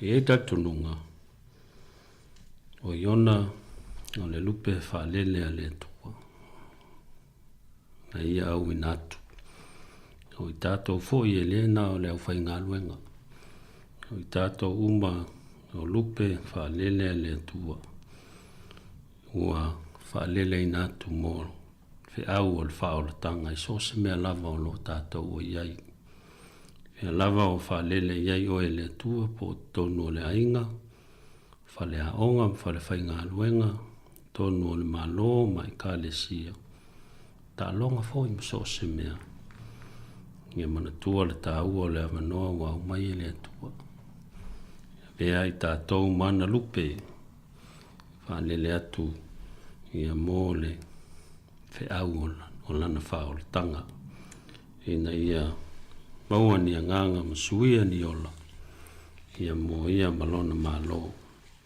ke diso ia o le lupe le tua na whaalele mai le langi maniu whaalava au matanumia le manawa o le lele toi whatuwina i le tua na ua mai aso e tolu a toanga male whaato toa ina o ngā luenga o le whaoletanga ia mo i tātou ni never ia male lo langi ang sala pe lawa on fetalai Yesu e le matai o sfuru mo le lua vai upo e wha sfuru mo le tas e ia i le taimi o le whaamsinonga le atua fetalai Yesu o le aso o le whaamsinonga e toi tu whaatasi ai tangata ni never mau ngā tupulanga na salamo malili wese mai o lato wala leanga matai o sfuru mo le lua vai upo e wha sfuru mo le tas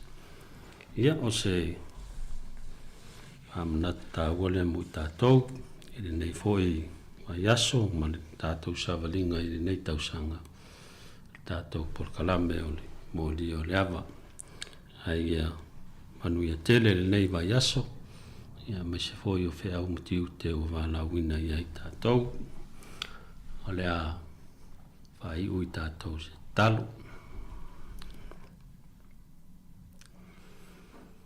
neli ie lo mātou tua o leo lo tua vanoa mai pea ia i mātou i le aso ma le aso le nganga o le whaftai i longo lofa tuli loa ma longo lofa i le mwai mo i mātou ma le lalolangi mātou mawhau foi ma whasoa i le nei tai au i au fionga whaamanatu mai pēr ia te i mātou ne winga o le ola ma lau wala au mai i le soifua ma le ola o tangata au mātou o iai le nei le rolangi le tū mau mātou te talo ia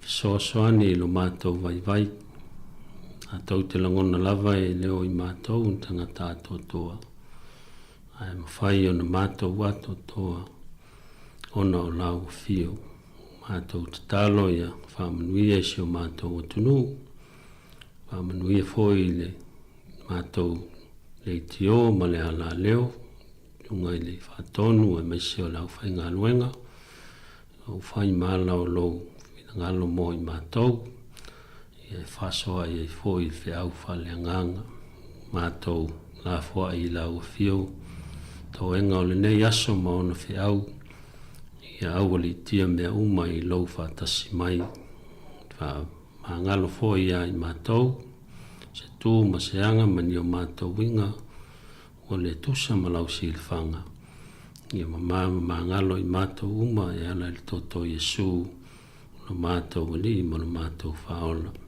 ia tū mau mai o mātou lunga ma lunga o lau whanau ma lau fuafuanga i le laulangi atoa manumia malfile mua la o fio le tu le tama le alo ma le ngangsa nei se yo il fa vau lava amen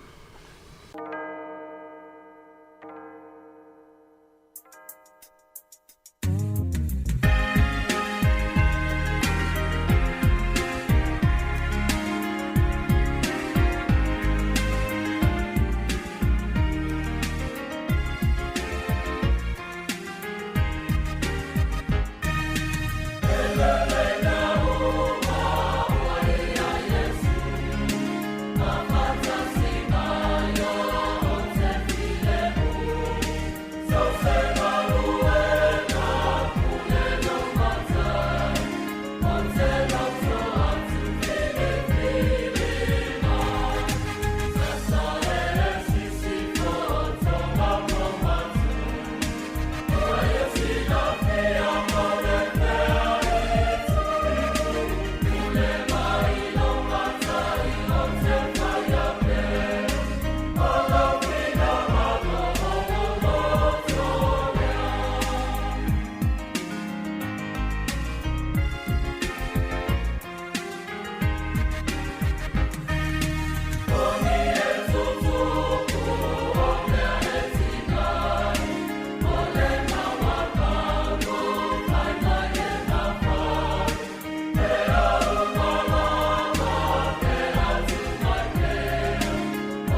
nau whaafonga sa moa I se tasi fo e porkalame o mwhaion toi awina atu.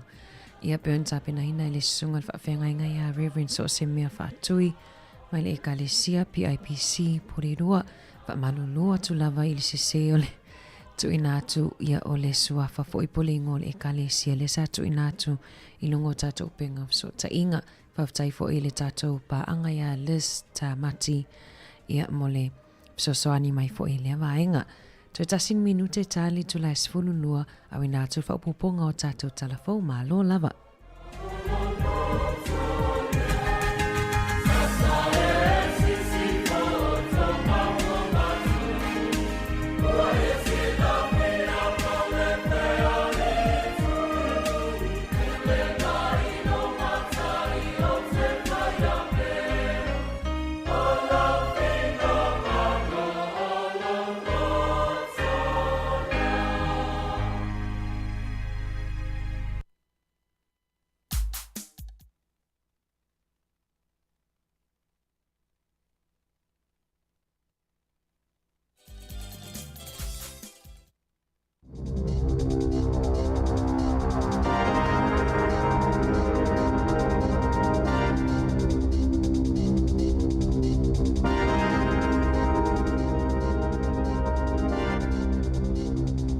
Toi whaatalo whaatolo whaapoponga o talafou mai le si ufonga le laumua mo le nei au auli. Ua whaasala ina le wafu ine le sonio na o stangata whai ngā luenga sailunga o sepa an la upusa o loa na pa ui le sami mai se maualunga petu sama le se fululua mita. Ona o se papui pui tua o le waana leanga na whaasala ina le kampani le sena o se fulu awhetala. Ma whaatonu ina fo i e tatongi le 5 awhetala o na o afianga o tangata whai ngā luenga sa whaalia le tau le ana tupo e le whaalawilavi ilana mo le mau le whaamasinonga i le asoana nafi. Lona whewhetele ma ua matua afia lava o na langona o na o le whaanga solonga le mata upui se taimi mo le muliane e au fia i le ai o se tasi na iloa le taimi na pa ua i le sami. Po o se tasi fo ina feso sosani atu o le taimi na sosani e lau e se aipusa o loa le ana tupu ai le whaalawe na i oe le Port Nelson Limited i le molianga sa whai e lalo le tula fono le health and safety i tutono whale whai ngā luenga. E to'otolu na manunua ina ua whetau I se pasi ma se la awi au kelani o le lata I leiva le tae na leilana wala awe le vaenga fsosani mo whaalawlawe whaafosei o na o le pasi le na tupo le whaalawlawe I Elliot Street I le pitonuu o Pahure Hure na ta ue leo leo e to'otolu na awina le whalamai e au fie le to'olua o lo o manunua ti ngā ina ma o lo o whaanga solo I ai so e so enga. Ua whaalia le palimia Christopher Luxon o le tola fono faumo tutongi tutusa tu salava po ali I po o tamai tai pio na whaasilasela ina I le asoana nafi. O le ama whaia na whaasau ina I le whaitau biliona o tupe le malo. To e lua vai aso tō laulau le paketi po le tala whaatatau auto o le tupe a le malo. O le whaasilasilanga le whainga malo so whaatasi le aso lua na ta wai. O le a whaongaina le tula fono whaanatinati I le pale mene. E si iti ai le tapulaa. Pe a o ina whaisa talo sanga mo tutongi na ia whaatutusa. O le mau le minista I mata upu I whale whainga luenga Brooke Van Melden. O swinga na whaia le tau sanga lua whilua sifulu na tutupu mai e ni whaafitauli na sauno Luxon I le autostala. O whaataatia ese se tupe I le paketi. Leo la whaasilasile le aso lua sifulu lua me Italia tuai I talo sanga I lalo lea to la fono fou ma ole ama o la lalo I fotau ona o suinga ia na whaasilsila I lea solua ma I whaitau piliona tā la tupe o lea whaasau I nai. Na sauno fo I le palemia I lona manatu o whaasau ina le minista le whaitau piliona o tupe ale au whai la fonga I lalo to la fono fou le pei equity o so se talo sanga lava o le atao fia a e tatau ana toi amataina I lalo le tapula a fou ma e tolu se lau tolu sfulu tolu talo sanga o lo iei le taimi nei o tao fia nei ona o le to la fono fou.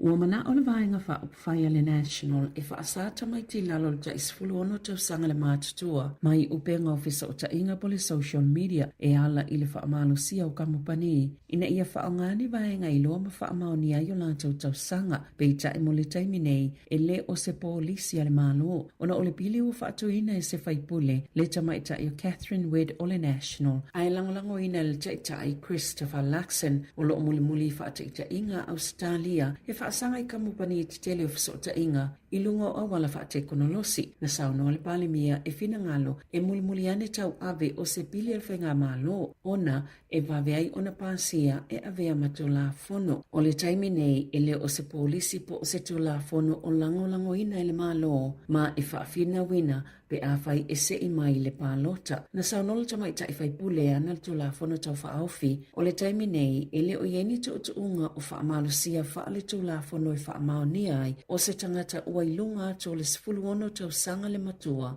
A o le I mawhai ona whaatanga I tatala upenga of sota inga ilunga le interneti ma lo o whaataitai I le tula fono a au se talia.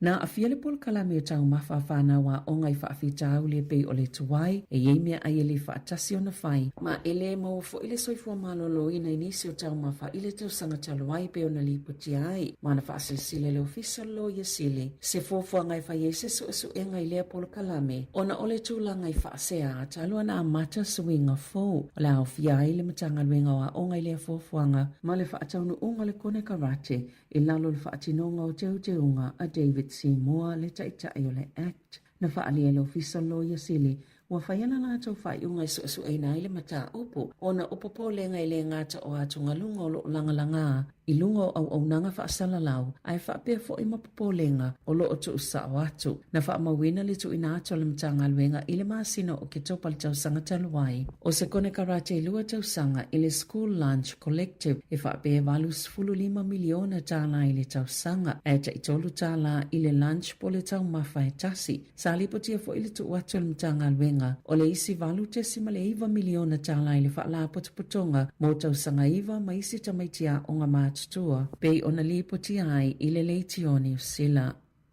Wa whaiele komisi mo pisinisi ni mo lianga I whaasanga le Woolworths, New Zealand, ono tua inga ile le sao tau o loa, whaapei ma whaapitoa tau whaasise. A tau no ua solia ile tula fono whaatawa inga tala whengai, na whaalia le maasino te semal tau sanga taluai, ele komisi. E yeini mo lianga e SMI, o le a whaie whaasanga le Woolworths, ma supermarket te lua, ale pack and save, o le sao le tau o loa o se ayat tau lea le tangata whaatau. E te tele ma tele whainga whaapisinisi a supermarket tele e te tauna inivesi le taimi matau mawhainga ina ia sao le whainga o tau ma whaalawi loa o ala tau o loa pia na whaalia le komisi na sauno le sui taitai fono Anne Callanan. Na ala o na whaimo lianga ina ia whaamanato atu fo I isi supermarketi uma. Tūlanga uma e te tau o na whaatinoina na tā ua le Woolworths o lo ngā lulue whaatasi ma le komisi I le suenga o lo o whaia I lea mata upo.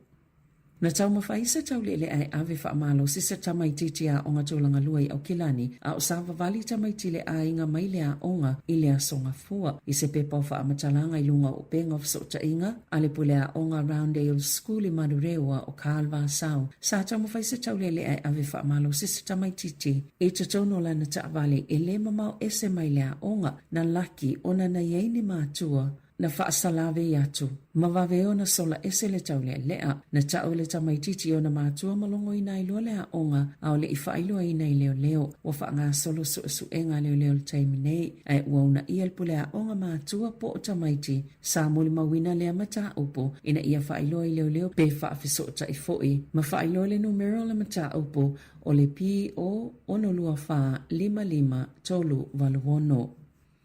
E silia male 25 kilo kalama le mamafa o pauta o ona po le cocaine na maua I kalai stete. O le asa 25 o mati na tauli mai na ia leo male ofisa o te ote. Ni wha matalanga I winga I le tele o pauta o ona leo lo o wha moe mo le wafu I Littleton. Na sauno le leo su e satini sini o Phil Sparks. Na maua nei pauta o ona ma ave loni wha atono ngai wahenga ese o New Zealand. Lea na maua I loni taule le aseto a wha. Mai le taitolu se fulu I le tolu se fulu ono tau sanga le matu tua I kalai stete Wellingtone tauranga ma au kilani. Na whaalia Sparks e silia male 1 miliona tala le tupi e maua pe ana whaapia e sau I tua ia pauta o ona ma whaatau ina atu.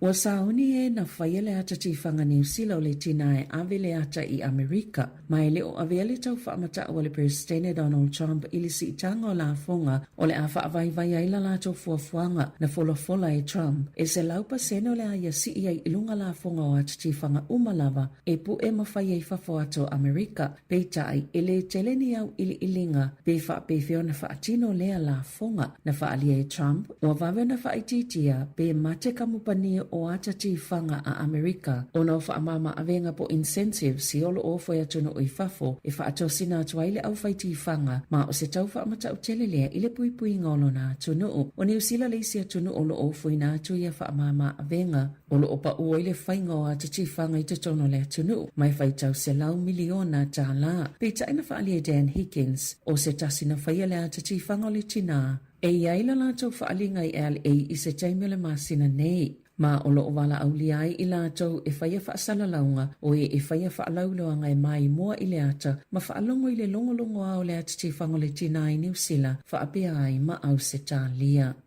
I whawhata New Zealand, o le sole wa amataina i le kone kalave po le conclave poto ai kātina le to se lau tolus full tolo e filifili le ta ita i fowe ta ita ia le tasi te se ma le wha piliona o le kalisia katoliko i le lalulangi e suitu langa i le fionga po pe Francisci le o tu malo e tele ina tasi le palo ta e whaia i le aso mua a e ta i wha palo ta i le aso e lua i le tai ao ma le lua i le auli i te tono le Sistine Chapel. A whaie mai a so i tolu ile i mo lava se tasi o na malo lo lea mo le aso i tasi e mo li talo sanga maniso sauni nga whaaleanganga te amata fo ile whainga pālota i se tasi o vaenga le pol kalame pe o na muli mawina i tala fo o le Vaticano e amata ina le sauni nga pa i o le misal tae au ai o le toi kuata i le whai le awauli o le amomoli e katinale mai Casa Santa Marta i le Apostolic Palace e sauni ai mo le kone kalave o le tae o le stofi i le fitu whaalima e tu ua i katinale Santa Marta mo le Apostolic Palace ma pati e le taulanga pa i o le Misaili Pauline Chapel ai i le sefululima e te eleiva le tae au e whai eise te talo i le Sistine Chapel ma amatai loa la lato pālota o se taimi whaatulanga ina pe ona whai loa le polo kalame pe to so le afa le sefulu le tae au e wa ai e le aso pa e pae po le uliuli ma le te o le sefululua i le awauli ona wha ngā solo i leo isi fofuanga pe a whai lava i le imaua se tasi au le itu ua e kātina le Sistine Chapel e susunu uma pālota i se o ngā omu le na ulua i wha o ngā ina le kone kalave o le tau sangata siva tolu wiva o le tau sanga i luafe ma le lima na wha apipi e seisi o ngā omu mai fisota e ma le paipa po le chimney e ilo ato mai le wha atafa whao sanga ato pe telo a whaiele i mau se tupusa o na lanu liuli leo le asu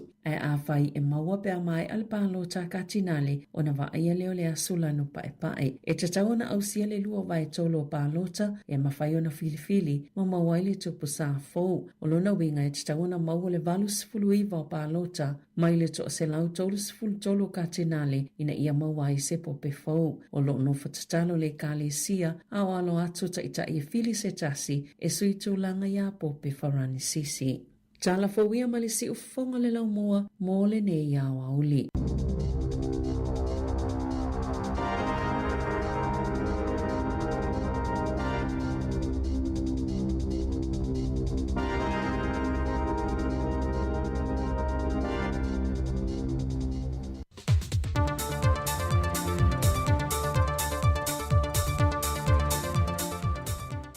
Sai whamaruia le tātou tana o, ano mai e le isi wha o poponga le neo tala whau mai Samoa o se mai e le whaafonga.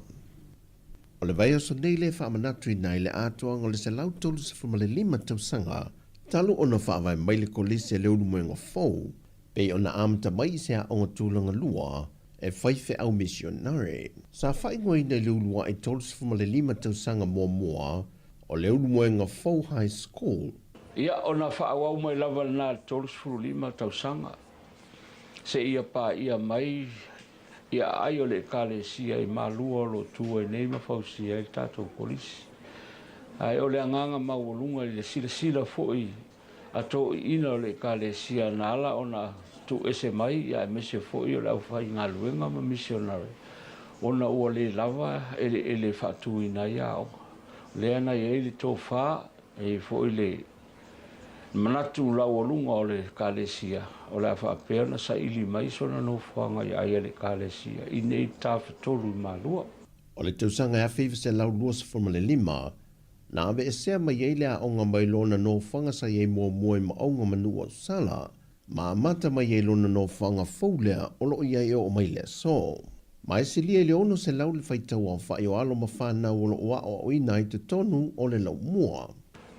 Mai tamaiti ia e amata mai le vasenga tolu, ia pole ia nai, e 5 amato ia nai, e 5 amato ia te, e tolu amato vasenga sfutasi, e 4 amato vasenga sfururua pe ona iai le wha moe moe, ia ma le lauli liunga fo I o le 5 ia levo, le o 4 ia levo.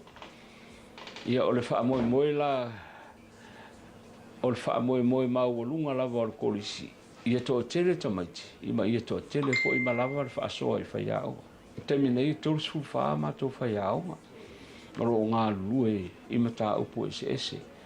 Wha tasi e ima le toa 5, ia le matou au whai ngā luenga lango lango, e pei o le au teo whanua, ia ma le au ave pasi le tātou kalesia. E ono se formale 5 awheta la le fesoa swani na au maile e kalesia, le tāmpenanga o le aso whanau o le selau tautu se formale 5 o le lau mua. Ai o se sao le kolisi ma le ainga whaia onga. Ai o le tupe o lo whaanganga e mātua whaia onga ma le lava loa o le kolisi whapea fo I tama ma teini tuai. Fitus fulu afe le o tā pena e whai e le whaalolonga ia manisi o vaenga o tutoe. Whaapopo whaatasi ma le onos fulu 5 lea. Ia nawa e si lo fia. Se lau mon tupu ia pe se lau tolu 5, se lau fulu valu pea. E leo se ulua I teimi lea ua nga I eni o sa whainga malo le malo a nga I leo ne maafio anga le lata I ai ona o ni fuala au whaasaina ma le umio ni la au malosi. O le whai unga le vaiason tau fia mai e malo le malo ni ali se toa wha mai leo ne. Lena maua mai e marijuana ma le aisa, whata seima la au malo se le whatanga I nei lea tunu o mauta tau. Whata seima se tino I tupe e se lia ma le tolu se furua wheta la. Au whaatino le ngā ruenga malo le malo, na tau ai e nisio I lato ia I maa le pasia leo leo, ai le iai se tasio malo le malo na whaamanua lia. O morianga o le umio whala au whaasaina ma la au malosi, pata sei ma le whaaleanga ino mea tō tino le mtanga ruenga, le wa moria umai I latou. O le aso lua se fulma le ono le maasina le nei, e tula ia I lumo le whaamasinonga, e tali I o latou morianga. Wa toi whaamanua ina fo ile sosaiete a whaasawa sa moa, e se tasi fe ofesoa swani al whaalapo pitonga li Asaki Kisuna Foundation, e ala le fo ina leo se tasi fo o ta avale e fesoa swani le whaafaingo fia ina, o le una I o por kalame whaalao I loa le sosaiete. Whai lo le whauru lunga vaenga whaalao I loa le sosaiete, le sunga whale afanga whale fesi taetoni tipa maa. O le wha moe moe sa ia I mātou, ina isa irisa ta avale ma whai, o na wha tinu mātou ngā luenga o le whaalao I loa, o le awareness program, ia lea la ua tali mai fo ia le Yasaki Kisuna Foundation. Pei fo na lato fo ai fo I ta avale le lua fedu futolu, tausanga lua fedu futolu, ia I le pikia. Lea la mo wha tino ngā luenga leo I tua le fio, fo I lea whai su enga. Ia me te tonu se whaonganga le leile mo mātou le lai ai, awa o le teimine, o le hi mātou workshops ia whai, ai o le o I tua, ia e tausu e ta avale, rent ta avale, ia e le maua fo ia manoa isi pe o mtanga luenga alpo na o whanatu, a le anganga whaaftainu na, awa o leo la ma whai na whaatino le mātou ngā luenga. Ia e wha awa ia, tūlanga whaalau I loa, ia I tua I le nuu mafio anga, ia ai meisi a fo I le taumawhainga le ia whaalau I loa, ia onga, awa o le alawe mai tauina, ia o lo I ia le tā uo ma tā upu ia whaesusio mai, meisi a le olo whanatura. O le sosaiete o whaasawa sa moa, o lo una ia por kalame whaalao I loa o le pui pui o leo le seo manga, ma afia ngau o swing o le tau. La tau te whaalao I loa ina fo ia afia ngai le vao matua, o iniseti ma manu whaalao fua. E meisi o le pui pui o lea o tūlanga o le whaasao, o loa afia tele e fisuia inga o le tau. E tō lua alo lea tunu o mai le au si ua mea mamafa sa moa, Na te liu mai so ngā siampini le laulangi sa whaia lei Peru, ma pine sa wha manuia inai. Whailo mai le whaia aonga le au si o mea mamafa sa moa, tu au Pepe Jerry Warwick, e lua pine si liva tasi le pine apa me mea, mani matati ana whaatuina i la ua ia. O le tamil sanga leo le so ngā siampini le vaenga o televou le laulangi. Whailo e tu au Pepe, e tolu matati ana whaatuina e Emmanuel Ulumasao, ai ole tama ita ia Seine Stowers, na whamanu e ina i pine si liva i lua, ma le pine apa me mea e tasi. Ma wato e taliu mai ili vai aso le nei le atano, ia alo e to lua o Samoa. O tala fowia, manuia tele nei aso, faso i foia.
Whawiwianga nā mai le au whai pese a le tamalea.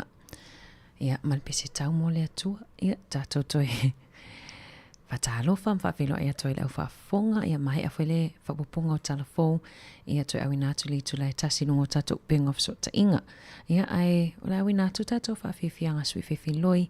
Ia, e taito alua fo i maoia o whianga i matau mawhatanga o le awauli. Ia, nenga tai leo. Lo whengai fwere au ngā sese ma le tāpena mai fwoi ia desserts po wai ainga ia au li puti fwere lo matoma toi inai le au li pe a mahi ala ta mawhatanga po la lunch. Ia ai malo lava le tawatai malo non sai malo fwere wha malo si ngaluenga nei aso i la tofu e mafuta mai tono fwere ngaluenga. Ia le ua tā fwere simoko po tā le lunch o sifululua. Ia malo. Malo ngā lue, i le whaingo whilnea tunu tātou tēnu nofo matou au mawaia a le usul tai au. Ia i le se whalawa tamaiti, moni i oe malo lava whaataro whatu wha malo atu papali sina leo manu atu la sa tina ia te oe wha pesio tua aolo mafuta mai tina ia losa lia. Whavifianga su ife filoi le nei awa uli sa saa mai e pe wha pele na whailau wha malo stino ana leila o ata i awi nā tūlungo le Facebook ma le YouTube taimi nei ia o ata na pueina mai i training po o onga a le tatawa onga tā polo Samoa Wellington le Wellington Samoa Golf Academy ia leo lo i lalo pulenga le siufonga lau mua na ia ata na pue mai i nisio ala to onga na whaia i Shandon le malai le Shandon i pi tone.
whawhiwhianga matangofia le nā, ia, whai mei sau wha malostino I le nei hawauli o le aso lulu. A watu le whatunga le o le whatunga fau lava watu out mai lava pe watu atu wina mai lava ilungo o le YouTube. Ia o le pese whatuina malangi ina se tasi o tato wopo paanga ia ale si ufonga lau mua le sunga ia tapusoa Hans Lilo Maiava o le pese ua whaingoa ina ia po le pese fo i whaamanu ia ila sa tina awalofa atu ai mo tina umalava ia o lo mafuta mai po womba anga o le tato tautua ia pe ona pese pese atu ai le sunga ia tapusoa Lilo Maiava usi mai le whaafonga.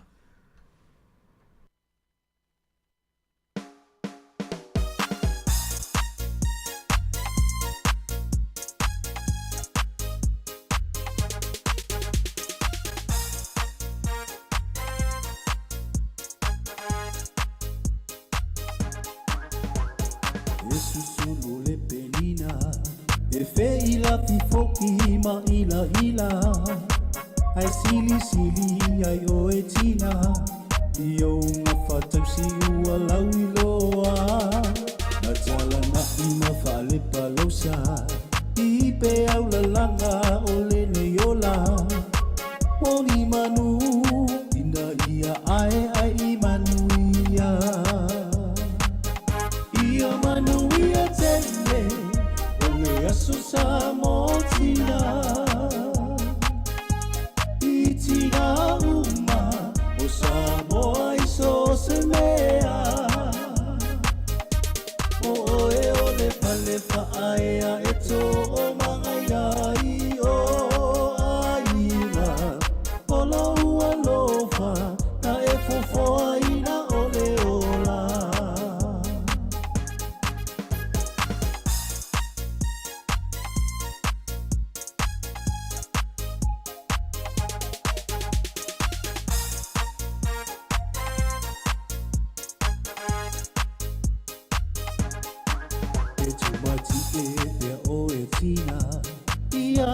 Penanga ia so uma o faiva alo filima etele fa alungolongo tinga o le ua fala no mata e loa mo fie ia so loa o la tu ua lalo e mau popo ai ainga ia manu ia tele o le asusa motina itina uma o samoa iso semea o e o le pale faaya eto o mangaya I o aina o lo ua lofa na e fofo aina o le ola.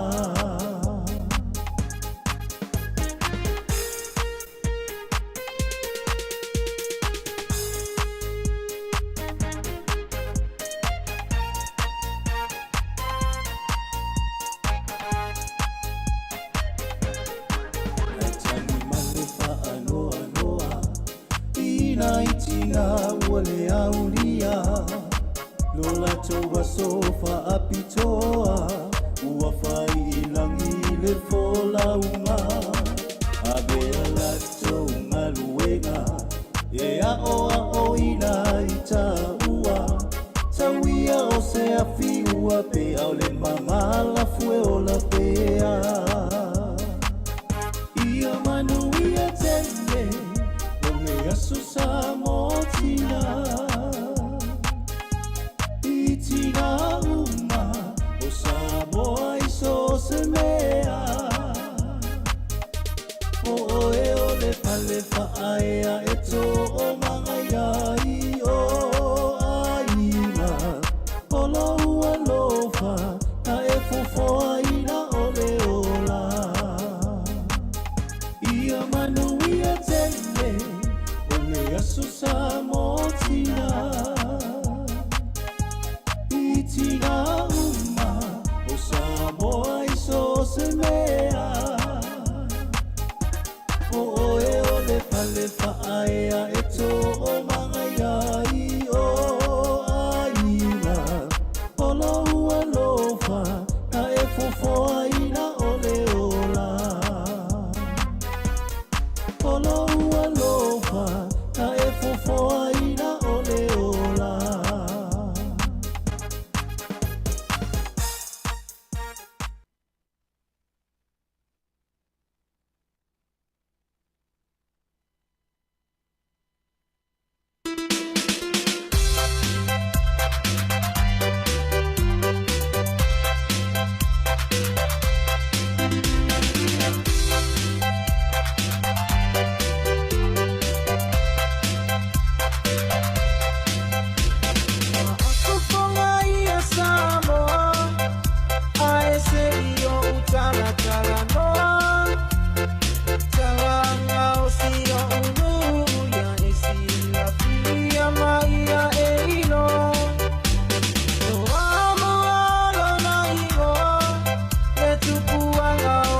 vai Tene le motu o le paua I loa lava le whaporai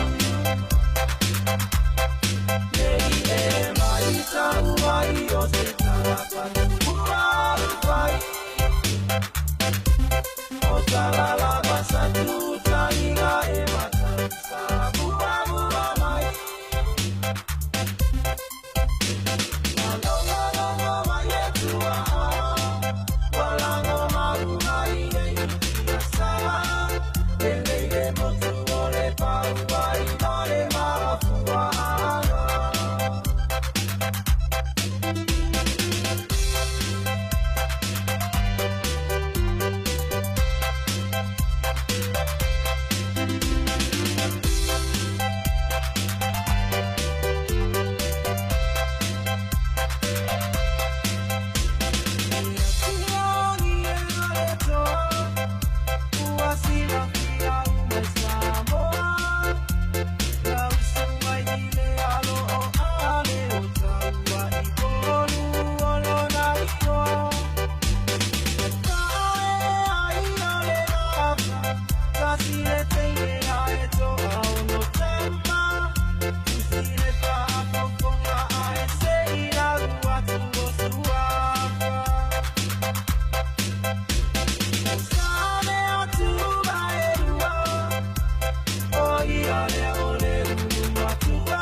Vivi ingo la fiu anga toa mua ia whaftai lava tapsoa lilo mai ava mo le whātunga matango whiele na mua atu.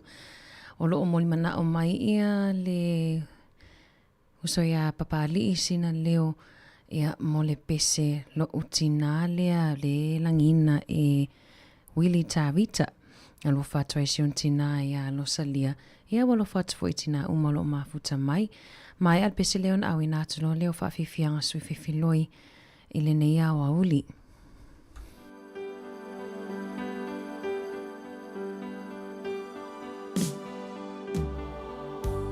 Hao ono whanofo pēr na wao ilo maa inga manutina le tasi aso.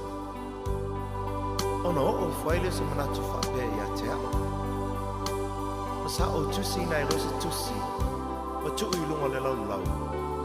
Ai o e se atu mal whale.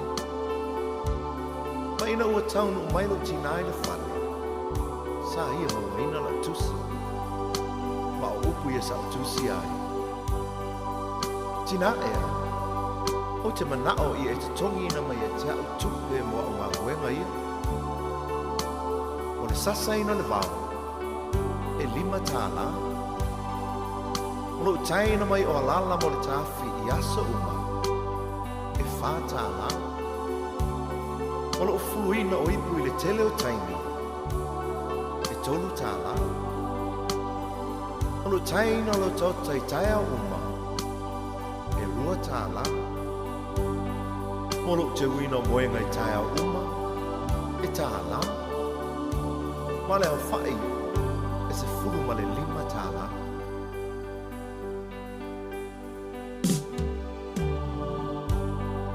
te fo ia tu le fale. Ua le ai lo tina. A o upula nei o lana tusi. Sa o taua veina o ilo manawa I masina iwa. E le ai se tutongi. Sa o whaasusu ma whanga ia te oe. E le ai se tutongi. O te moe tau langa I po uma ma wha whana ia te oe pe a manu. Ma o te talo mo oe. E le ai se tutongi. O te pula fo'i le ao a toa ma le pōro a si I oe le whale mai pe ha e mai.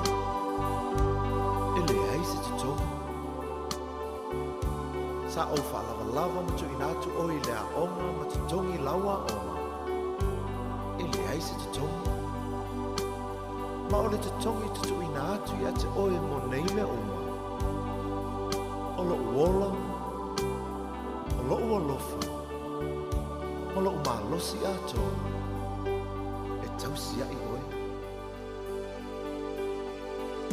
Lo utina, o le tumu I le anga lo fa. Vea oe ma whaola I le ainga. Te le whaafiti puanga. E ngalo whapewhea I le tina. Na whanaua lana tama male tinga. Na loi matau le alofa. E iona mawhonga I taimi o puanga. Lo umatai. Nilingi mai lo manuia. I lo utina.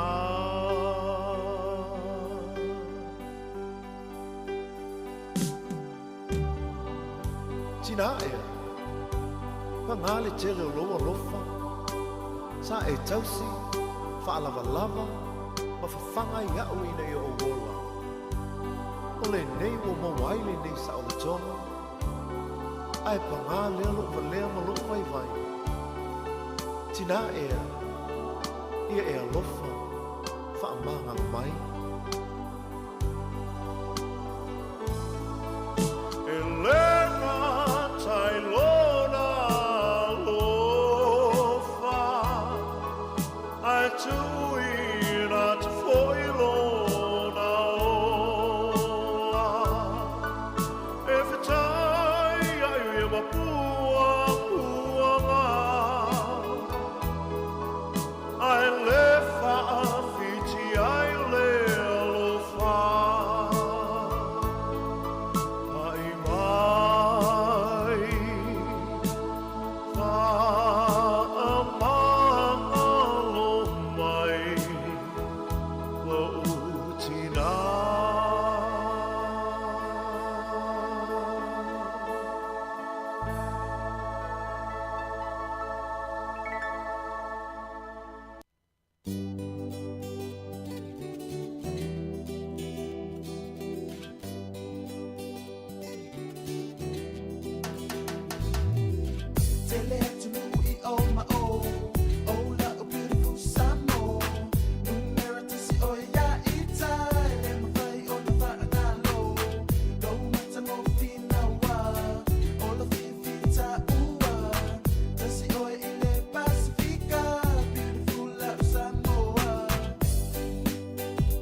se fautuanga le nei mo o e la sa mone fa avai pe o i le tua mo o e ana mua lau fa alo alo umau ma lau ana no i tu mau alo fa so se tasi lau fu ana i au umau matango fie mai lula le le susulu mai ia i tane wa ave o e fai ma o se na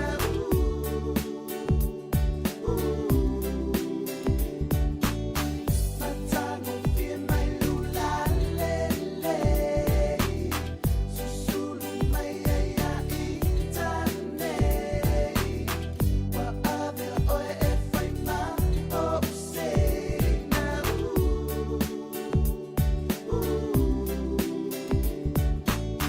matango fie mai lula le le susulu mai ia i tane wa ave o e fai ma o se na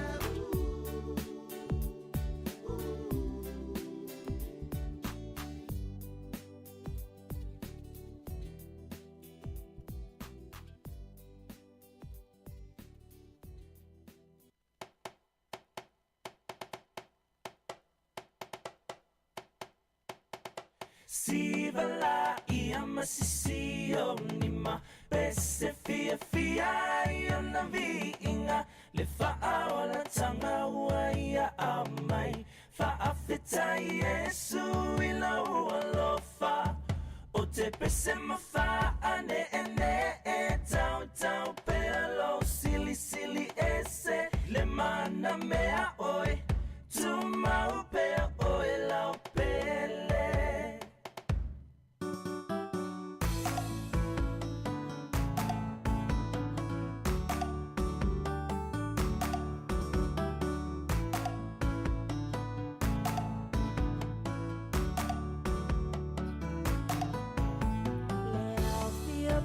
Poto mai tato si ilefa afetai mua mule vinga ya Yesu lo tato matai awa o ya ua mafuai le mafutanga le nei ua fai tato fia fia ya Yesu fa atasi mai ia patili mama ese e mai lau siva e matango fiela to faalaina ua suia nei ole olanga ua siva nei faaleanga ua fia fia Yesu ilau faalatanga masisio ma pese fia ia na viinga le faaola tanga ia amai faafeta Yesu ila ualofa o te pese mafa ane ene tau tau pelo sili sili ese le mana mea oi tu mau pe oi lau pele Sivala ia masisio lima pese fia ia na vinga le faaola tanga ia amai faafeta Yesu ila ualofa o te pese mafa ane ene tau tau pelo sili sili ese le mana mea oi tu mau pe oi lau pele o te pese mafa ane ene tau tau pelo sili sili ese le mana mea oi tu mau pe oi lau pele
to say away. Well, it's me love it to a live a anger for a moment, to live Matani, Timunga, Limavilla, Tele, Orela, Nelofa, the fame on the Talita. Susuluma,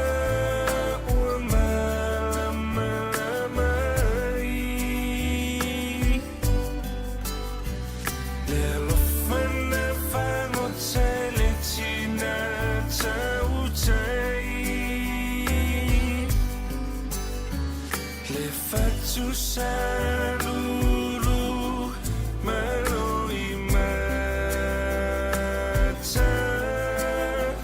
oh, Tolana, Wole, oh, Nana.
Fa'afofonga ai se io utala o toina leo langa o le tama tamua iso se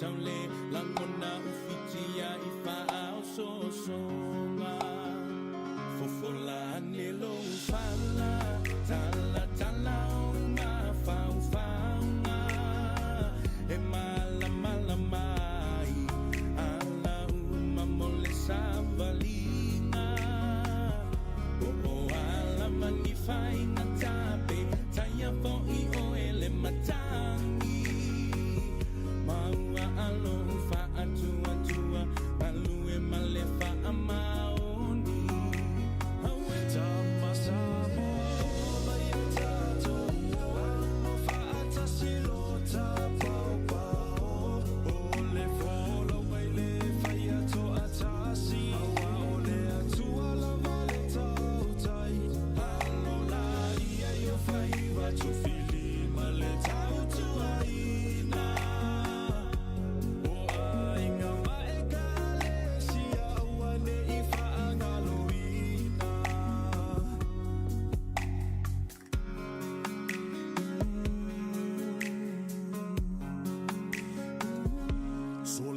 For ilunga sauni mai taule taua taua fa ale ma fau fau le tino ma le fa ale anga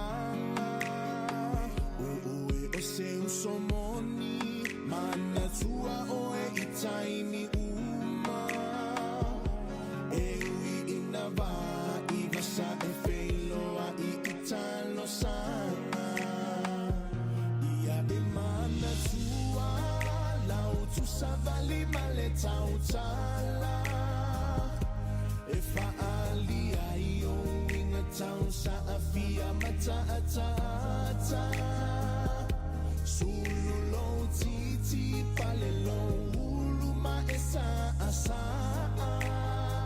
O e ole Samoa E te tiu ai le Pacifica Tama samo Maya tato Amo fata silota Pao pao Ole fola Ngaile faya to atasi Awa ole atua la vale tautai Alola ia yo faiva To fili male tautua ina O ainga maekale Sia uane ifa angalo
Tui whaatalo whaatolo whaapoponga o talafou mai le si ufonga le lau mua mo le ne au auli.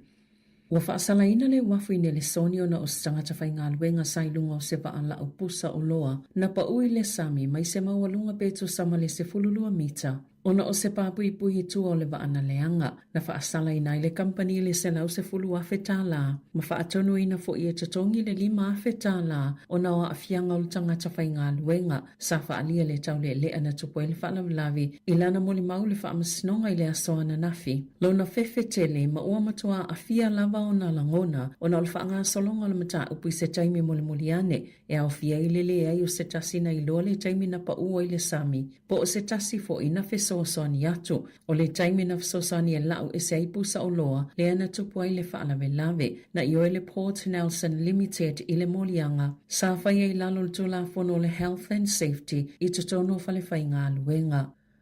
E to'otolu na manu no ai na ua whetau i se pasi ma se la au i au kelani. O le lata i leiva le tai awana leilana wala au ele vaenga fsosani mo whaalawalawe whaafosei o na o le pasi lea na tupu ele whaalawalawe i Elliot Street i le pitonuu o Pahure Hure na ta ue leo leo e to'otolu na awina le whalemai e au fiele to'olua o lo o manu no ati ngā ina. Ma o lo o whaanga solo i ai so e so enga. Wa whaalia le pālimia Christopher Luxon o le tōlafono fōmo tutongi tutusa tu salava po ali i po o tamai tai pio na whaasilasila ina i le asoana nafi. O le ama whaia na whaasau ina i le whaitau biliona o tupe le mālo. To e lua vai aso tō laulau le pāketi po le tala whaatatau au tō le tupe a le mālo. O le whaasilasilanga le whainga malo so whaatasi le aso luana tā wai o le whaongaina le tūlafono whaanatinati i le pāle mene e si iti ai le tapulaa pe aha o ina whaisa tālu sanga mō tutongi na ia whaatutusa o le mau le minista i mata upu i whalawhainga luenga Brooke Van Velden o suinga na whai le tau sanga luafi luas fulu na tutupu mai e ni whaafi tāuli na sauno Luxon i le autostala o whaataatia ese se tupe i le pāketi leo le whaasilasile le aso luas fulu luo me Italia tuai i talo sanga i lalo lea to la fono fou ma ole ama wala lalo i fotau ona o suinga i na whaasilsila i lea solua ma i whaitau piliona tala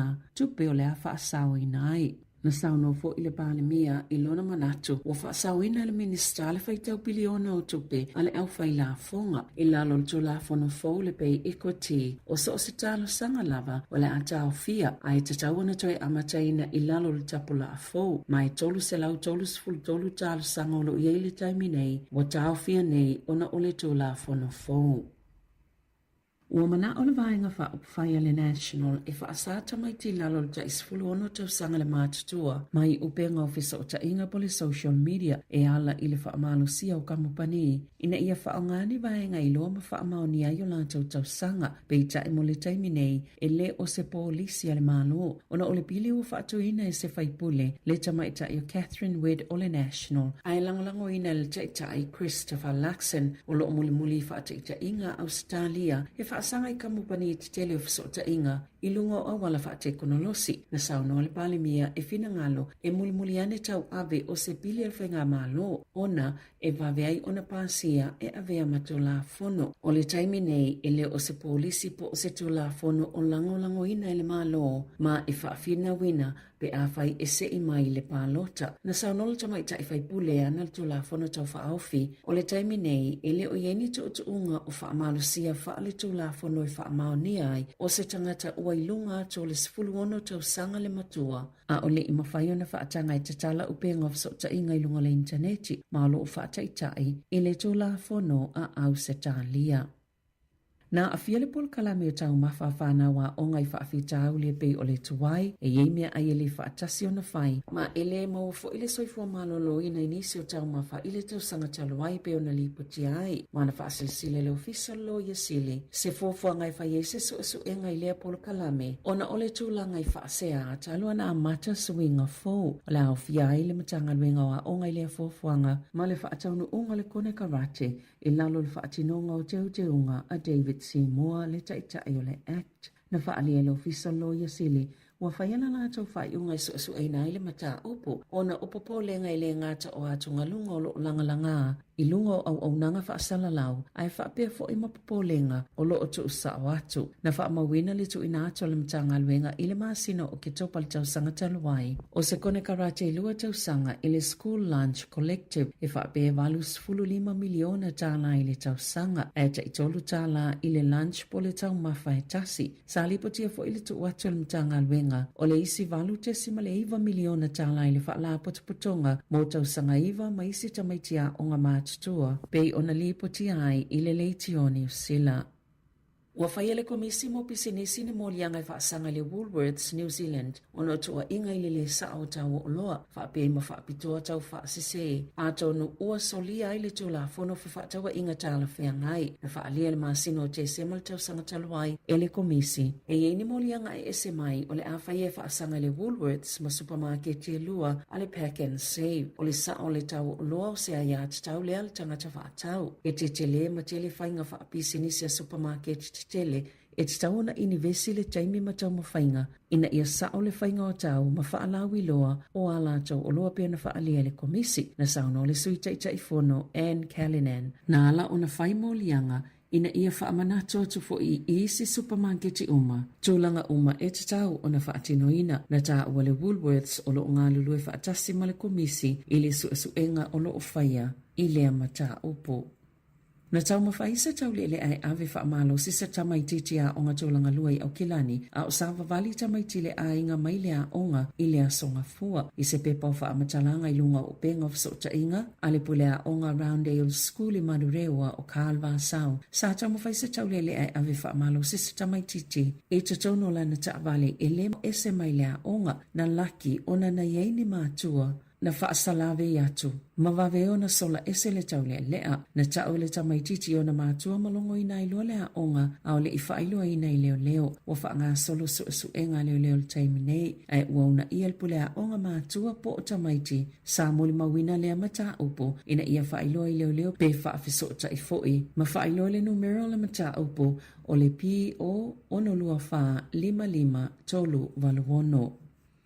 E silia ma le 25 kilo kalama le mamafa o pauta o ona po le cocaine na maua i kalai stete. O le asa 25 mati na tauli mai na ia leo leo ma le ofisa o te ote. Ni wha amatalanga i winga i le tele o pauta o ona leo lo wha moe mo le wafu i Littleton. Na sauno le leo su e satini senior Phil Sparks. Na maua nei pauta o ona ma ave lo ni wha atono ngai vahenga ese o New Zealand. Lea na maua i lo ni taule le aseto a wha. Mai le taitolu se fulu i le tolu se fulu ono tau sanga le matu tua i kalai stete Wellington e Tauranga ma au kilani. Na whaalia Sparks e silia maleiva miliona tala le tupe maua pe ana whaapia e sau i tua ia pauta o ona ma whaatawina atu.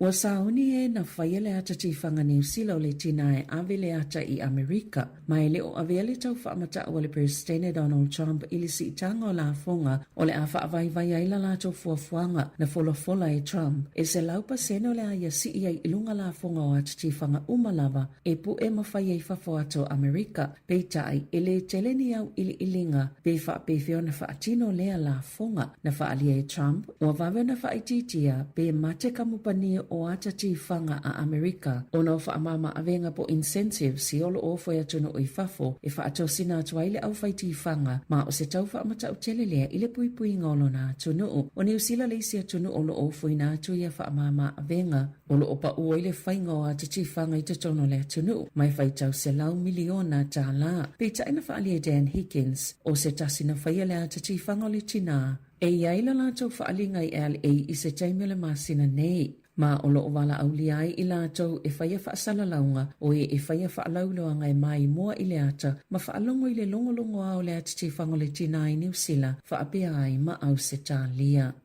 I whawhata New Zealand, o le sole wa amataina i le kone kalave po le conclave poto ai kātina le to se lau tolus full tolo e filifili le ta foe ta ia le tasi te se male wha piliona o le kalisia katoliko i le lalangi e suitu langa i le fionga po pefarani sisi le o to malo e tele ina tasi le palo ta i whaia le aso mua ai ta i wha palo ta i le aso e lua i le tai ao ma le lua i le au auli e te tono le Sistine Chapel. A whaie mai aso i tolu i le imo lava se tasi wana malo lo lea mo le aso i tasi ai mo li talo sanga maniso sauni nga wha nganga te amata fo i le whainga pālota i se tasi o vaenga le pol kalame pe o na moli mawina i tala fo o le Vaticano e amata ina le sauni nga pa i o le misal tae au ai o le toi kuata i le whai le awauli o le amomoli e katinale mai Casa Santa Marta i le Apostolic Palace e sauni ai mo le kone kalave o le tae o le stofi i le fitu wha lima e tu ua i katinale Santa Marta mo le Apostolic Palace ma pati e le taulanga pa i o le Misaili Pauline Chapel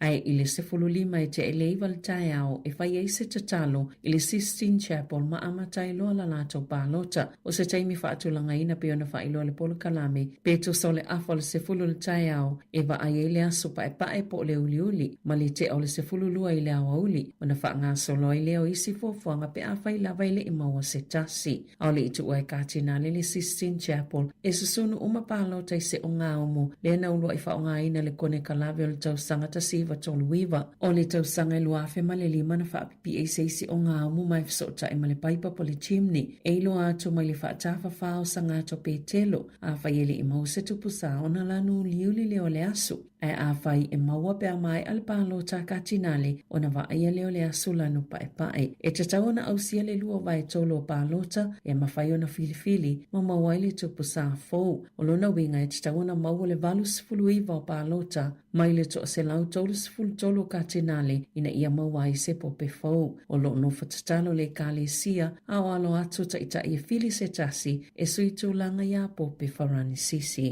Tala fawia ma le si ufonga le lau moa, mo le ne ia wa uli.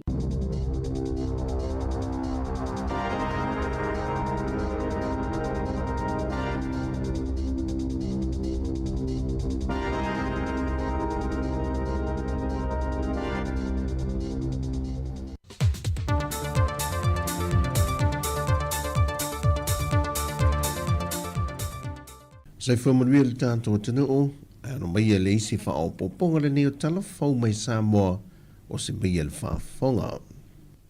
O le vai o so nei le whaamanatui nai le atoa o le se lau tolu se whamale lima tausanga, talo ona whaavai mai le kolisi le ulu moenga whau, pe ona amta mai se a onga tūlanga lua, e whaife au misionare. Sa whaingoi nei le ulua e tolu se whamale lima tausanga mua o le ulu moenga whau high school. Ia ona whaawau mai lava nā tolus furu lima tausanga. Se ia pā ia mai, ia ai o le kāle sia i mālua lo tua i nei mawhausia i tātou polisi. Ai o le anganga mauolunga i le sila foi a tō ina o le kāle sia nāla ona tu ese mai ia e mese foi o le au whai ngā luenga ma misionare. Ona ua le lava ele whatu i nai au. Le ana i eili tō whā e foi le manatu lau alunga o le kālesia, o le awha apea na sa ili mai sona no whanga i aia le kālesia, i nei tāwhatolu i mālua. O le tausanga a whiwa se lau lua sa formale lima, na awe e sea mai eile a onga mai lona no whanga sa iei mua mua i ma onga manua o sala, ma amata mai iei lona no whanga fōlea o lo iei o mai le so. Mai se lia le ono se lau le whaitau a whai o alo ma whanau o lo oa o ina i te tonu o le lau mua. Mai tamaiti ia amata mai le vasenga tolu, ia pole ia nai, e lima amato ia nai, e lima amato ia te, e tolu amato vasenga sfutasi, e wha amato vasenga sfururua pe ona iai le wha moe moe, ia ma le lauli liunga fo i o le whaifi ia levo, leo fo ia levo. Ia o le wha moe moe la, o le wha moe moe maualunga lava o le kolisi. Ia toa tele tamaiti, ima ia toa tele fo ima lava le wha asoa i whai au. Temi nei tolsu wha mato whai au. Oro o ngā lue ima tā upo ese ese. Wha tasi e ma le toa lima, ia le mato au whai ngā lue ngā lango lango, e pe o le au teo whanua, ia ma le au ave pasi ar tātua kālesia. E ono se frumale lima afe tā la le fesoa swani na au maile e kālesia, le tāpenanga o le aso whanau o le selau tautu se frumale limo le lau mua. Ai o se sa o le kolisi ma le ainga whaia onga. Ai o le tupe o lo whaanganga e mātua whaia onga ma le lava loa o le kolisi whapea fo i tama ma teini tuai. Fitus fulu afe le o tā pena e whai ei le whaalolonga ia manisi o vaenga o tutoi. Whaapopo whaatasi ma le onos fulu lima lea. Ia nawa e si lo fia se lau mon tupu ia pe se lau tolu lima se lau sfulu valu pea. E leo se ulua i teimi lea ua nga i eni o sa whainga malo le malo a nga i leo ne maafi o anga le lata i ai ona o ni fuala au whaasaina ma le umio ni la au malosi. O le whai unga na vai ason tau fia mai e malo le malo ni ali se toa wha mai leo ne. Lena maua mai e marijuana ma le aisa Fata seima la au malo se le fata ngai nei lea tunu o mauta tau. Fatasiai ma se tino I tupe e silia ma le tolu se fulua fetana. Au fatino le ngā ruenga malu le malo na tau ai e nisi o I lātou ia I maa le pasi leo leo a ele iai se tasio malu le malo na wha amanua lia. O morianga o le umi o whala au wha saaina ma la au malosi fatasiai ma le wha leanga ino me tō tino le mtanga ruenga le wa molia umai I lātou. O le aso lua se fulma le ono le masina le nei e tula ia I lumo le wha amasinonga e tali I o lātou morianga. Wa toi whamanui ina fo I le sosaiete a whaasawa sa moa e se tasi fe ofeso aswani al whaalapo putonga li Asaki Kisuna Foundation e ala le fo ina leo se tasi fo o taavale e feso aswani le whaafaingo fie ina o le una I o porkala me whaalawi loa le sosaiete. Whailo le whaurulunga vaenga whaalawi loa le sosaiete le sunga whale afanga whale fesi taitoni tipa maa. O le whaamoi moi sa iai mātou, ina isa iri se taavale mawhai, o le whaatinu mātou ngā luenga o le whaalawi loa, o le awareness program, ia lea la ua tali mai fo ia le Yasaki Kisuna Foundation. Pei fo na lato fo ai fo I le taavale le lua fedu futolu, tausanga lua fedu futolu, ia I le pikiapu.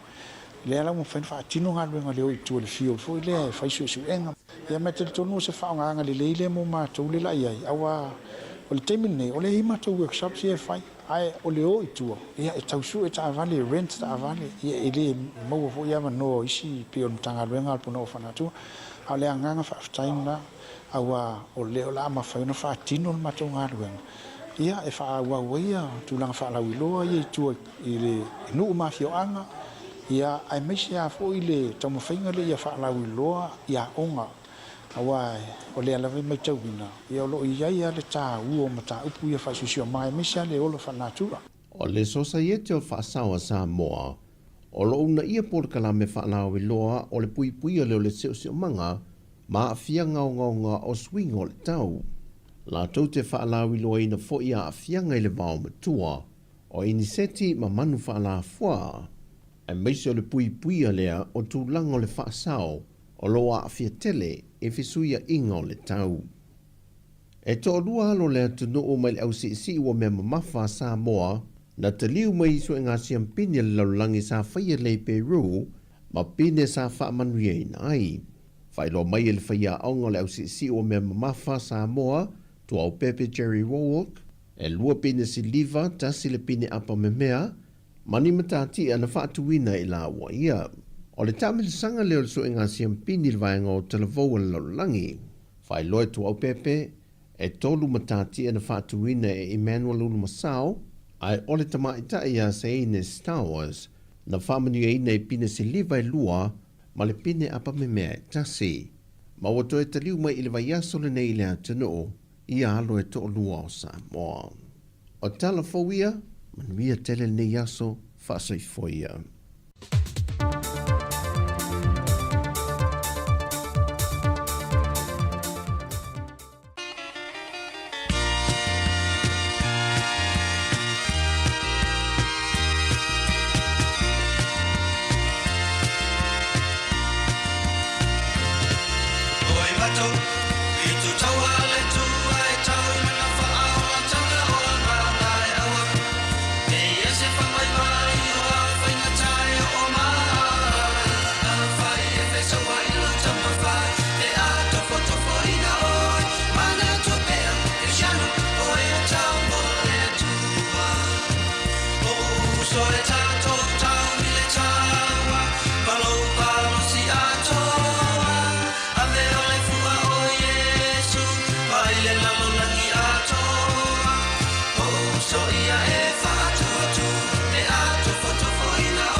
ai e feso wa ilo to mafa ke a to foto ina oi mana to pea ke shano o e tau mo le tu o so e tato tau i le taua malo si ato a me o le fua o Yesu vai le lalo langi ato o so ia e fatu atu le ato foto ina oi mana to pea ke shano o e tau mo le tua mana to pea ke shano o e tau mo le tua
Solo peale malanga a ofari peale leitama Waila na fa atonga atam ia fa atalianga Awale fa afao ina le ile ino mai o na forina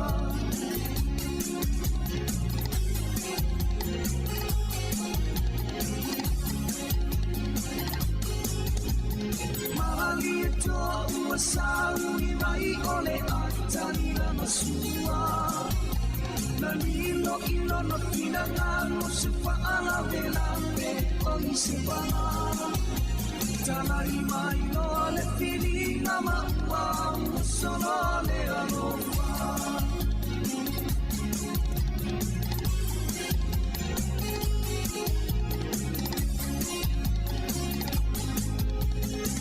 Solo peale malanga Wasavalia lea eila Nemeanena einoa o matenga na matea I oreia Te malanga ua tuae Si o ulau ele ele Wa atanilo le au malanga Ae alu apa ese Sia le whangarone O o ai le tangatana Na ia mawalo tu matilo tilo mapase Tu matilo tilo masakari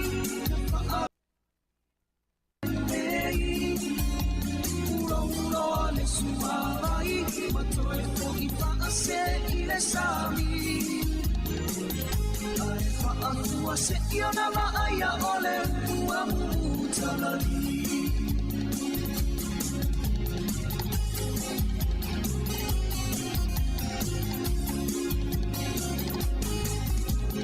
Ei ai fo ile tasi upu e fai isi o uru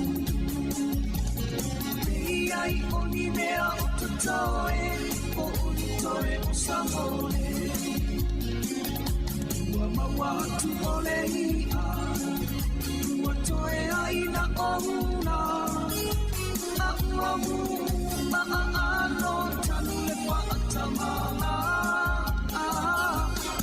Sifa ala velave Otana tasano le ngole Ahua sui nei usano ngelo unu whaatele pele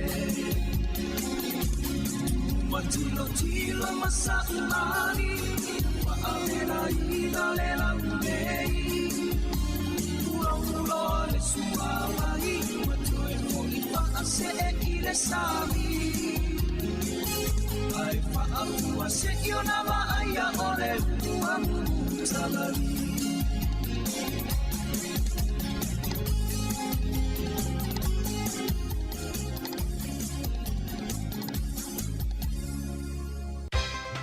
Ia o whaafifianga su i whiwhiloi le nei awa uli toe whaamaloa toe le tato au whaafonga le nei vaenga o le awa uli. Malo lava le, on sai malo le ngā lulue. Ia le fwoi walata fwoi le taimi e pike na i whana wa onga. Ia, awa ni ngalo saunga le mua na i tato whanau. Ia, tautua nā e no le wato e sau i luma le mele o le wato isi. Ave fo tamaiti, ave whaamalosi tamaiti. Tautua nā e le saunga le mu. Ia, mana tua fwoi whala awa na i tato ta mamati na mātutua. Ia, nei te wangalo na tau mawhanei awa uli. Pasora tu lava le afia na nei ma nei le susulu ma nei o le la. Ia i whawhatu o le tato ofisa whaasala lau i Porua nei. Toi whamalo nei tato wompa anga lava lo mafuta mai lunga le YouTube. Whapele Facebook. Ia i le whangalo i nei lunga le tato Samoa Capital Radio app. Le o loto a tele lava i lato o lo mafuta mai ai. I le nei awa uli. Ia, whawe o le nei tau sanga a. Le o tato savalia le amatanga o me. Ia, e olo atu fo ia uni. Ia, pe wo pasi male an le wo afal tau sanga. Ia ona tato whai wa atu ale ia iulai. Tu se e umane uni e o uni fo ile la tele fo ia i la tau e oi i Samoa i le sisinga fua pora mana tuino tu to tasi o se tato atunu o Samoa. I o te a iulai. Ai awane i ngalo. Awane i ngalo ia le Mother's Day la sa nei. Tune a sa tina. Ia mai sau mea lofa. Sau mea lofa i lau tina. Tato ia tamawa. Ai ni mea lofa nei tina. O le kāra al tali. O le wawifianga me le Pacific Love. O le wawifianga ua tā ua po whaingoina. Whaane nefu mea uma. Ia. Whanofile mua ile nei awa uli. Whaane nefu mea uma mai le Pacific Love.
whawhiwianga matangofia na mai le Pacific Love. Ia i le nei hawauli. Mawai atu fo inisi o tala i lunga o le tio New Zealand. Le nau mai a nei lava. E si ta mama tua lea valus fulmon tu puta usanga. O le whape mai, ua laki o lena tau fia le whale mai. Ai lena alu atu ala ta avale o so tono lona whale i le po ana po. Pese meo le sfultasi i le po ana po. Ai wa ailai i wa ai ata ia mai lungo le tio New Zealand mato i malepe ale no inga mato i sawa ale ta avale lena alu atu oso tono ta avale malepe ia le sitting room mai si potu. Awa matua i tusa ati tilo i le ata lea pea na angi sea wha i le whale stoi ina lea. Lea lao wha pea mai ua laki le ia i stoi ina le whale le po ana po tusa o le whai atu sairi linga sai le whale mai. O le lo whamatala tala mai i le paanga le toi ina. O le taawale lea na so ape na whaia le ngai o inga lea. O le taawale nga ui. Ia aina sola le ave taawale. O i whangarei. Whangarei le tupu mai le vaenga lea le pōna pō. Ia o nisi na o vaenga. Au i nātu pēta to whawhiwhianga sui whiwhiloi. Ia ai wha awa watu tato wha nisi fwe vaenga mwhena longo puele i le atu nuu. I love you baby mai a mautu o tasi. Le whato atu o wina mai lava luas furu i tu la. Tano na tu inunga le YouTube le pese le ale sunga ya mautu atasi.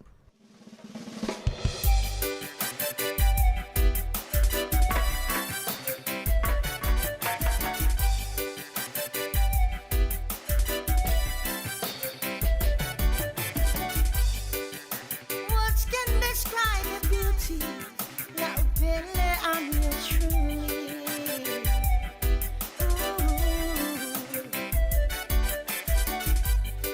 At you, I can't help saying your beauty so precious everywhere. Remind me of the first time we met. I knew you were the one God sent. The smile on your face and miles while I can find your feeling. I can hide. I love you, baby. I adore you, baby. Love you, baby. Baby, I adore you, baby, love you, baby.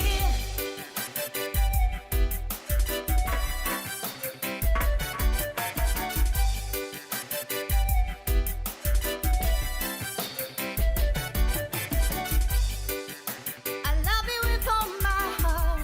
We will never ever be apart.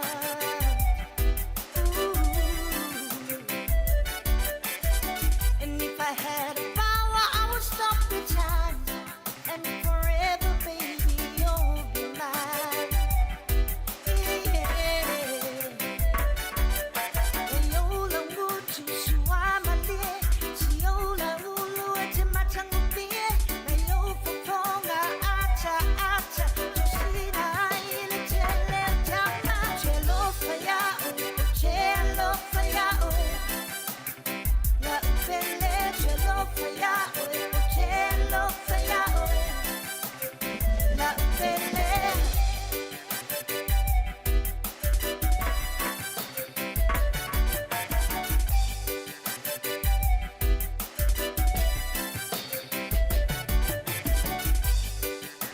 Sa umaya sofa nonga Pena o iche yo mafaufanga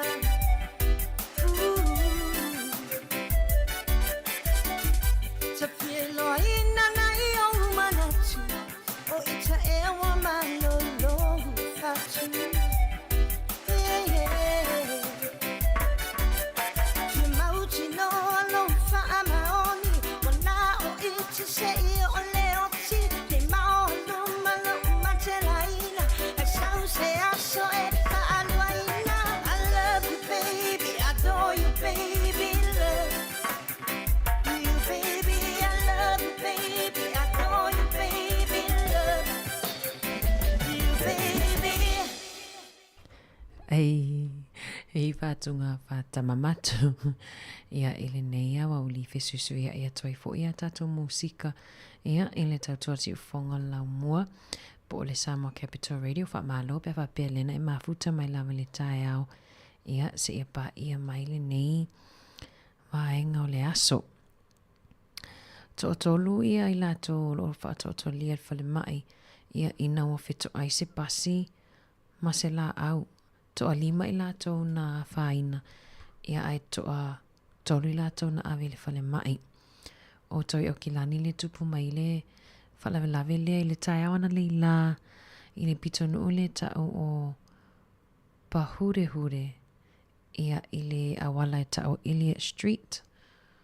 Ia le na whanatina tia tuaia au onanga i lato e a whawhanganwenga po o whanganwenga tali atu i whalawe whafua sei. Ia ina o whito ai le pasi man la au. Ia malo lava. Malo foi i lato leo le asauni ia monga luenga le fia na nei. Ia awai to teli tato le la manava. Ia ai foi lato e sifi po. Ia malo lava manuia foi le whangasolonga wa autonga luenga. Ia i le fia na nei tautua na saunga le mu. Whape foi le malanga mamao. Ia tautua na le saunga le mu. Faisau malolonga. Faisau malolonga pe whape le te awe ta avale le tau teo e malanga mamao pe malanga ngai au kilani. Ia po fea lawal pitonu. Lelei ale whaatawha ta avale a faisina malolo po se power nap. Se fulu at 5 minute. Ia ona mawale o le si, toi mawale si malo si fau. Ia whaawa wale whainga malanga, a wale tango fila ave malo si pe whape le tango ta avale. Ai le sau ave ta avale pe whape le ole a le tango fila ave malo si, ava malo si. Ia wa ia halom whanau nau ave ta avale hila i sene. Ia e ave ta avale ma moli oe le me te fialu iai e tautua nā le taunga le mūlunga le ala tele. Whaipa ua ia kopo ma le pese e au le ina i lawa tina. Si tatoa tato whaalongolongo po le alwaenga le pese mai ai whaipa ua ia kopo.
Ia, nisi o whawhiwhianga nei awa uli ia o lata fwili taimi wha mai e tatou tautua ia mole atu leanga ngā whawhitai o tau umalawa na mafuta mai tatou tautua mai lawa li tai au. Whamangaro fwili tautua ia a au au na nei pia o isi upua le tautamali i lau whaafonga anga. Ai manuia te le lau fufuanga o tutoa nei aso. Whamanuia le atua to e wheloa ai fwili aso a tai au a to e amatali e le tautua le si ufonga lau mua i le itu lai fitu. Mai le fionga le li pule ma lau whainga luenga mātou te whātou whāwha soifu atu mo le nei taimi.